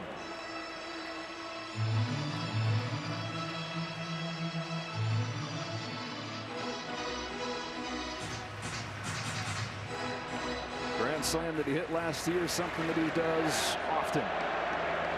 18 career walk-off hits. Sends one in the air to left center field, and Miles Straw camps under it to send this game to the 12th inning. Still tied at 5. Marathon in game 3. All 10 runs of this game came over the first 7 innings. 4 straight innings with zeros put up by these bullpens and by these defenses. Go back to early. Barger had this outfield assist in the 3rd inning. That would have made it 3-0 Dodgers. But then it was the Dodgers trying to play some defense late. Tommy Edman back-to-back innings in the 9th and in the 10th. 3 guys out, once at third, once at home, and he saw Ohtani getting caught trying to steal second base after he was put on in the bottom of the 9th inning, and so we continue to the top of the 12th, 5-5. One of these teams going to run down a dream in this ball game. Let's go down to Tom Verducci. Yeah, Shohei Ohtani, I think it was a case of a bit of cramping there. Nothing major to be concerned about, obviously. He stayed in the game. Remember, he's been on base 6 times today. Yeah, not a normal DH night, although a couple of those times he got the jog around him. Emmett Sheehan stays in. Alejandro Kirk comes up and takes a ball. Emmett Sheehan, a converted starter, and so having only thrown 20 pitches here, still plenty in the tank. Well, I'll tell you who's throwing a lot of pitches. Kershaw. He hasn't got the game yet. There, he got an inning or 2 under his belt down there. There is no doubt. No one understands the adrenaline and heartbeat when you're in extra innings in the World Series and you know your name might get called. So trying to get ready every inning. Kirk on 2-0. Fouls it off. Wants that one back. This is a guy who crushes those high fastballs better than anybody in baseball. He has a 3-run home run that feels like it was a week ago, but it was the 4th inning. That gave the Blue Jays the lead. Dodgers tied it up quickly after that. Back and forth we've gone until things have settled in here. As tense as it's been stable and tied at 5 since the 7th.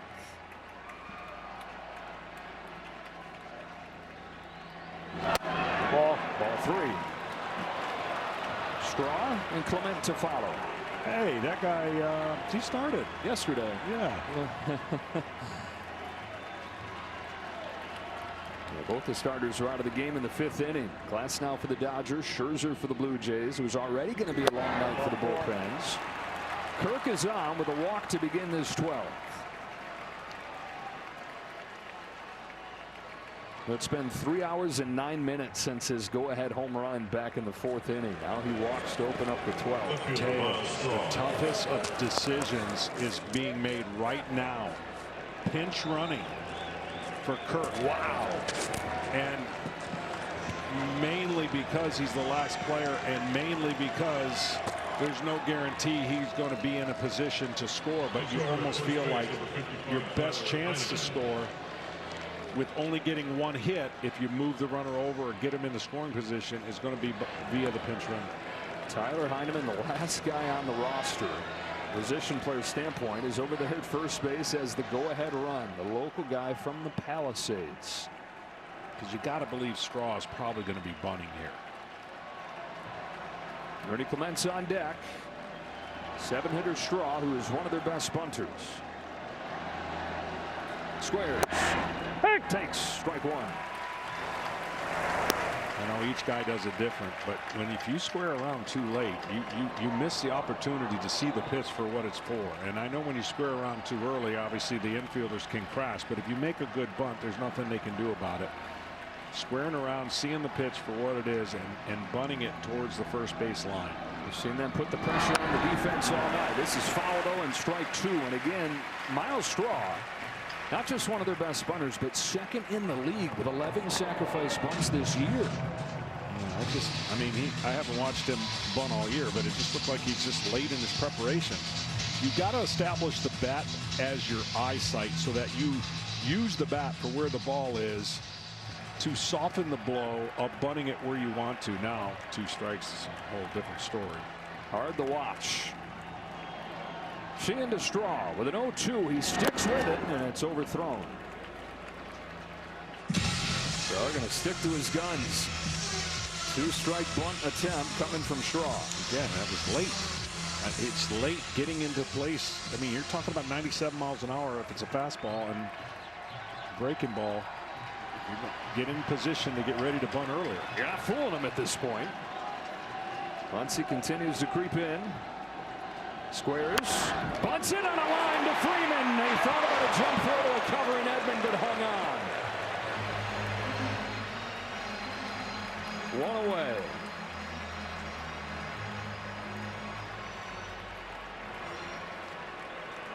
Well, this has become a story of missed opportunities here in extras. Yeah, that for a guy who does it a lot, he's going to be very disappointed.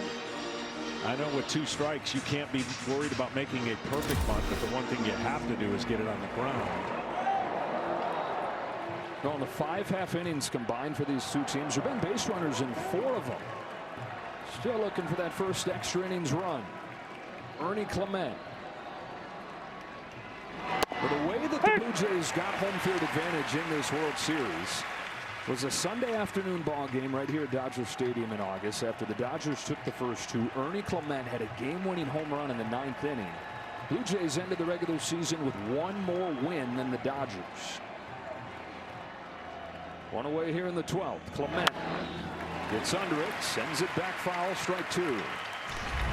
This was that home run. Without that win, this whole thing has changed. Games 1 and 2 are played at Dodger Stadium. We'd be in Toronto right now for game 3.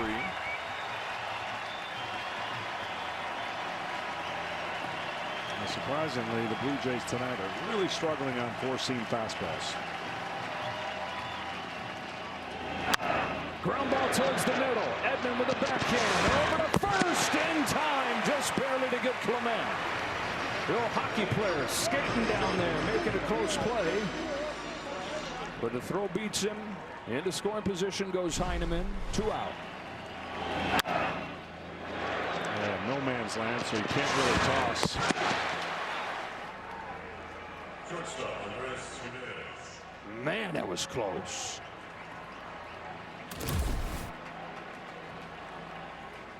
You're going to put Andres Jimenez on here. Here's another spot where the lack of George Springer looms massive. An intentional walk to the 9-hitter, which you can watch a full season of baseball and never see happen. Yeah, I agree. And now this is going to be the first at-bat for Davis Schneider, who replaced Ty France. I think another good meeting right here, and they're going to the mound to let him know first pitch fastball hitter, and he wants to get after it. But when you see George Springer, he takes an innocent swing, and then it's not so innocent. And that when you grab the back of your side as a hitter, it's the worst feeling in the world, and usually doesn't just last for that moment. And so it's Davis Schneider with his shot.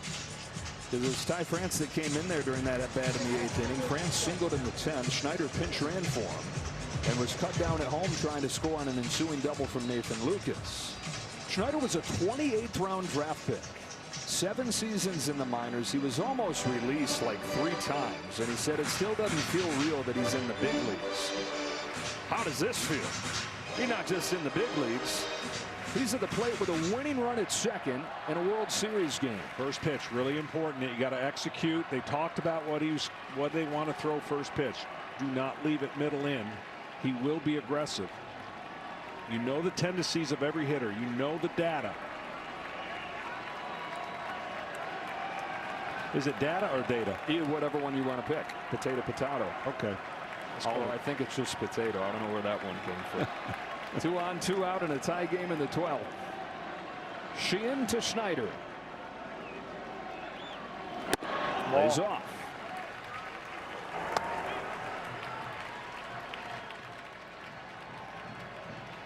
Feels like Sheehan has been out there for 60 pitches, but he's really only 32 pitches.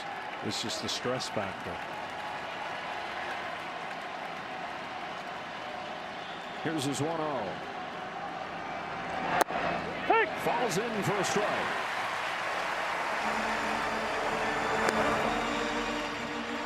Emmett Sheehan, a year and a half removed from Tommy John, came back and was way better than anybody envisioned he would be. It's his 2nd major league season.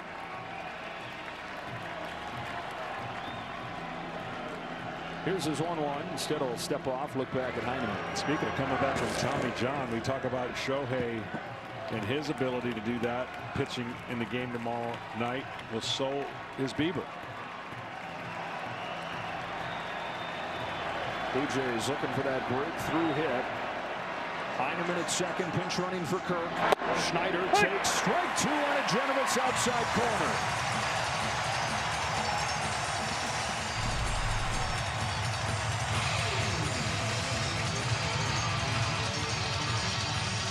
Smith, Muncy, Teoscar Hernandez due up in the bottom of the 12th.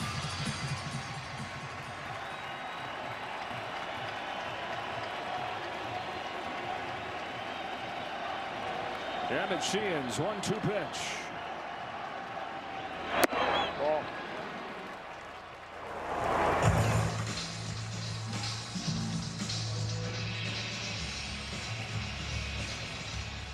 Well, you want this to be the pitch.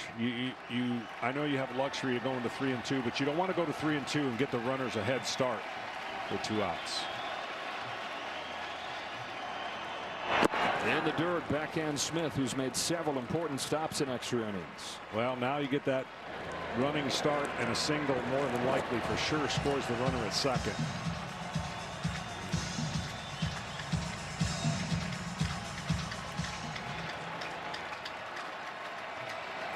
Arms in the outfield, all pretty good for the Dodgers. Hernandez, Pages, Hernandez. 3-2 pitch. A bouncing ball left side. Muncy has no play if it stays fair, but he keeps his foot on the bag. Stretches like a first baseman for the force out. What a heads-up play from Max Muncy. They're waiting to see if they want to challenge. he was going to have no chance at first, and so he turned into a first baseman, but I think it's late. This is a true I think Heineman's safe. Yeah, I was going to say, how does he not slide there? But maybe by not sliding, he ends up being safe because you worry about him going off the bag. I think it's going to definitely be safe. But wow. And so it'll be an infield hit for Davis Schneider. I thought his secondary lead and his inability to take off when the pitch was thrown, he just waited a little too long. It's not going to matter now, but it could have made the difference between being safe or out. You can never assume anything, but his secondary lead, look, he's got to take off. He's not even leaving. After That's a 3-2 pitch. Is overturned. The runner is safe. 3-2 pitch, you have to run. And he didn't, so it's all moot now anyways. But this is one of those, you had one job. You're put in there to run instead of Kirk. That is going to do it for Emmett Sheehan. And with the bases loaded in the 12th inning of a World Series game, Clayton Kershaw comes out of the Dodger bullpen.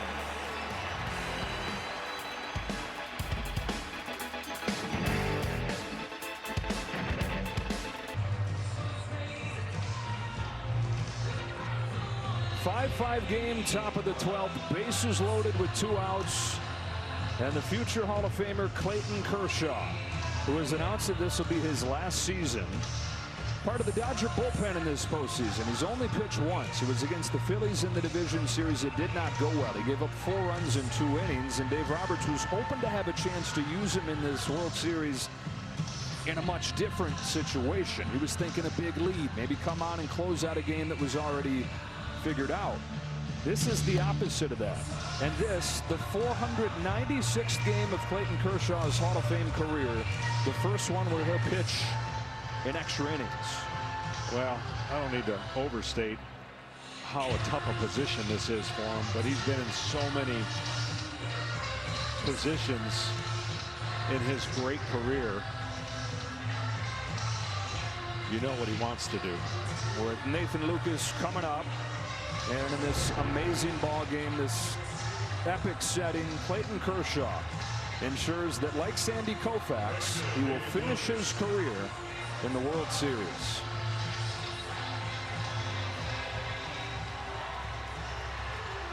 What will the last page say?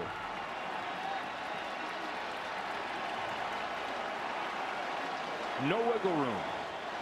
Lucas takes low.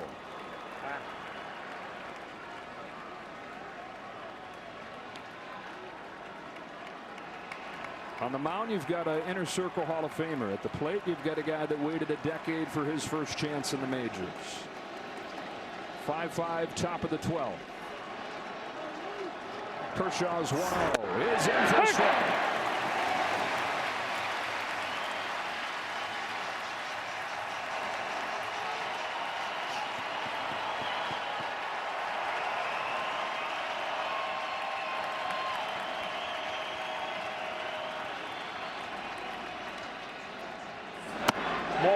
Just misses. And 2-1 instead of 1-2. Massive call from the home plate umpire Mark Wagner. Well, the slider didn't break. If it had broke at all, he would have caught that corner on the inside part of the plate. And so Kershaw battling from behind, home with a 2-1. Lucas takes strike 2. 50-some thousand and a million goosebumps. 2-2 on Nathan Lucas. Clayton Kershaw delivers, and the count goes full. Why wouldn't it? This is absolutely every scenario wrapped in one game. 3-2, bases loaded. Wow.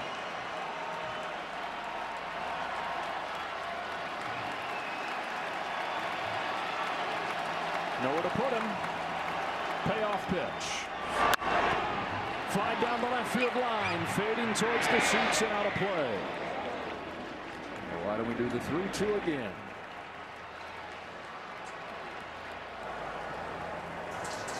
Good dripping with drama this game throughout.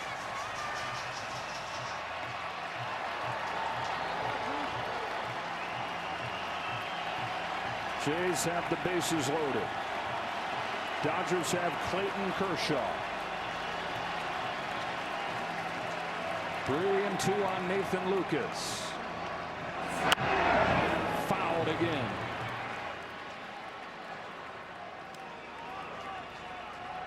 That was a good pitch to break up the sliders that he's been throwing, seeing the same lane.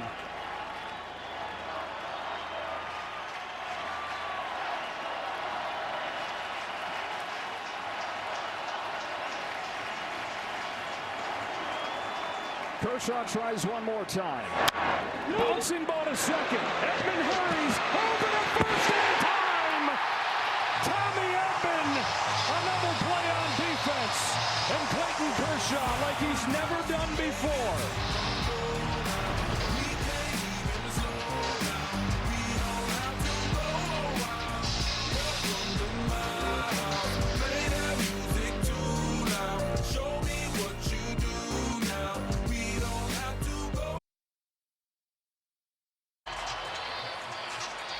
A mix of excitement and relief for Clayton Kershaw and everybody wearing Dodger blue inside this building. He's done something tonight he's never done. And if the Dodgers walk it off here, Kershaw will be the winner. Strike on Will Smith. I mean, that's the only hitter he's going to face, it looks like. That's it. We got Edgardo Enriquez starting to warm in the Dodger bullpen. Smith leading off. And swinging and missing. Strike two. I don't think Fisher throws enough of those. Those high fastballs? Yeah. I mean, everything he throws cuts, and he's going to spin. But when you throw breaking ball, the hitters in this league, especially on this team, they're looking for an area, and they see the spin, and they time it up. Spins it away. 1 ball, 2 strikes. Muncy, Teoscar Hernandez to follow. We're going to show you that last at bat after this at bat and why it's so tough at this time. Smith swings and misses for the first out of the 12. This one you can understand why he was going to swing. Too close to call. It's a ball, but he gets a bat on it. It's this pitch right here that is way out of the zone on a 3-2 count. But again, when you're at the plate trying to make something happen, you swing at pitches you wouldn't normally swing. How do you think his wife Ellen feels right here? Come on, Tommy, she said. And his son Charlie jumping around with mom. Dave Roberts' wife Tricia gives Ellen the hug. Clayton Kershaw has likely thrown the last pitch of his Hall of Fame career. Pitching change here in the bottom of the 12. Well, I know we've talked about it before, but he's up again. This game just keeps going around and around, and recalling different moments throughout World Series history. Max Muncy, Game 3, 2018, off Nathan Eovaldi. The longest game in the history of the World Series ended with a walk-off home run. And he's coming up here. I remember that moment where I was sitting in this booth. And Eric Lauer comes out of that Blue Jays bullpen to face him. This is a nice weapon for the Blue Jays to have right here. Not just a lefty, but should the game continue, he can give them a few innings. He sure can. And even though his fastball is not electric, he has that sneaky late life on that fastball. They only hit 197 off of it. And he can throw with that pitch in different quadrants. That's why the radar gun doesn't always tell all the stories. 5-5 last of the 12. Max Muncy tries to join the Goose as the only guys with multiple walk-offs in the World Series. Only one pitcher left for the Blue Jays after Lauer. That's Brendan Little. They carried 8 relievers. The Dodgers have carried 9. They have 2 left. Enriquez and Klein. On an 0-1, Muncy sends a fly ball back of first, down the line. Back goes Isaiah Kiner-Falefa to make the catch.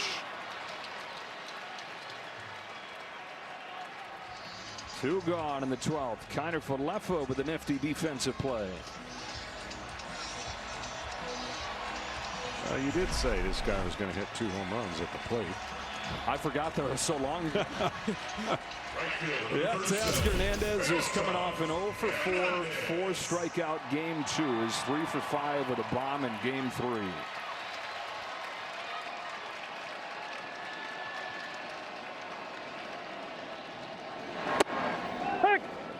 Strike 1. And again, the reason why, I mean, not to take it for, you know, any home run ends the game, but if you get him out, you don't have to necessarily face Ohtani in the next inning because there's 3 more hitters before him. So it's a big out.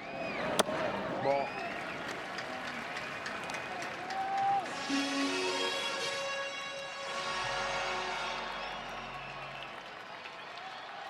Who blinks first? Nobody's blinking. Everybody out of the bullpen nails. No runs and extras. 1 ball, 2 strikes on Hernandez. For the Blue Jays, 5 runs on 14 hits in this game. For the Dodgers, 5 runs on 12 hits. There have been chances in extra innings, but nobody's come up with that big hit. I know how it's going to end. How? Safety squeeze. I mean, I think that literally is the last box to check. The 1-2 pitch. Hernandez watches it pop away. Series is tied. Game is tied. Best of 7 has become best of 5. On a 2-2. Hernandez fouls it off. We'll do it again. Well, it's going to be a painful loss for anybody at this point. When it gets to the 12th, 13th, it's just painful because of the opportunities throughout the game that you could go to both sides and say, golly, if this would have happened, that would have been over. But for the Blue Jays, as we've talked about, what they have ahead, more important for them. Little pop. Right side, kind of for Leffa. That's a quiet 12th inning for Eric Lauer. On to the 13th we go. Sending prayers up. Hoping somebody can come through. Baseball gods have written quite a script for game 3. Well, it's proof that you don't need runs to have excitement. We haven't had any since the 7th inning, but it has been loaded with tense moments. On to the 13th we go in game 3. And a guy who wasn't even on the Championship Series roster, Edgardo Enriquez, comes on to pitch. Really good arm, but can he throw enough strikes in a pressure situation like this? Enriquez, who's 23 years old, out of Venezuela, pitched in the wild card round, but walked 2 guys, gave up a hit, didn't get anybody out, and has not been seen since. And boy, oh boy, he's going to have it right away because Vladimir Guerrero Jr. leads off. This is the 3rd time over the last 5 innings he's led off. He's flied to right, he's flied to center. In this game, just 1 for 5. I know this is going to shock you. If this is a regular season, I would have already thrown my score sheet away. But I got it absolutely perfect. But here's what I'm going to predict. Because the score sheet only goes through 11 innings. Well, you got to use those extra columns. 1, 2, 3. You got 15 in there. Do I have 15 in there? And a column where you can get a ruler out and make more. Okay. I think we have Good to know. for 20 innings on the score sheet. Good to know. Never mind. Okay, you got time. Vladimir Guerrero Jr. leading off this inning. Jays looking for their first run since the 7th. Both these teams are. Strike 1 from Enriquez. Edgardo Enriquez, who was mostly a catcher when the Dodgers signed him out of Venezuela.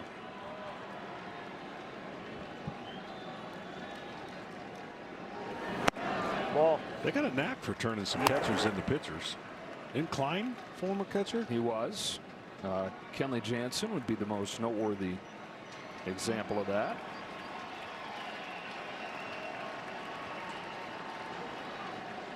Enriquez to Vlad Jr. with a 1-1. That's high for ball 2. One thing Vlad is not going to do, and that is help you out if you don't have command. Don't miss down with that sinker. He loves it down there.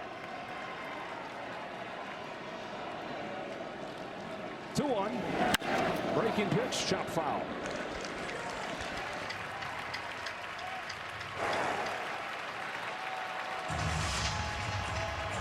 Vladimir Guerrero Jr. has been just a joy to watch in this postseason. Everything you could hope for if you're a Blue Jay fan from your franchise player. And the biggest contract in franchise history. One of the biggest in baseball history. Showing why this October. Grounded one to Mookie Betts. Right in the 13th.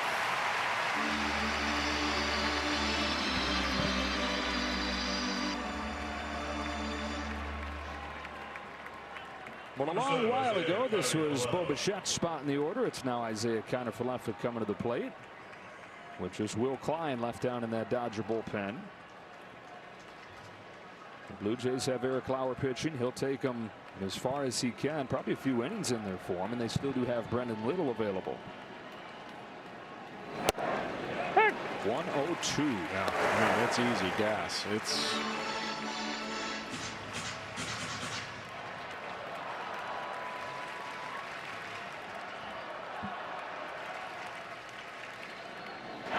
ball.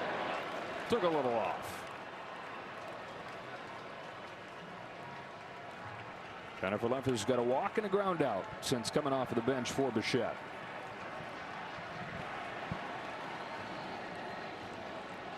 On a 1-1 from Henriquez. He swings and misses at the high heat. Strike 2. Well,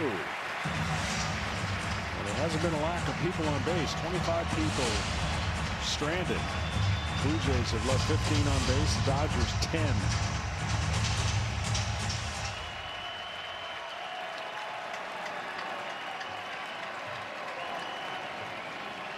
Here comes Henriquez to strike him out. And the moment has not been too big for Edgardo Henriquez.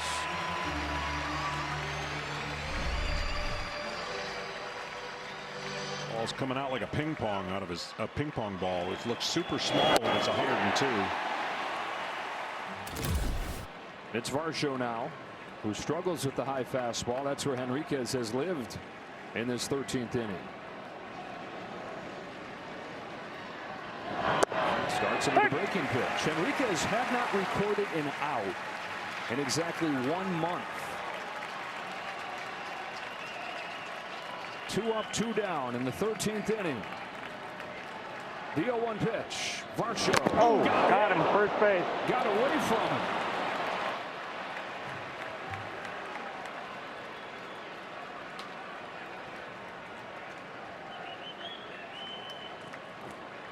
Catcher number 55, Tyler Heineman.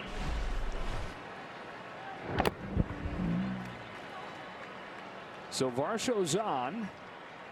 And Tyler Heineman, who came into the game to pinch run for Kirk, is coming up for his first at-bat of this postseason.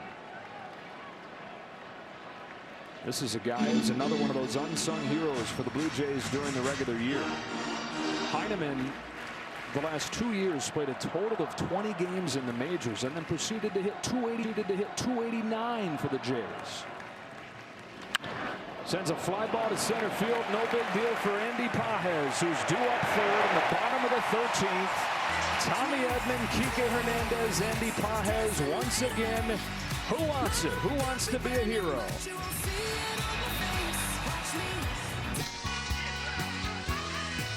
5-5 game to the bottom of the 13th we go in a Game 3 classic, and we welcome it back inside. I'm starting to lose my voice. I took a little painkiller here, starting to get pain in here. Folks are saying thanks. Maybe I'll stop talking at this point. But, this game started at 5:11. It's crossed 10 o'clock local time. The last time we had a run, Ohtani's home run was at 7:54. Somebody trying to break through. Yeah, and this is usually what happens when you get to this point.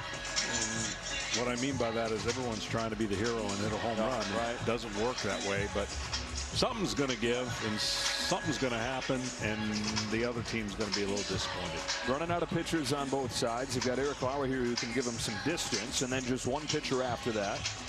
Dodgers have Henriquez, who had that 1-2, or had the scoreless inning, just one base runner, and Will Klein after that, but neither one of those guys are length options. In this game, this is what we have combined. 26 men left on base. Edman, Hernandez, Pages, if it gets there, Ohtani due up fourth. Tommy Edman has made defensive play after defensive play. He's looking for his first hit, though. 0 for 5 as this game wages deep into the ninth. He may not have this chance if not for his own defense, though. Pokes one right center towards the gap. It is down. Leadoff double, Tommy Edman. Winning run in scoring position in the 13th.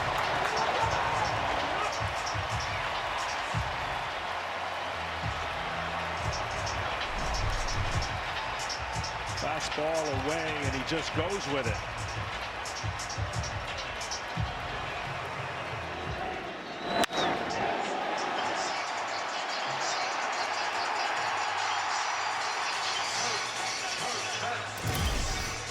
And they will pinch run for Tommy Edman, who's been nursing that sore ankle all year.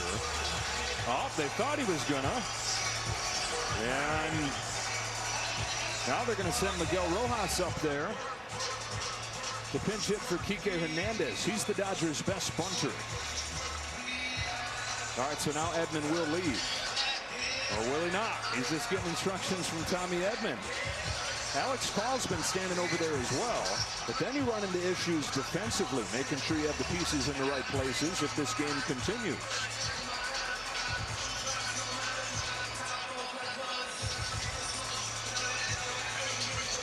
It is subtle chaos right here. Now John Schneider is running out of the first base dugout to talk to his entire infield. Well, it brings in that scenario I was talking about. Safety squeeze to end the game. Bunt him over, and then safety squeeze. Because Ohtani's not going to hit no matter what, so he's a non-factor. Randy Pages is the guy on deck. With Rojas at the plate here. And Alex Call has replaced Pages. Well, you got a lineup full of guys who have had their chances to end this game. None of them have been able to, and so Dave Roberts, for the first time today, dips into the bench. It's the veteran leader, Miguel Rojas. Has not had many chances in this postseason. Has delivered when he has. He squares. He bunts. Perfectly done. Winning run to third.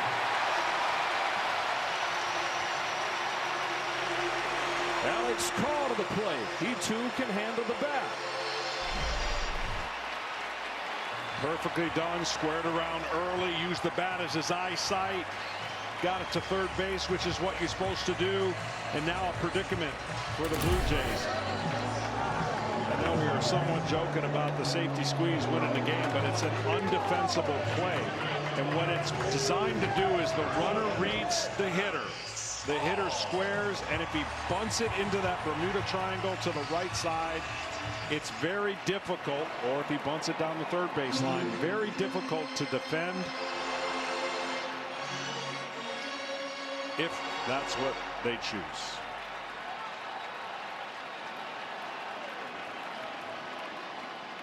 Call. Looked like he was going to be swinging. Took a ball. Alex Call acquired at the deadline from Washington. He said when he heard that he was going to the Dodgers, his first thought was, I'm going to win the World Series. He's got a chance to win Game 3 himself. Ball. 2 balls and no strikes.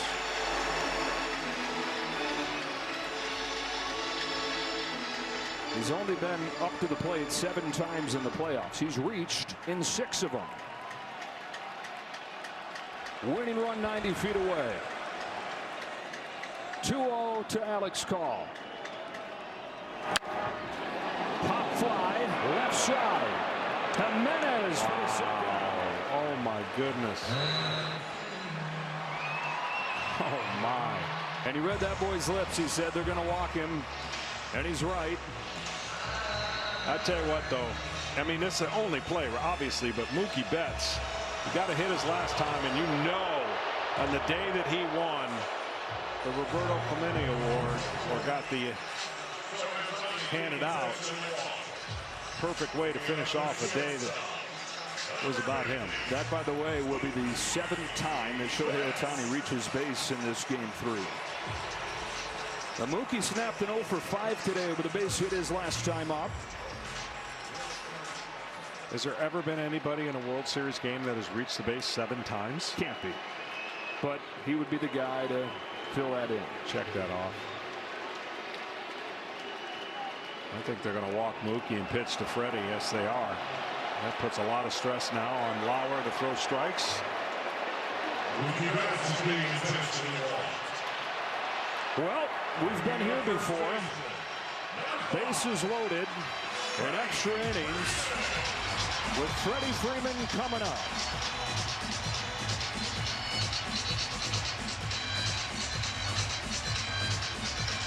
Well, the last time the Dodgers were in this situation against Philadelphia, they had a walk-off with a play that wasn't made by the pitcher on a comeback.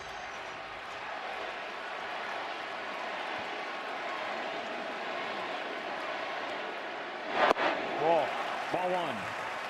0 room for error with a back-to-back intentional walks.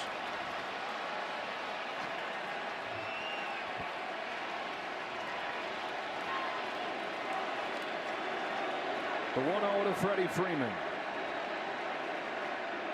High drive to center field. Varsho's going back. Onto the track, just enough for home. Somehow, some way, Eric Lauer gets out of this. A leadoff double. Nothing to show for it except for a 14th inning of a World Series classic.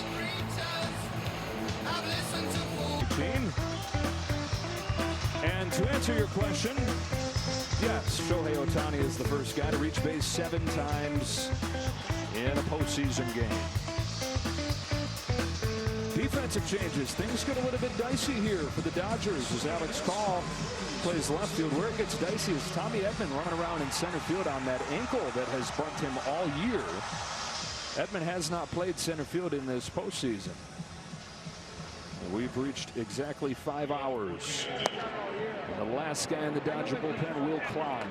What happens after that? Your guess is as good as mine. Miles Straw leads off, takes a ball from Henriquez.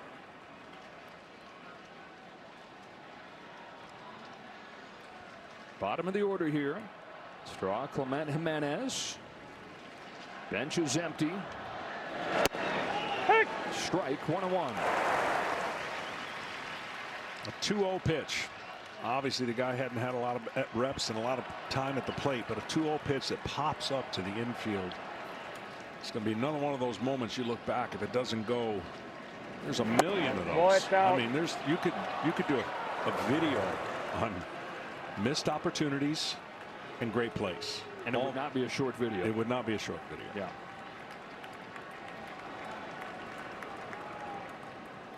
Two and 1 on Straw. Leading off the 14th inning for the Blue Jays.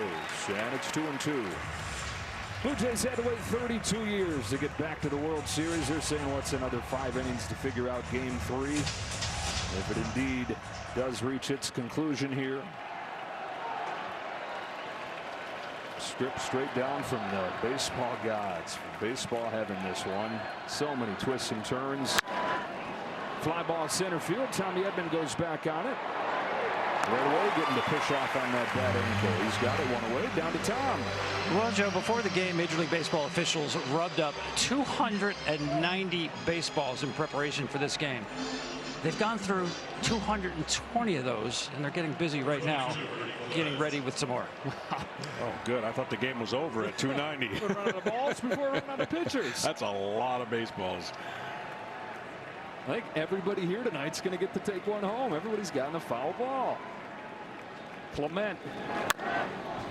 Man, Ernie Clement, who seems like gets multiple hits every night just in regulation, just 1 for 6 today. Still up there playing with that cast on his hand, that guard on his hand. In the same game back in August, Ernie Clement broke his hand and got gashed in the foot and needed 10 stitches. Played through all that, didn't miss a day. He was a hockey player growing up in Rochester, New York. And John Schneider says quite literally a hockey player, but then figuratively speaking still, guy's a hockey player. You just cannot shut him down. Doesn't matter the injury. Says keep me in there. Down 0-2. Ball just outside.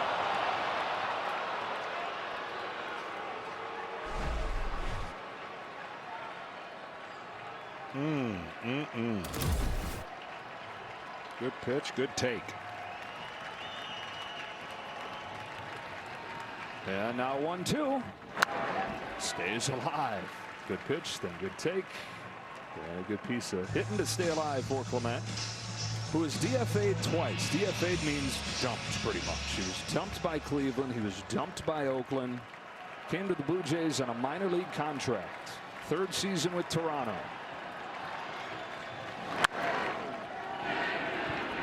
He's a 200 hitter those couple stints with Cleveland and Oakland. He was good for his defense, but don't lose your glove, they tell him, because he didn't have much of a bat. He's hit 275 in his 3 years with the Blue Jays and 400 in his first trip to the playoffs. At least with a big roll. Another 1-2. Another foul. Took big hits throughout his life. All these guys have. This guy in particular when he was in college at Virginia. Sent the Cavaliers to the College World Series with a walk-off base hit.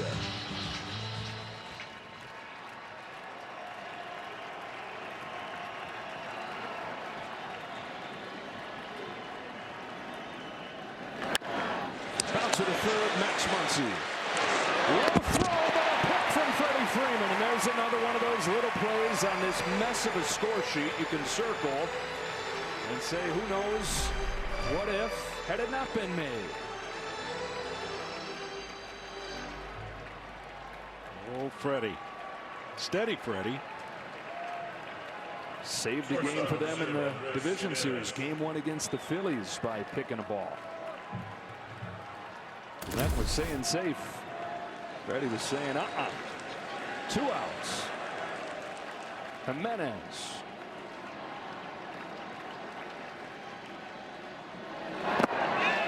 You can start to just play back things I've already said.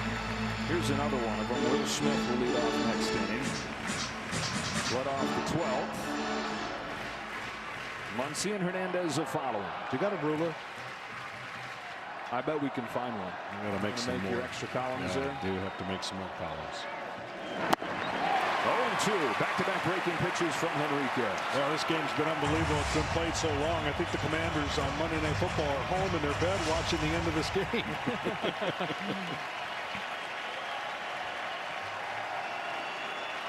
Henriquez, who hadn't gotten it out in a month, saws him off. Jimenez down in pain. He has no choice but to stay in this game. They don't have anybody left. Well, they have pitchers, but you certainly don't want to have to be forced to play a pitcher. Unless we've got to saw that leg off, Andres. Sorry, buddy. He got them both. You don't see that very often. All right, unless we got to saw off both legs, you got to stay in the game. That's hard to do. Wow. You have 2 bruises from 1 pitch.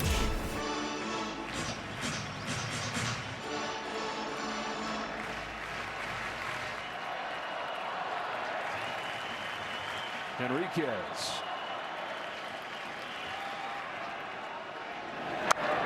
On the hands again.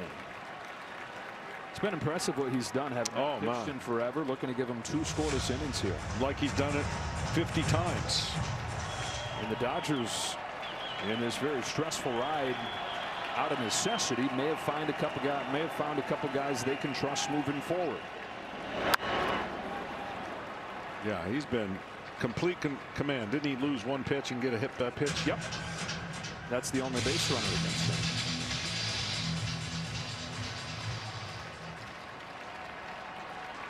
Well, the intentional walk. That shouldn't count. Nope.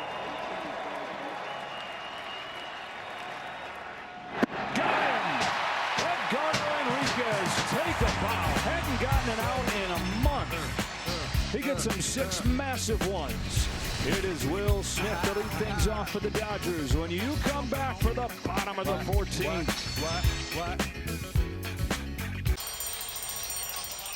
We are coming out of the 14th inning stretch. Separate this game into 2 parts. The first 7 innings were all 10 runs of this game scored. The last 7 innings, nada, nothing doing.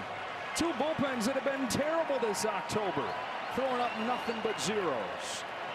Will Smith leads off against Eric Lauer, whose first pitch is high and away for ball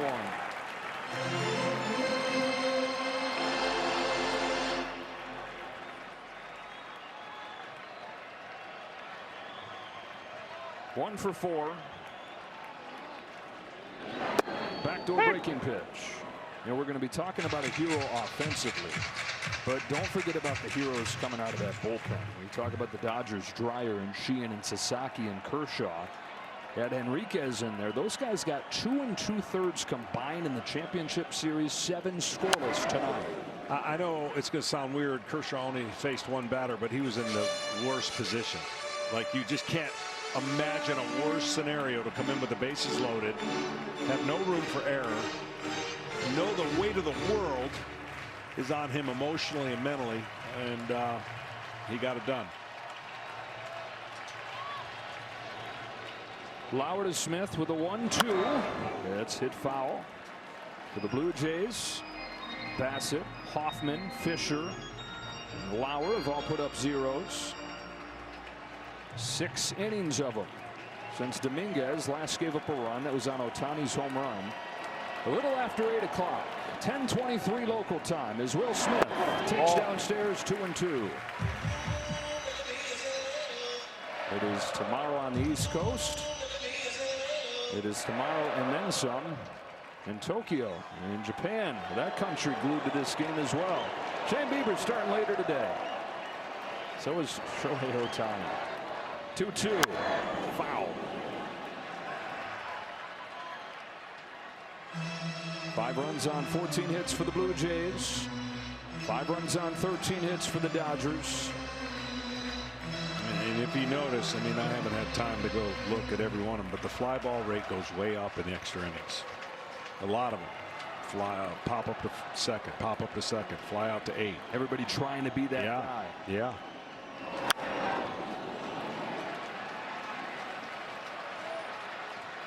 A lot of flyouts. Are you reading that and exploiting that as a pitcher? Absolutely. You have to. Nobody's left. Mary Hart's still here. Magic's still here. Jason Bateman still here. Glad you are too. Sean Hayes still here. Another 2-2 to Will Smith. High drive.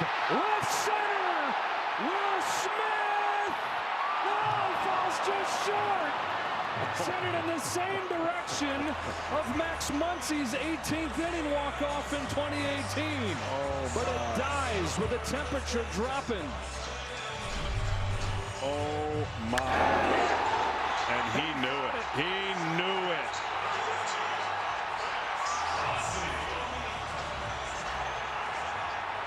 I'm telling you, tomorrow with a little bit warmer weather that is going to be here, there's no chance that ball stays in the park. I was just thinking it's going to be 90 tomorrow. Muncy spills out of the way, ball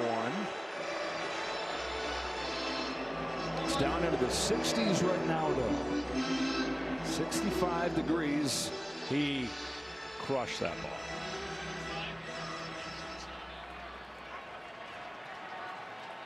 Muncy looking for his first hit of this ball game.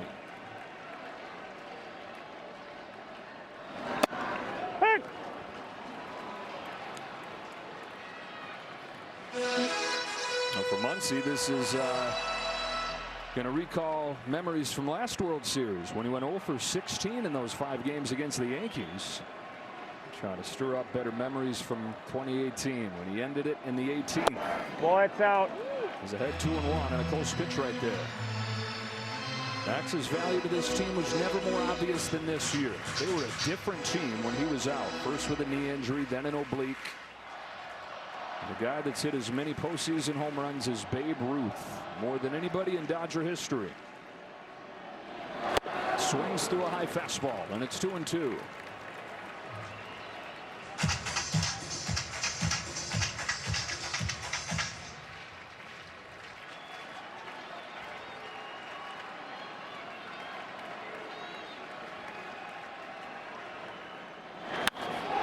Down the line towards the pole, hooking foul. A couple of scares sent into the Blue Jays. Well, Lauer's going to have to get that breaking ball and down. He left this one up, and you talk about getting out and getting it.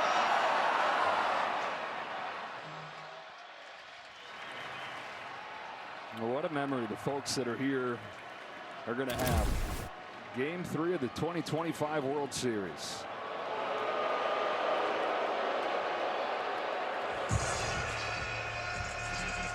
Will Smith hit at 102 miles per hour at the optimum launch angle, and it just died. It did.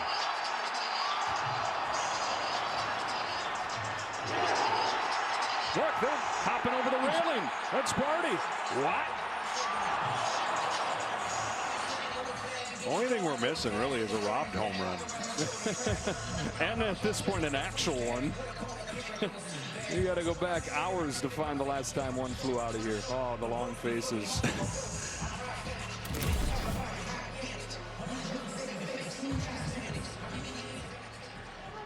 Everybody's had a couple of chances to be the guy. They've taken the chance away from him as he's been walked intentionally all 3 times since the 9th. 2-2 to Muncy. Ball. Took it low. Granted, this one, every time somebody takes a pitch, it's impressive because the urge has got to be overwhelming to end it. Hernandez waits on deck. Lauer's 3-2. He walked him.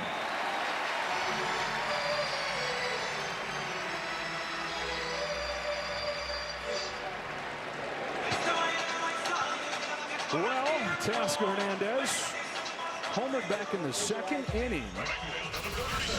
That was at 5:41. That's almost 5 hours ago.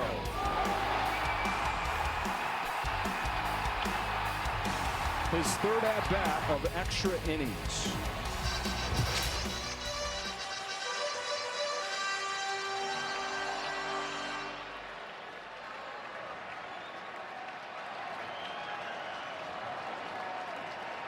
Small lead for Muncy. Lauer throws. Hernandez fouls it. Had one right over the heart of the plate there. I mean, I'm not crazy about this stat, but can you imagine the chart on win probability and how fluctuations there would have been and how many different ones and peaks and valleys? And I think sometime recently the win probability machine probably said, I quit. Yeah, I'm done.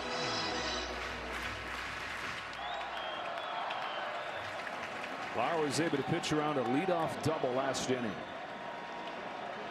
He's saying, what's a 1-out walk?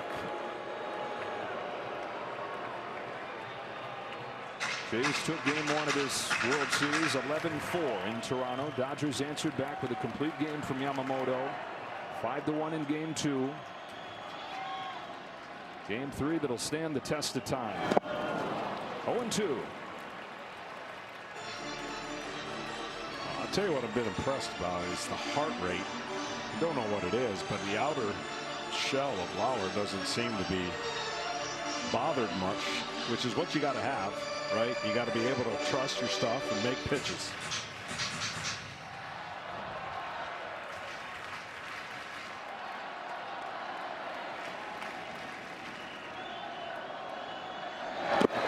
In the dirt.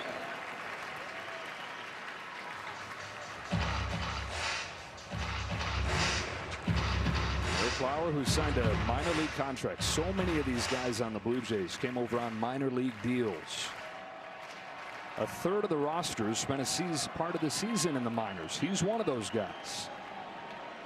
His 1-2 to Hernandez. Ball misses away. We haven't had a double play in this game, have we? That can't be possible, but I think you're right. On the bingo card, that's one that hasn't. We keep hitting, man. Been checked off. This is like a Sunday afternoon at the Senior Citizen Center. Bingo after bingo. 2-2. Cue shot foul.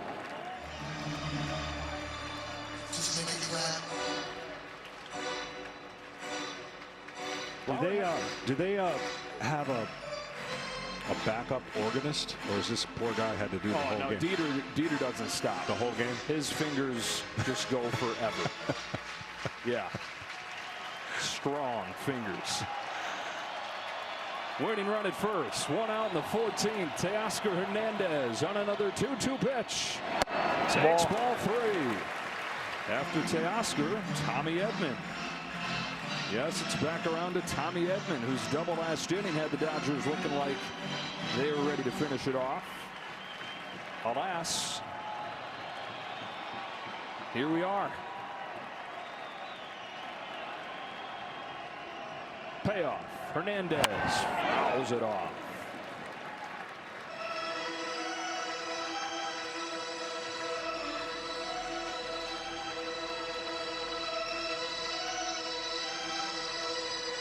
We found him.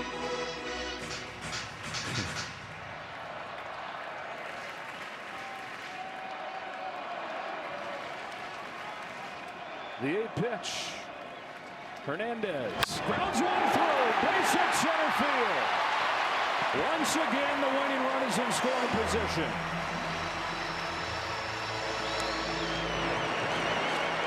And once again, Tommy Edman has his shot. What an adventure of a ball game it's been for all of us who have watched, but put yourself in Tommy Edman's shoes, who at one point felt like the GOAT, or a GOAT. His error led to a 3-run home run, and then he was 0 for 5. But in the middle of that, he was making saving defensive play after saving defensive play. This game is not still going without his defense. For sure. He tries to end a game that he continued multiple times.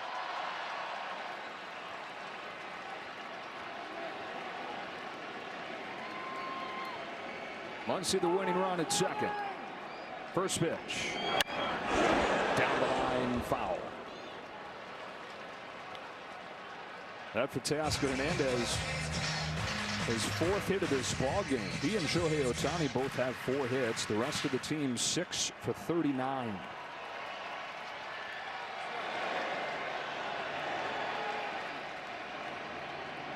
On an 0-1. Edman pops it up. Infield fly rule in effect. Isaiah Kiner-Falefa for out number 2. Another pop-up.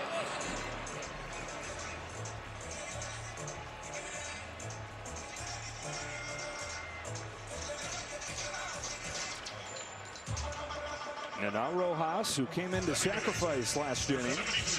That was after Edman started that inning with a double. Rojas moved him up to third base. Perfectly done, but the Dodgers stranded him there. Here's a spot for the veteran to swing away. 36 years of age. In his 3rd season with the Dodgers, over from the Marlins. One of the behind-the-scenes leaders of this club. Well, that's out. 22 or 23 fly ball outs by the Dodgers. 6-7, 6-7, 22, 23. Yeah. That's a lot. Muncy at second, the winning run. 1-0 pitch. Rojas grounds one left side. Clements got it. Low throw, bounced over there, and Guerrero's got it. Intentionally done, getting it over there with not enough with his body moving away to get it all the way to Guerrero. Calmly, with savvy, sends us Lionel Richie time. The Lionel Richie time. And the 15th.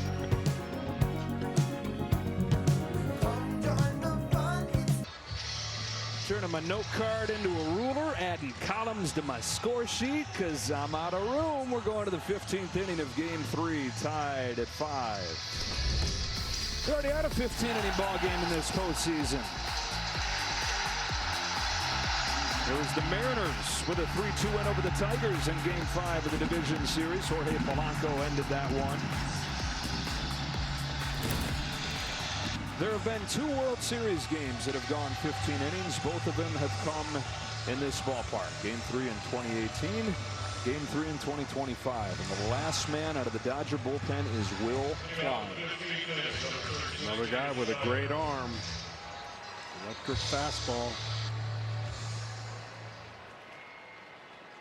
6'5", 230-pounder, 25 years of age. Comes home to Davis Schneider with a fastball strike. Well, he pitched in Game 1 of this World Series. It was his postseason debut. He hadn't pitched for the Dodgers in a month. He only pitched for him 14 times all year. Will Klein in his career has a 5.16 ERA. But he's the last option down there. Top of the order here. Schneider, Lucas, Guerrero. Will Klein trying to do what Henriquez did. His 0-2. Popped out. Got under it. What Henriquez did was exceed expectations. Got 6 outs. First outs he's gotten in a month. Schneider's down on a high fastball. Statcast 3D looking at all the pitches today. Ready? Be careful. All 487 of them thrown by 18 different guys. Johnny, you got anything left in that right arm of yours? No. I mean, we joke, but you got to start wondering what the plan is after Klein. Lucas takes strike 1.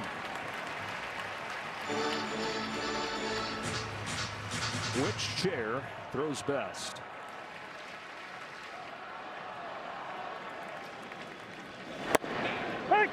High strike, and it's 0-2. When we talk about the players and their stamina in this game, Mark Wegner has called however many hundred of those pitches we just showed you. There's been a few that the hitters have really, and that was one of them that you could see him say, wow, that's tough to hit up there.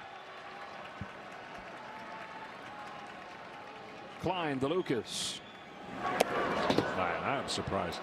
You get a call like that, and I just am shocked on how many pitchers and catchers don't go right back up there to put more stress on the hitter. It's overthinking. It is. I mean, he just got a borderline pitch called for a strike. There's the last guy for the Blue Jays. They want to even this desperation up. Brennan Little. Lucas sends it foul. Blue Jays only have 1 hit over the last 4+ innings. There's a single from Ty France back in the 12th. 1-2 to Lucas again. Very high. 2-2. They also lost a lot of their regulars that were in the lineup too.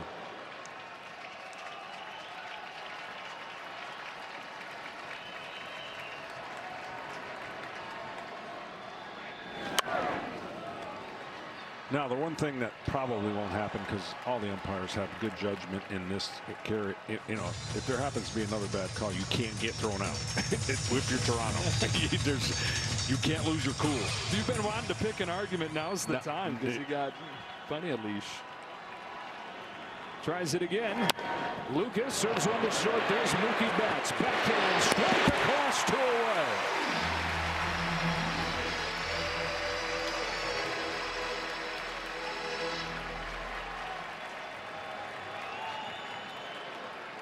And now Vlad Jr. No position player has ever pitched in a World Series game, and you hope that it doesn't get there.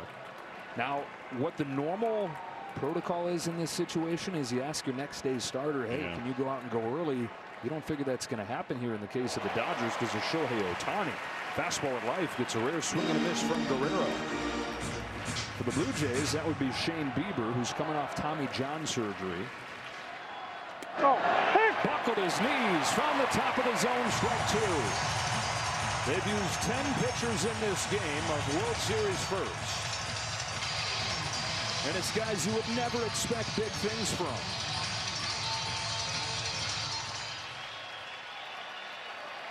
Will Klein's got to feel like he's in a weird dream right now. Ground ball up the middle, smothered by Rojas. Heck of an effort, but no shot. And a 2-out hit for Vlad Jr.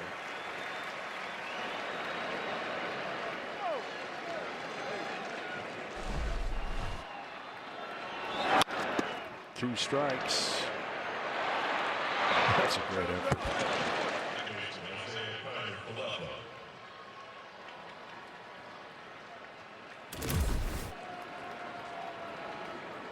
And he kept alive for Kiner-Falefa. Kiner-Falefa came into this game in the 9th inning, and he's played about half of it. Strike from Klein. This guy, I'm telling you. I mean, both these guys, Enriquez and Klein, who have struggled with command, have come out looking cool as could be.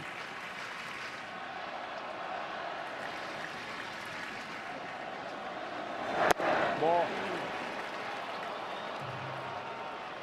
And you can't say they got nothing to lose. They got everything to lose.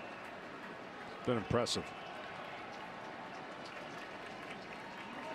The 1-1 pitch. Strike 2 on Isaiah Kiner-Falefa.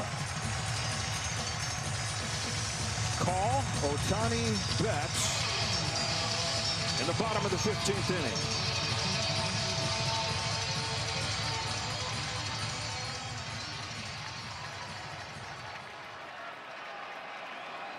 Kiner-Falefa trying to give him something they haven't had since the 11th. That is a guy in scoring position. Hard to put away. Doesn't hit it that hard, but he's very hard to strike out. Isaiah Kiner-Falefa, who's from Hawaii, grew up dreaming of being the next Derek Jeter, playing for the New York Yankees, which he got to do. Second stint with the Blue Jays now. Lays off, and the count is 2-2. They signed him prior to last season. They traded him away to the Pirates last year. That's what the Blue Jays season was last year. They're trading dudes. Last place team. First place team this year, they were buyers, and they bought him back.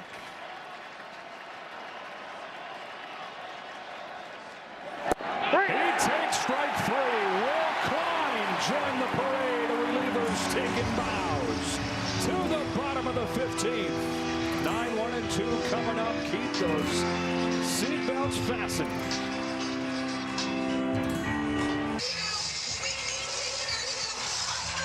Our drone's got to be running out of battery or gas or whatever those things run on. Bottom of the 15th. Still tied at 5. This was the score in the 7th inning. And that's where it stands still. Alex Call will lead off, then Shohei Ohtani, who has been up 3 times since the 9th inning, but has been put on intentionally in all 3 cases, and then it'd be Mookie Betts.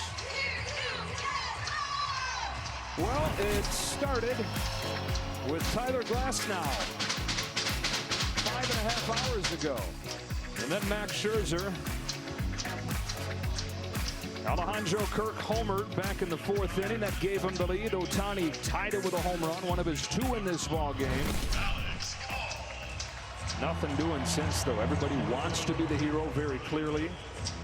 We were talking with Joe Carter, World Series hero, Inner Circle the other night, and he said, try less to do more. And it seems like everybody's trying hard to do more. Who's the guy that just lets it happen? Alex Call takes strike 1 from Eric Lauer.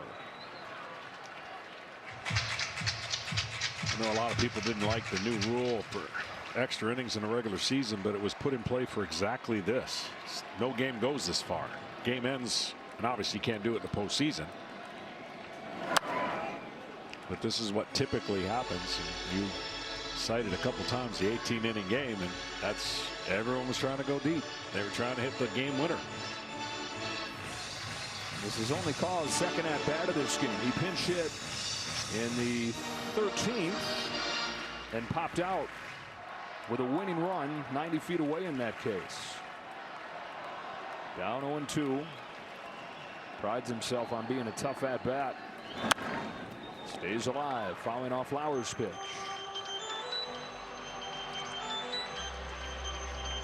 Didn't we set a record in foul balls the other day in Toronto, something like that. Most foul balls by a team in the pitch tracking era. Yeah, of a World Series. That has to be broken. Yeah, I think they're all broken at this point. Another 0-2 pitch. Call lays off. Nobody takes a pitch with more swag than Alex Call. Deadline pickup. I mean, that guy's got swag too.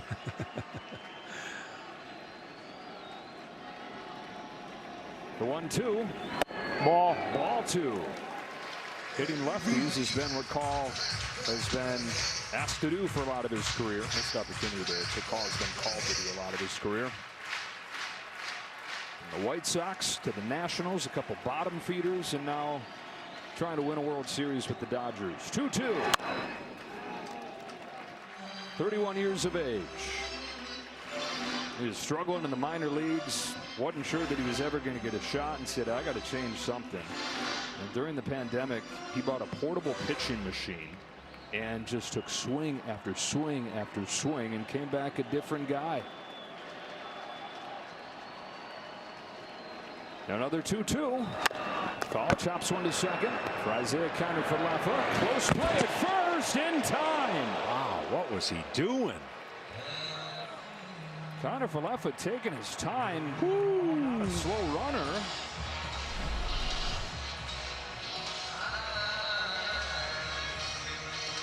Wow, that is a wow. It's nice that Ohtani goes through the motions and actually walks into the batter's box. Tyler Heineman is hitting him on the backside. Say, hey, buddy, you know the drill. You've been paying attention. These fans are getting sick of it.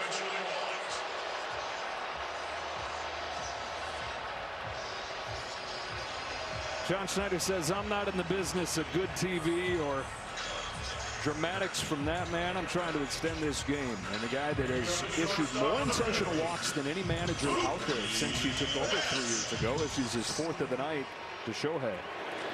Do we see Ohtani try to run again? We haven't since he was caught trying to steal second when they overslid the bat.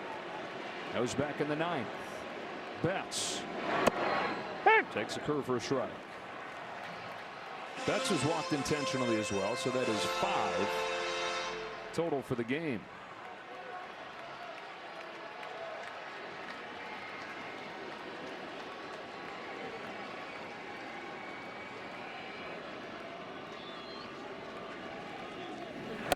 Ball.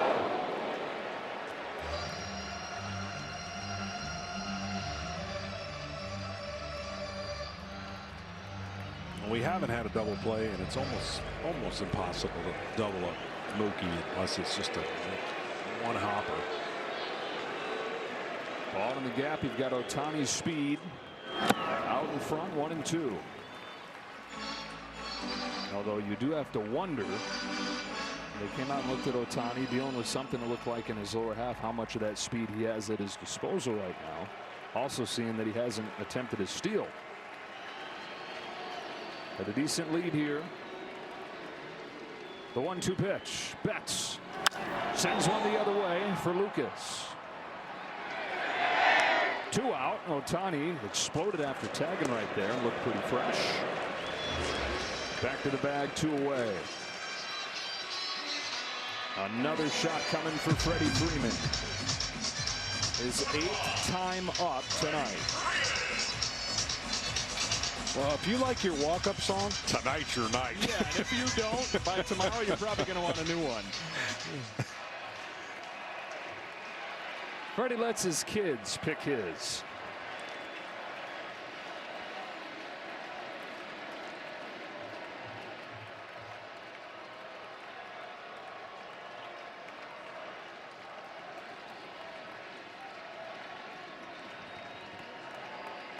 Freeman's 0 for 3 in extras.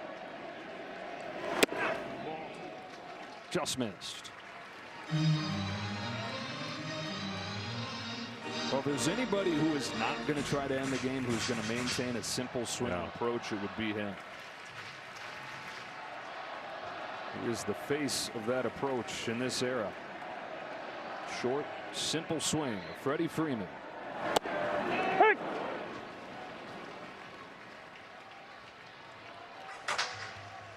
36 years old, 16 years, 12 in Atlanta, 4th one with the Dodgers.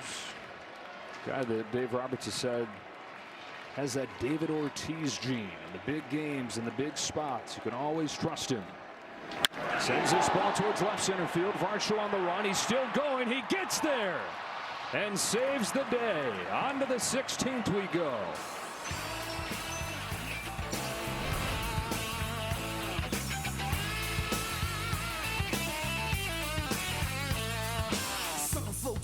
And then 16th inning in a Game 3 classic.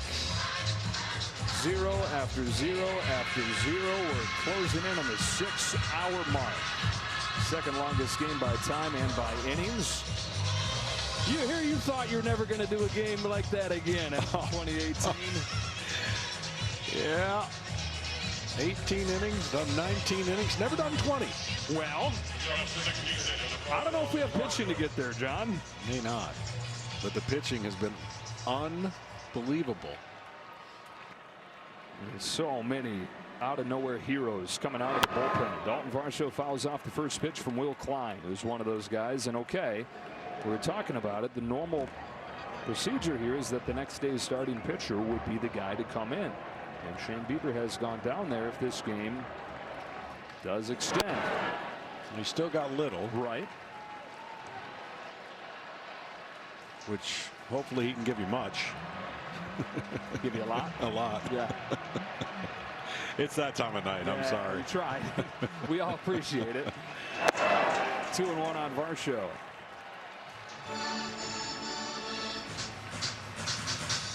Lauer's thrown 57 pitches. Converted starter. That's getting up there. The guy who has not started in a while. Varsho smacks it sharply. Hot hands Miguel Rojas. One away in the 16th. Well, the Dodgers have had threats. The Blue Jays really have not. They have not had a guy in scoring position since the 12th. And only one hit over the last 4 innings. One away, Tyler Heineman.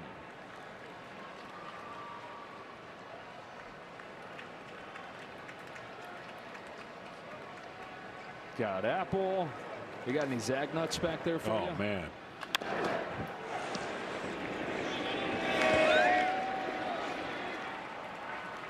Tyler Heineman, we mentioned, from Southern California. He's from the Palisades, which was one of the neighborhoods, one of the small towns that was most affected by the wildfires this winter. Tyler and a whole group of people with a charity with some friends of his did all they could to raise money for the rebuilding of the Palisades.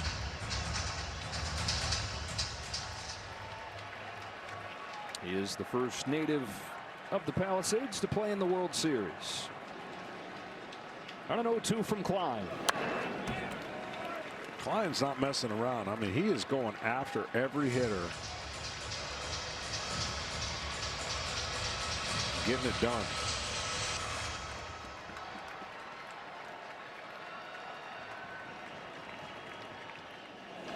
You know, he doesn't need a pitch clock. No.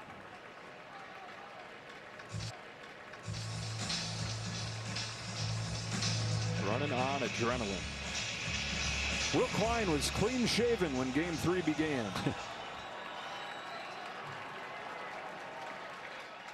Tyler Heineman making him work here, fouling off a few pitches. Another 0-2. Another foul ball.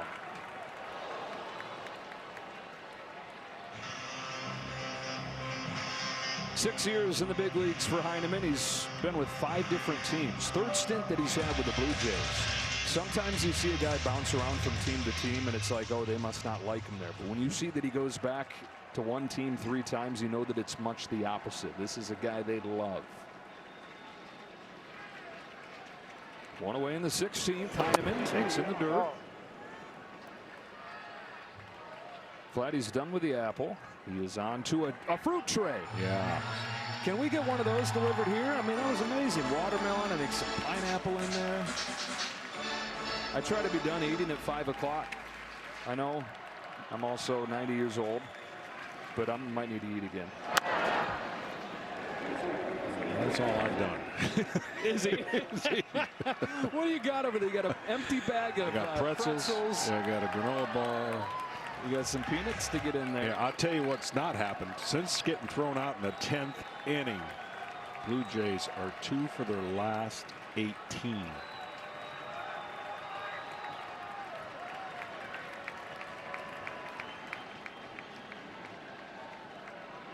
Klein will try it again to Heineman. On his hands, sawed him off. 2 away in the 16th. Freddie wasn't going near that. No, not after that pop-up the other day in Toronto. Look at it, glistening. I mean, I love pineapple. It's a great, great fruit. Watermelon, if it's good, it's good. Yeah. If it's not, it's not. That doesn't look like the finest watermelon, although it very well could have been at the start. Miles Straw, 2 up and 2 down for Klein in this 16th inning. And as has been the case twice in extra innings, Will Smith is going to lead off the bottom of the 16th.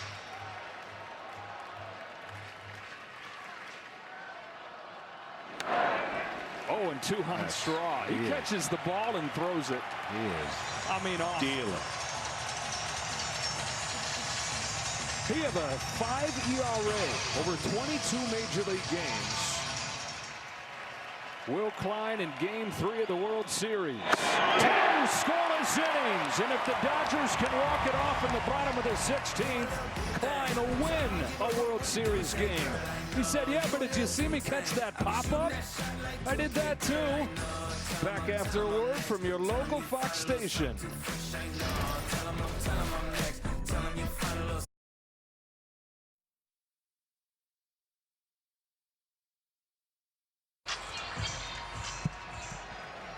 Bottom 16, 5-5, Game 3 of the World Series. October 27, 2025 is about to become the 28th here in LA. Will Smith leads off, takes a curve that doesn't get the call from Eric Lauer, who has thrown 58 pitches. As recently as late August, Lauer threw 102 pitches in a game, but has not exceeded 50 since the start of September, moving into the bullpen. His 1-0. He's on the outside corner for a strike. Will Smith thought that he had ended this game starting the 14th with a fly ball that went to the wall. And you can understand why he thought he had ended it. You look at the details of the data/data. We still haven't decided which one of those that is. 102 miles per hour off of the bat at the launch angle that it was at. That's happened 46 times in baseball this year. 22 for 46, 21 of the 22 hits, home runs. Yeah.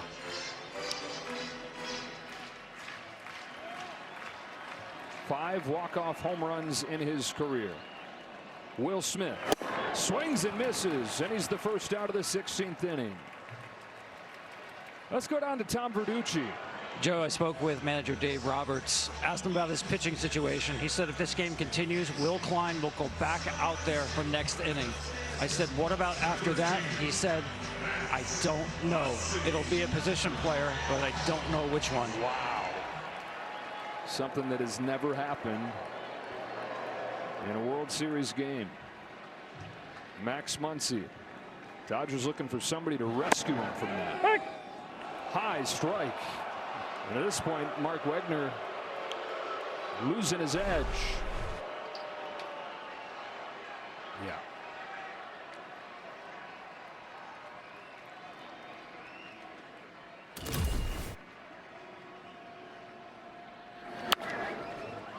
No 1-2 on Muncy.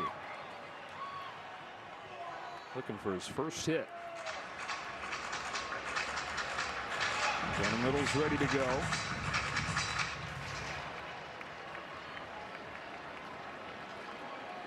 Bieber's getting there. 0-2 on Muncy. Here it comes. Ball. It's outside. How far along does Bieber have to go in what he's doing right here where it affects tomorrow? Nothing until he gets on the mound. Okay. Yeah. He'd have to get really, really warmed up and hot. And so that makes that a really, really big decision for John Schneider just to pull the trigger on getting him warm. Yeah, and that would have to be after a little pitch, I would think. Again, another situation where a borderline call, and the pitcher hasn't gone back up there to threaten and chase the pitch above the zone. Kenny? Joe, the Blue Jays are in a better position with their pitching than the Dodgers. John Schneider said that they're going batter to batter with Eric Lauer. After that, it would be Brendan Little for probably a couple of innings. Shane Bieber is there if we go, I don't know, 19, 20, 21. Okay. Another 2-2 to Muncy. Got him swinging, 2 gone in the 16th, and as he goes batter to batter, Lauer has gone back-to-back K. Listen, there's going to be a ton of MVP type candidates in this game with whatever team wins, but no bigger one for the Blue Jays than this young man and what he's done. I mean, it's incredible to be out there this long and pitch this many innings with what's at stake. Hernandez drives one in the air to center field. Varsho's going back, and again it dies on the track. It's another Dodger hitter who thought he had ended the game. Teoscar Hernandez held that bat up, ready to celebrate. Instead, to the 17th, just when you think you know, you don't know nothing.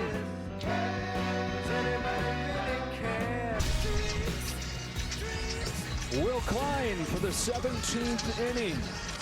This is when you have all your friends who are in broadcasting that are wishing you for another 5 innings, and be careful what you wish for when you're calling your next game.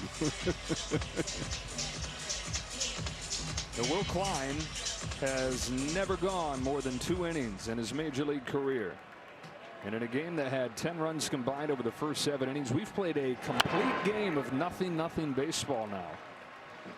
It was 5-5 after 7. It's still 5-5. And the 17th as Ernie Clement leads off for Toronto. Lifts one to center field. Tommy Edman been pretty uneventful since going out there. And hey, so we saw another ball die on the warning track. To give you the context on that one, balls hit like that, that speed, that angle. 43 for 62 this year, 32 home runs. Dead air, dead bats. Pitcher's delight. Ball on Jimenez. You talk about Lauer being a hero for the Blue Jays. How about Edgardo Henriquez and Will Klein for the Dodgers? Guys that weren't even on the team coming into this World Series throughout the postseason. They've combined 4 1/3, no runs, only 1 hit.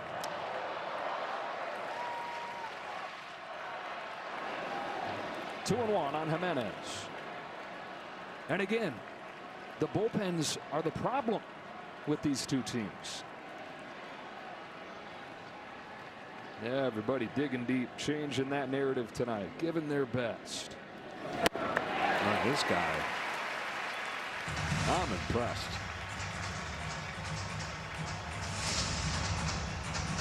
Former catcher or not, he is in the moment.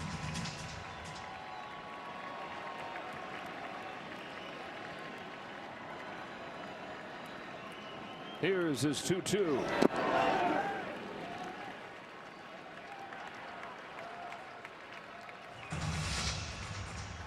Well, we saw Jimenez in Seattle, 2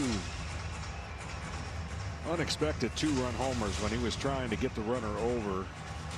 If there's ever a time to sell out for a fastball, it's coming 3-2.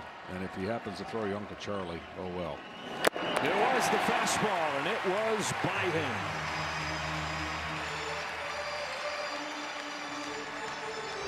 Fourth strikeout for Will Klein in 2 2/3 scoreless innings. You said the other day when he came in and pitched in game 1 in mop-up duty, who was that? Oh, I love the arm, right?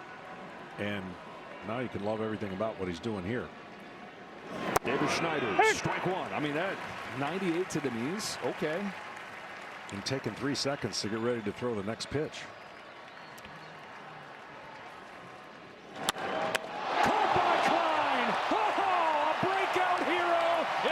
Series, and you should be smiling, Will. This is real. Is it real? It is real.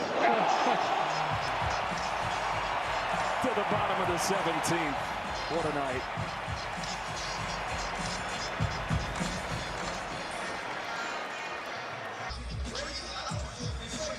Two games within one. Game 3 of the World Series. Series tied up at a game apiece, and these teams just want to stay that way. Nobody breaking the tie. To the bottom of the 17th we go. Moments ago, Will Ayrton, the interpreter for the 3 Japanese players on the Dodger team, talking to Mark Prior. And you figure that'd be Ohtani, right? But maybe not, Tom Verducci. Who's he talking about? Well, just when you thought we couldn't get any more intrigue, Yoshinobu Yamamoto, yes, who threw a complete game in Game 2, went up to Mark Prior during that last half inning and essentially volunteered to pitch in this game. There was a conversation between Will Ayrton, Mark Prior, and Dave Roberts about his availability. Dave Roberts told me he is a maybe. He is in play right now. He's back, loosening up. Whether he's in or not, we don't know, but he is in play. Did you think it was possible to like Yoshinobu Yamamoto more than you already did? Oh, man. Brandon Little comes in, last man down there for the Jays. Ball one on Tommy Edman. So the book closed on Eric Lauer. 4 2/3 scoreless innings. And now Little.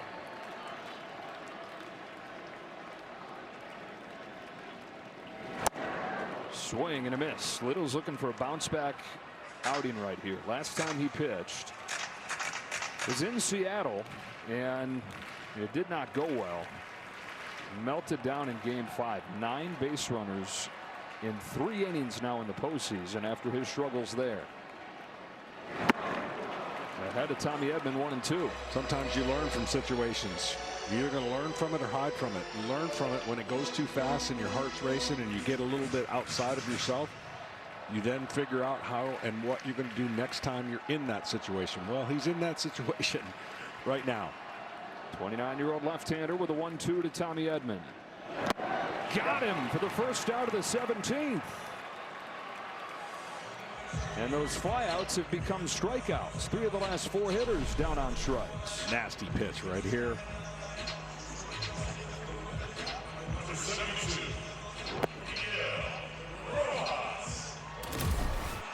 Dodgers have struck out 13 times in this game. The Blue Jays have struck out 15. With one away, it's Rojas.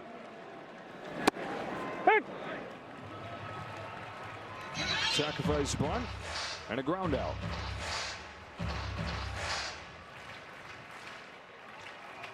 Number 72, Miguel Rojas wears throwback to his first time with the Dodgers 12 years ago. Put it back on this year. He said he's trying to tap into that youth. Now 36 years of age, his 13th major league year. It was just a short time that he was with LA when he broke in. One of his first games in the majors preserved the no-hitter for Clayton Kershaw with a spectacular play at third base. Went to the Marlins, back to LA a few years ago. Ball. Little sticking with the breaking stuff.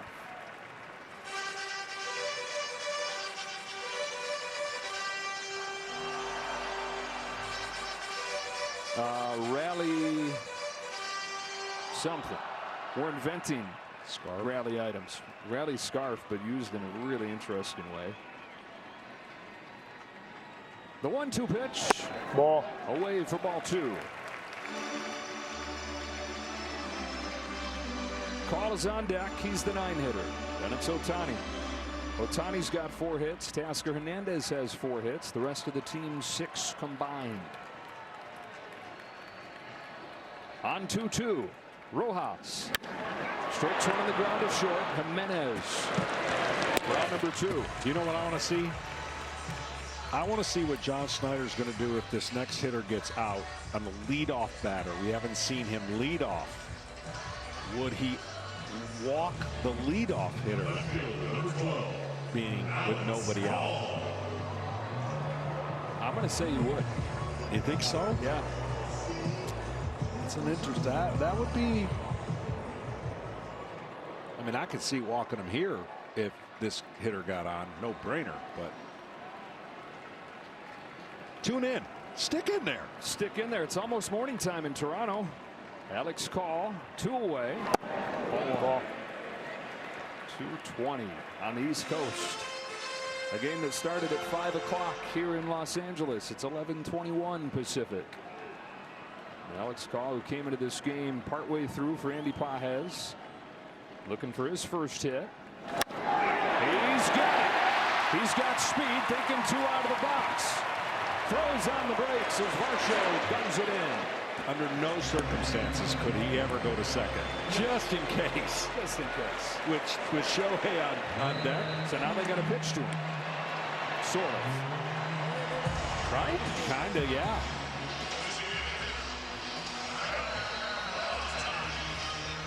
It's the first time that they've been quote-unquote forced to do this. Ohtani's been up 4 times in extra innings, or 4 times back to the 9th inning, and he's been put on intentionally every time. Reason being, first base was open every time.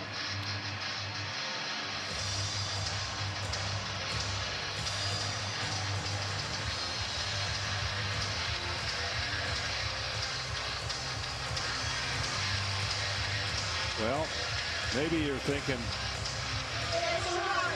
it's been a while since he's gotten to swing the bat, right? When he did swing the bat, electricity. That one is the one I think got him locked in for the game. That was up and in. Everything else has been out over the plate, which allowed him to stay on the ball and go the other way the last 2 hits, the double in the gap and the homer right there.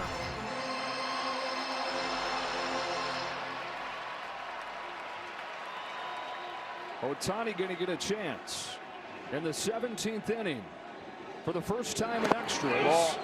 And you can tell that he's eager to make up for lost time, but he checks his swing and a ball in the dirt. He has reached base 8 times tonight. That's a good series for some guys.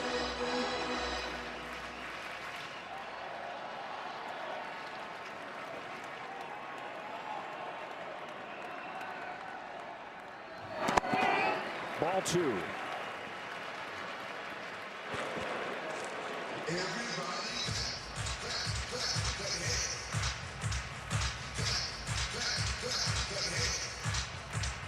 Man, these fans have been awesome too. They have. He's got one more pitch to make to him to either get back in the count, or then he won't throw another pitch and they'll walk him. Ball. So now you're putting up 4 fingers. Not, I would not dealing with it.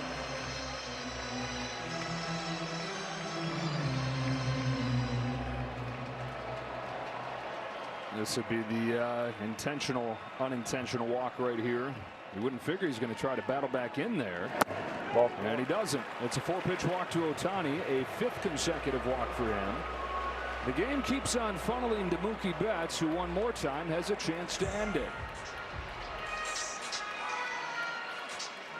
How many 2-out, nobody on situations get this tense before somebody finally breaks through with that 2-out hit?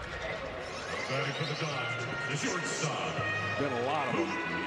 More for the Dodgers than for the Blue Jays in these last 5 innings.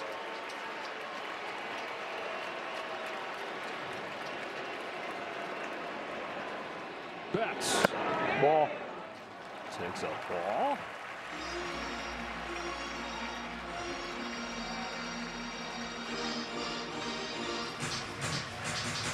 Identical lines with 5 runs, 15 hits, both sides. Identical in the win column in this World Series. A game apiece.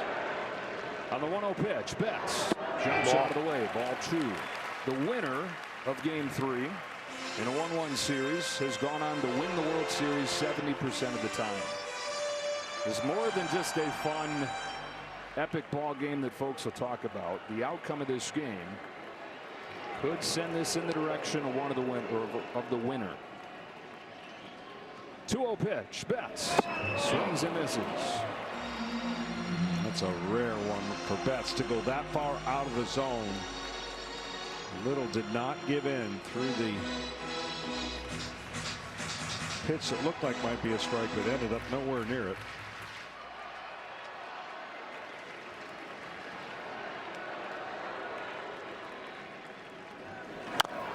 Two and two. Little a strike away from getting this to the 18th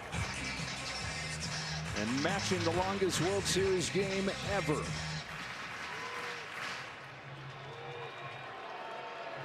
Alex Call, the winning run at second. The arms in the outfield are not great. Particularly in center, Varsho, coming off of that shoulder surgery, has had the weakest arm in the majors.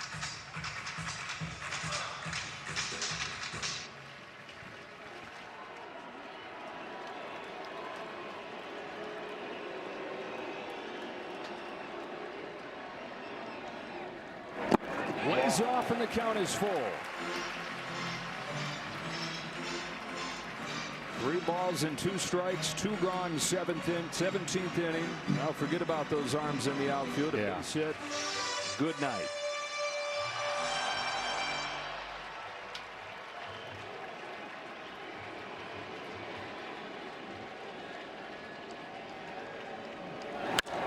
Down the line and foul.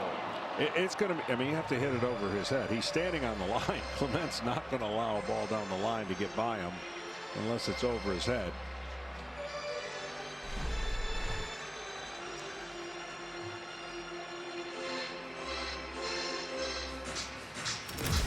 Brandon Little, the 8th and final reliever in this game for the Blue Jays. Call the winning run at second. Another 3-2 to Mookie Betts. Fouls it off. We'll do it again.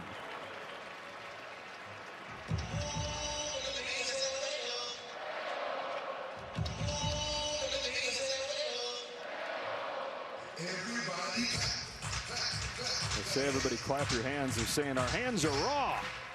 Been clapping all day. 6.5 hours into this epic. 11:28 in Los Angeles.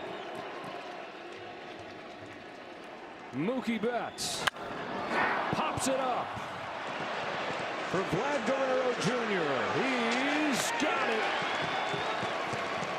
And Game 3 in 2018 has company. Game 3 in 2025. 18 innings. There'll be sun. Just thinking about tomorrow clears away the cobwebs and the sorrow. John, we're running out of room on the screen here. We're going to have to shrink the font on this line score. On to the 18th inning, tied for the longest World Series game ever. It's been amazing, and what's been even more amazing is that guy. No time to be tired now. Will Klein, who was not on the roster until this World Series, you saw his name the day of Game 1 on the roster. And was like, wow, okay, Will Klein forgot that he was in the organization. Shane Bieber's got the glove in the hand. A key decision for John Schneider to make. When does he decide to have his Game 4 starter warm for Game 3? 2, 3, and 4 for the Blue Jays. Strike one on Nathan Lucas.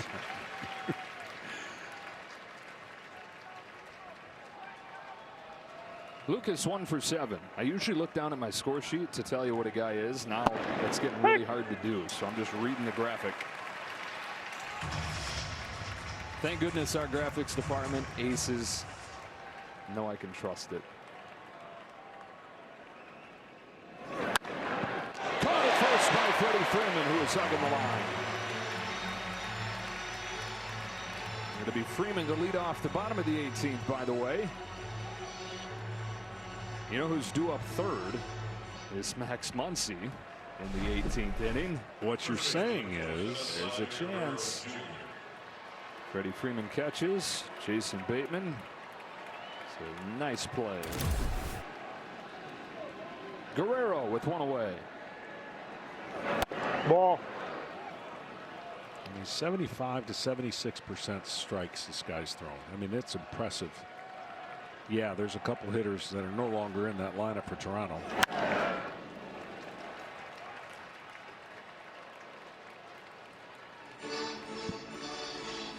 Hey, guess what? They got fruit, but so do we, folks. Yes, we do. Ask and you shall receive. We got the most beautiful fruit tray you could ever imagine delivered here. This is clutch. Pineapple, some fruit I don't even know what it is. It's so exotic. Klein's 1-1. Guerrero takes inside ball 2.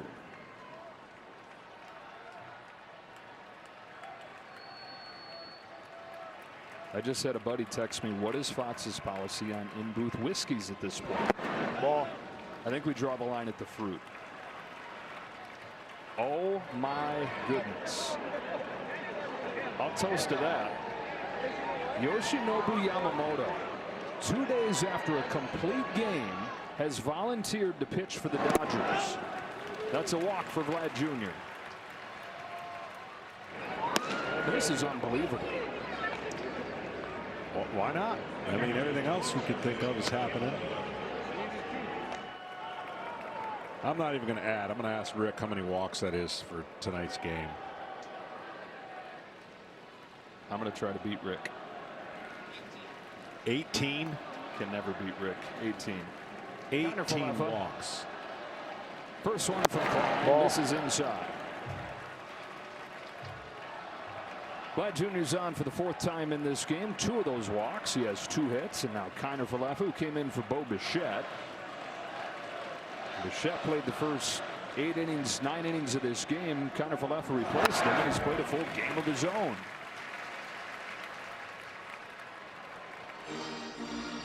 Well, this is where that electric fastball still at 96, but has lost a little bit of its juice. Of course, beaten hitters for most of the game. Ground ball to short, could be 2. 6, 4, 3. No, it's late. Kiner Falefa hustles to keep the inning going. Would have been the first double play.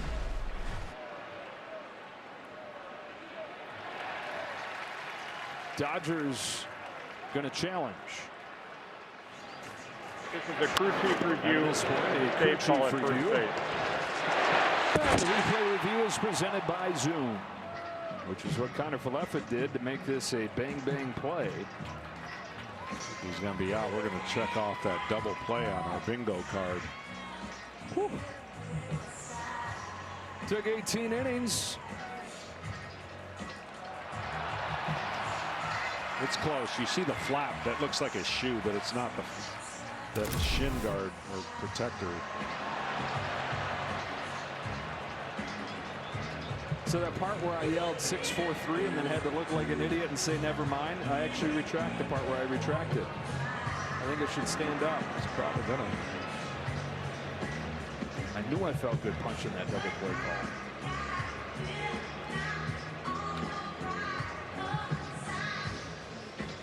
Freddie Freeman standing over there waiting to lead things off in the 18th inning, and I have officially run out of room on this score sheet. So if it does go, I got room for this 18th. If it does go on beyond that, it goes to where we've never gone. Yeah.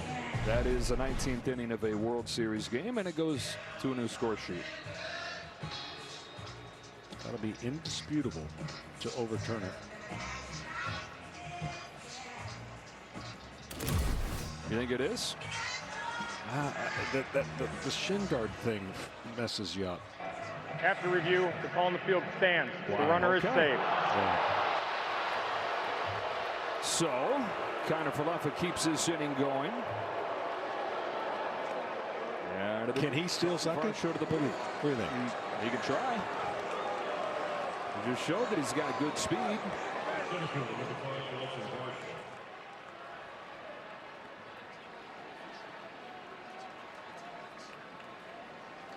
There have been a couple runners in motion, but I don't think there's been an official attempt by the Blue Jays, which means they've attempted just one the entire playoffs. Varsho takes in the dirt. Smith keeps it close down to first. Well, the threat of it obviously will make the pitcher speed up to go to home to effectively change the trajectory of his pitch, right? That's what you're hoping for. You're hoping for a threat of it. And then the hitter gets to benefit from the pitcher rushing or trying to be quick to home plate.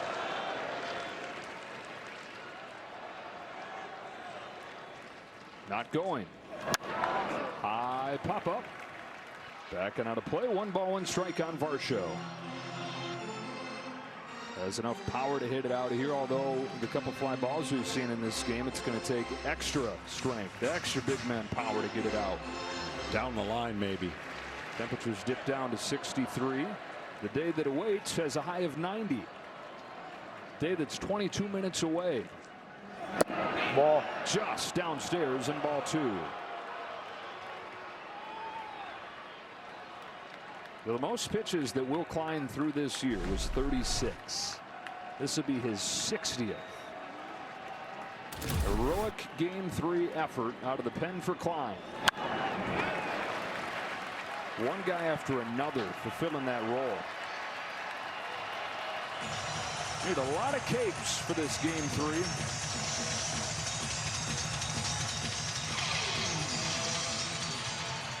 Never gone more than 2 innings in his 22 games in the major leagues, and out away from going 4. His 2-2 to Varsho.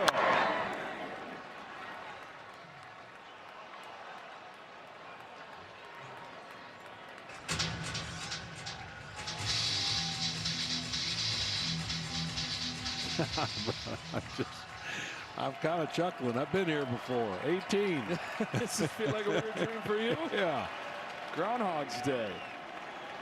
2-2 again, and a jam shot foul. 2 games in World Series history. In the century plus of World Series, over 700 games. Only 2 of them have gone to the 18th inning. They've both been Game 3. They've both been right here. Dodger Stadium. Epic stuff. Another 2-2 from Will Klein. Ball. Good take from Varsho. Now the go-ahead run at first gets a head start.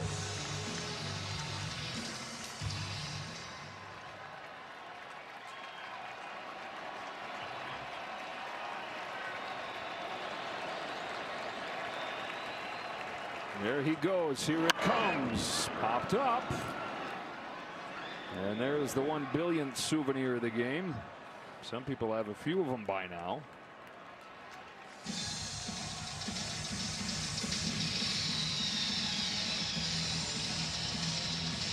The last drops in the tank.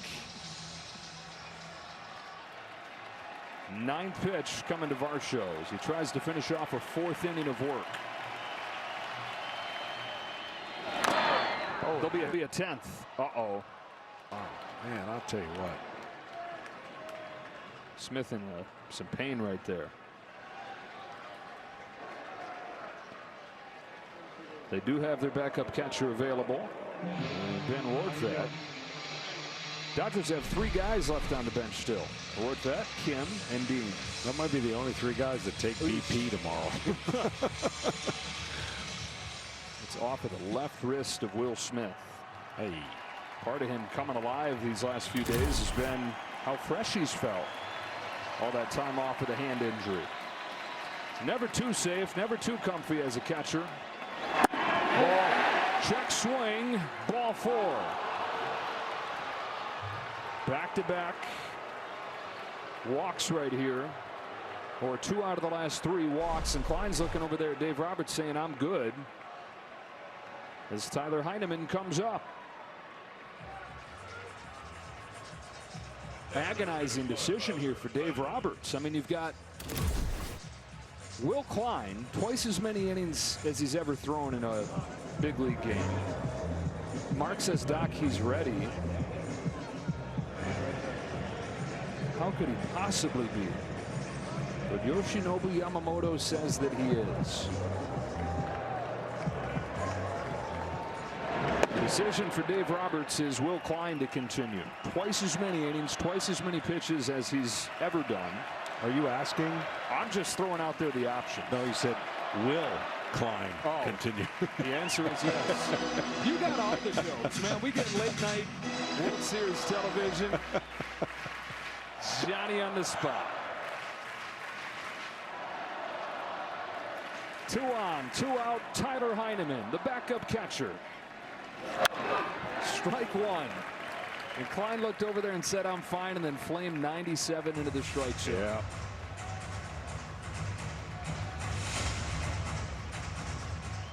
Games like this, a lot of times you find unlikely heroes. Dipping deep onto the list here with Heineman at the plate. Ball.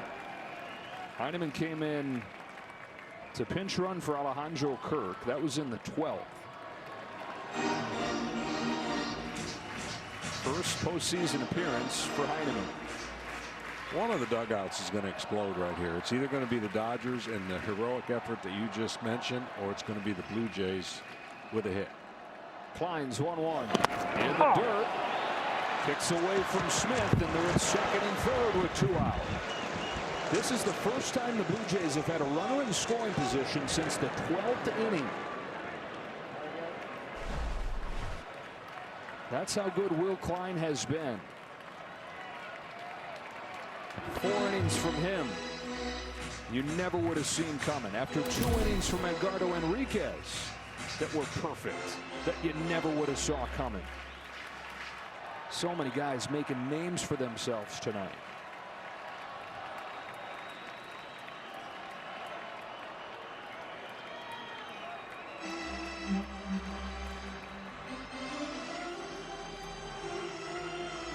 We need a shoe scraper.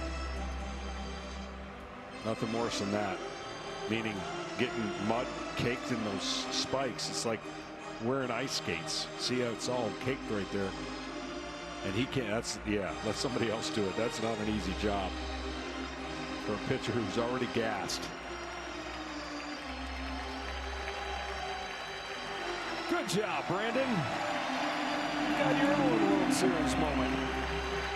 And Will Klein, how do you not love this guy? Going out here and doing what he's never done, what nobody's expecting him to do, and smiling all the while. 2 balls and a strike on Tyler Heineman. Klein comes home. Ball 3. Remember, this inning was a half-inch away from ending on a double play. Exactly right. That's just what we're saying. Just 2 outs, innocent, man on first. Could have been nobody on. Inning over. IKF now over there at third as the 3-1 comes home and catches the inside corner, strike 2.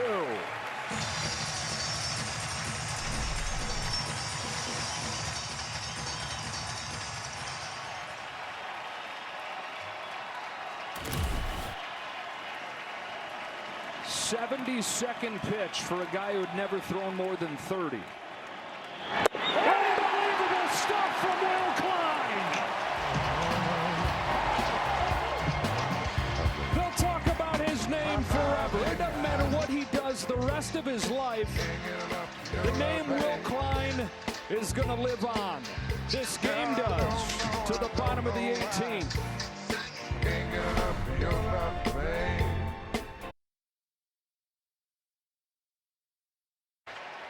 John, you just said to me about Will Klein. I'd sign him to a 4-year contract right now. just a year for every inning. Give him what he needs. Freddie Freeman pulls one down the line. Foul. This game continues. Bottom of the 18th inning. Will Klein comes off to a hero's reception. Just amazing stuff. A guy that wasn't even on the roster until a couple days ago. Oh, that's unbelievable. Little stays in for the Jays. Ball. He's the only reliever they have left. Shane Bieber is down there moving around, is yet to begin throwing. Freddie Freeman 0 for 4 in extras, 1 for 6 on the night. The 1-1 pitch. Ball. Outside for ball 2.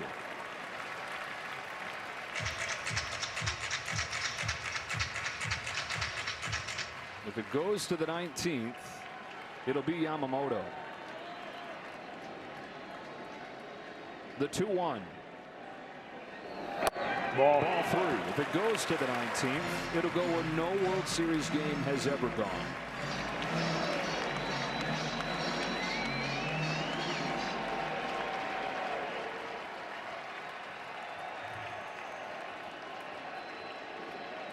On a 3-1, Freeman takes strike 2.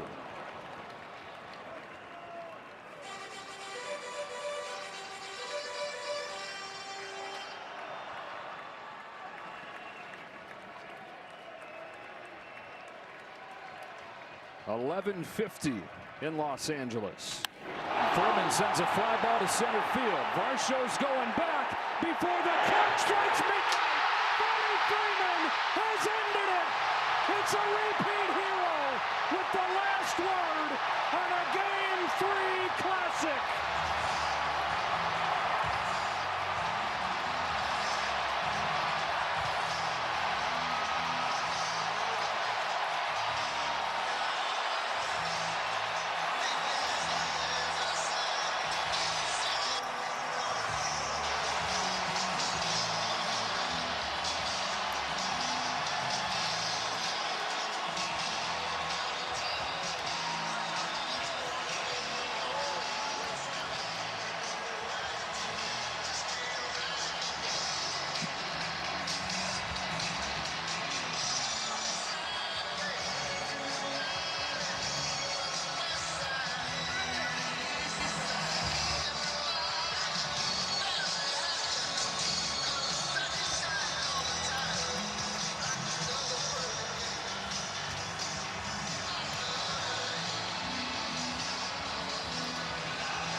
It takes 6 hours and 39 minutes. It takes 18 innings to end the longest game in World Series history. It takes 4 scoreless innings from Will Klein, one of a number of heroes in this game, but in the end, the ultimate hero is a familiar one, and he's with Ken Rosenthal. Thanks, Joe. Freddie, walk-off grand slam, game 1 last year, walk-off in game 3 this year. Yeah. This was an epic game. Yeah, I know. What was it like to be a part of it? Oh, my. It took a little long.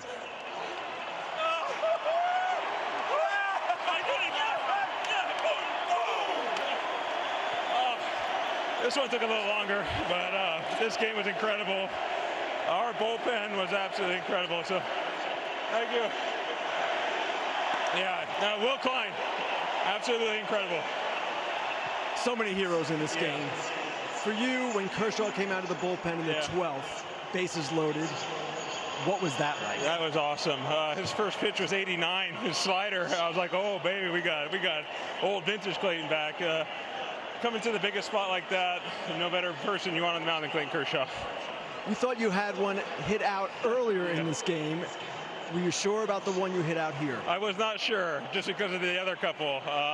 My swings were getting better and better as the game was going on, so I'm just glad I was able to get the opportunity again. What were your emotions like circling the bases? Oh my gosh, just pure excitement. When you grind and fight, and our bullpen and our pitching staff did what they did, to have that go 6 hours and 40 minutes or so, that's as good as it gets. Freddie, thanks a lot. Now over to Tom Verducci. Well, thanks, Ken. Shohei Ohtani, you have given baseball over the years a galaxy of great moments and great games, but this one, the first player in 119 years with 4 extra base hits in the World Series, on base 9 times. Where does this one rank for you among the most meaningful games of your career?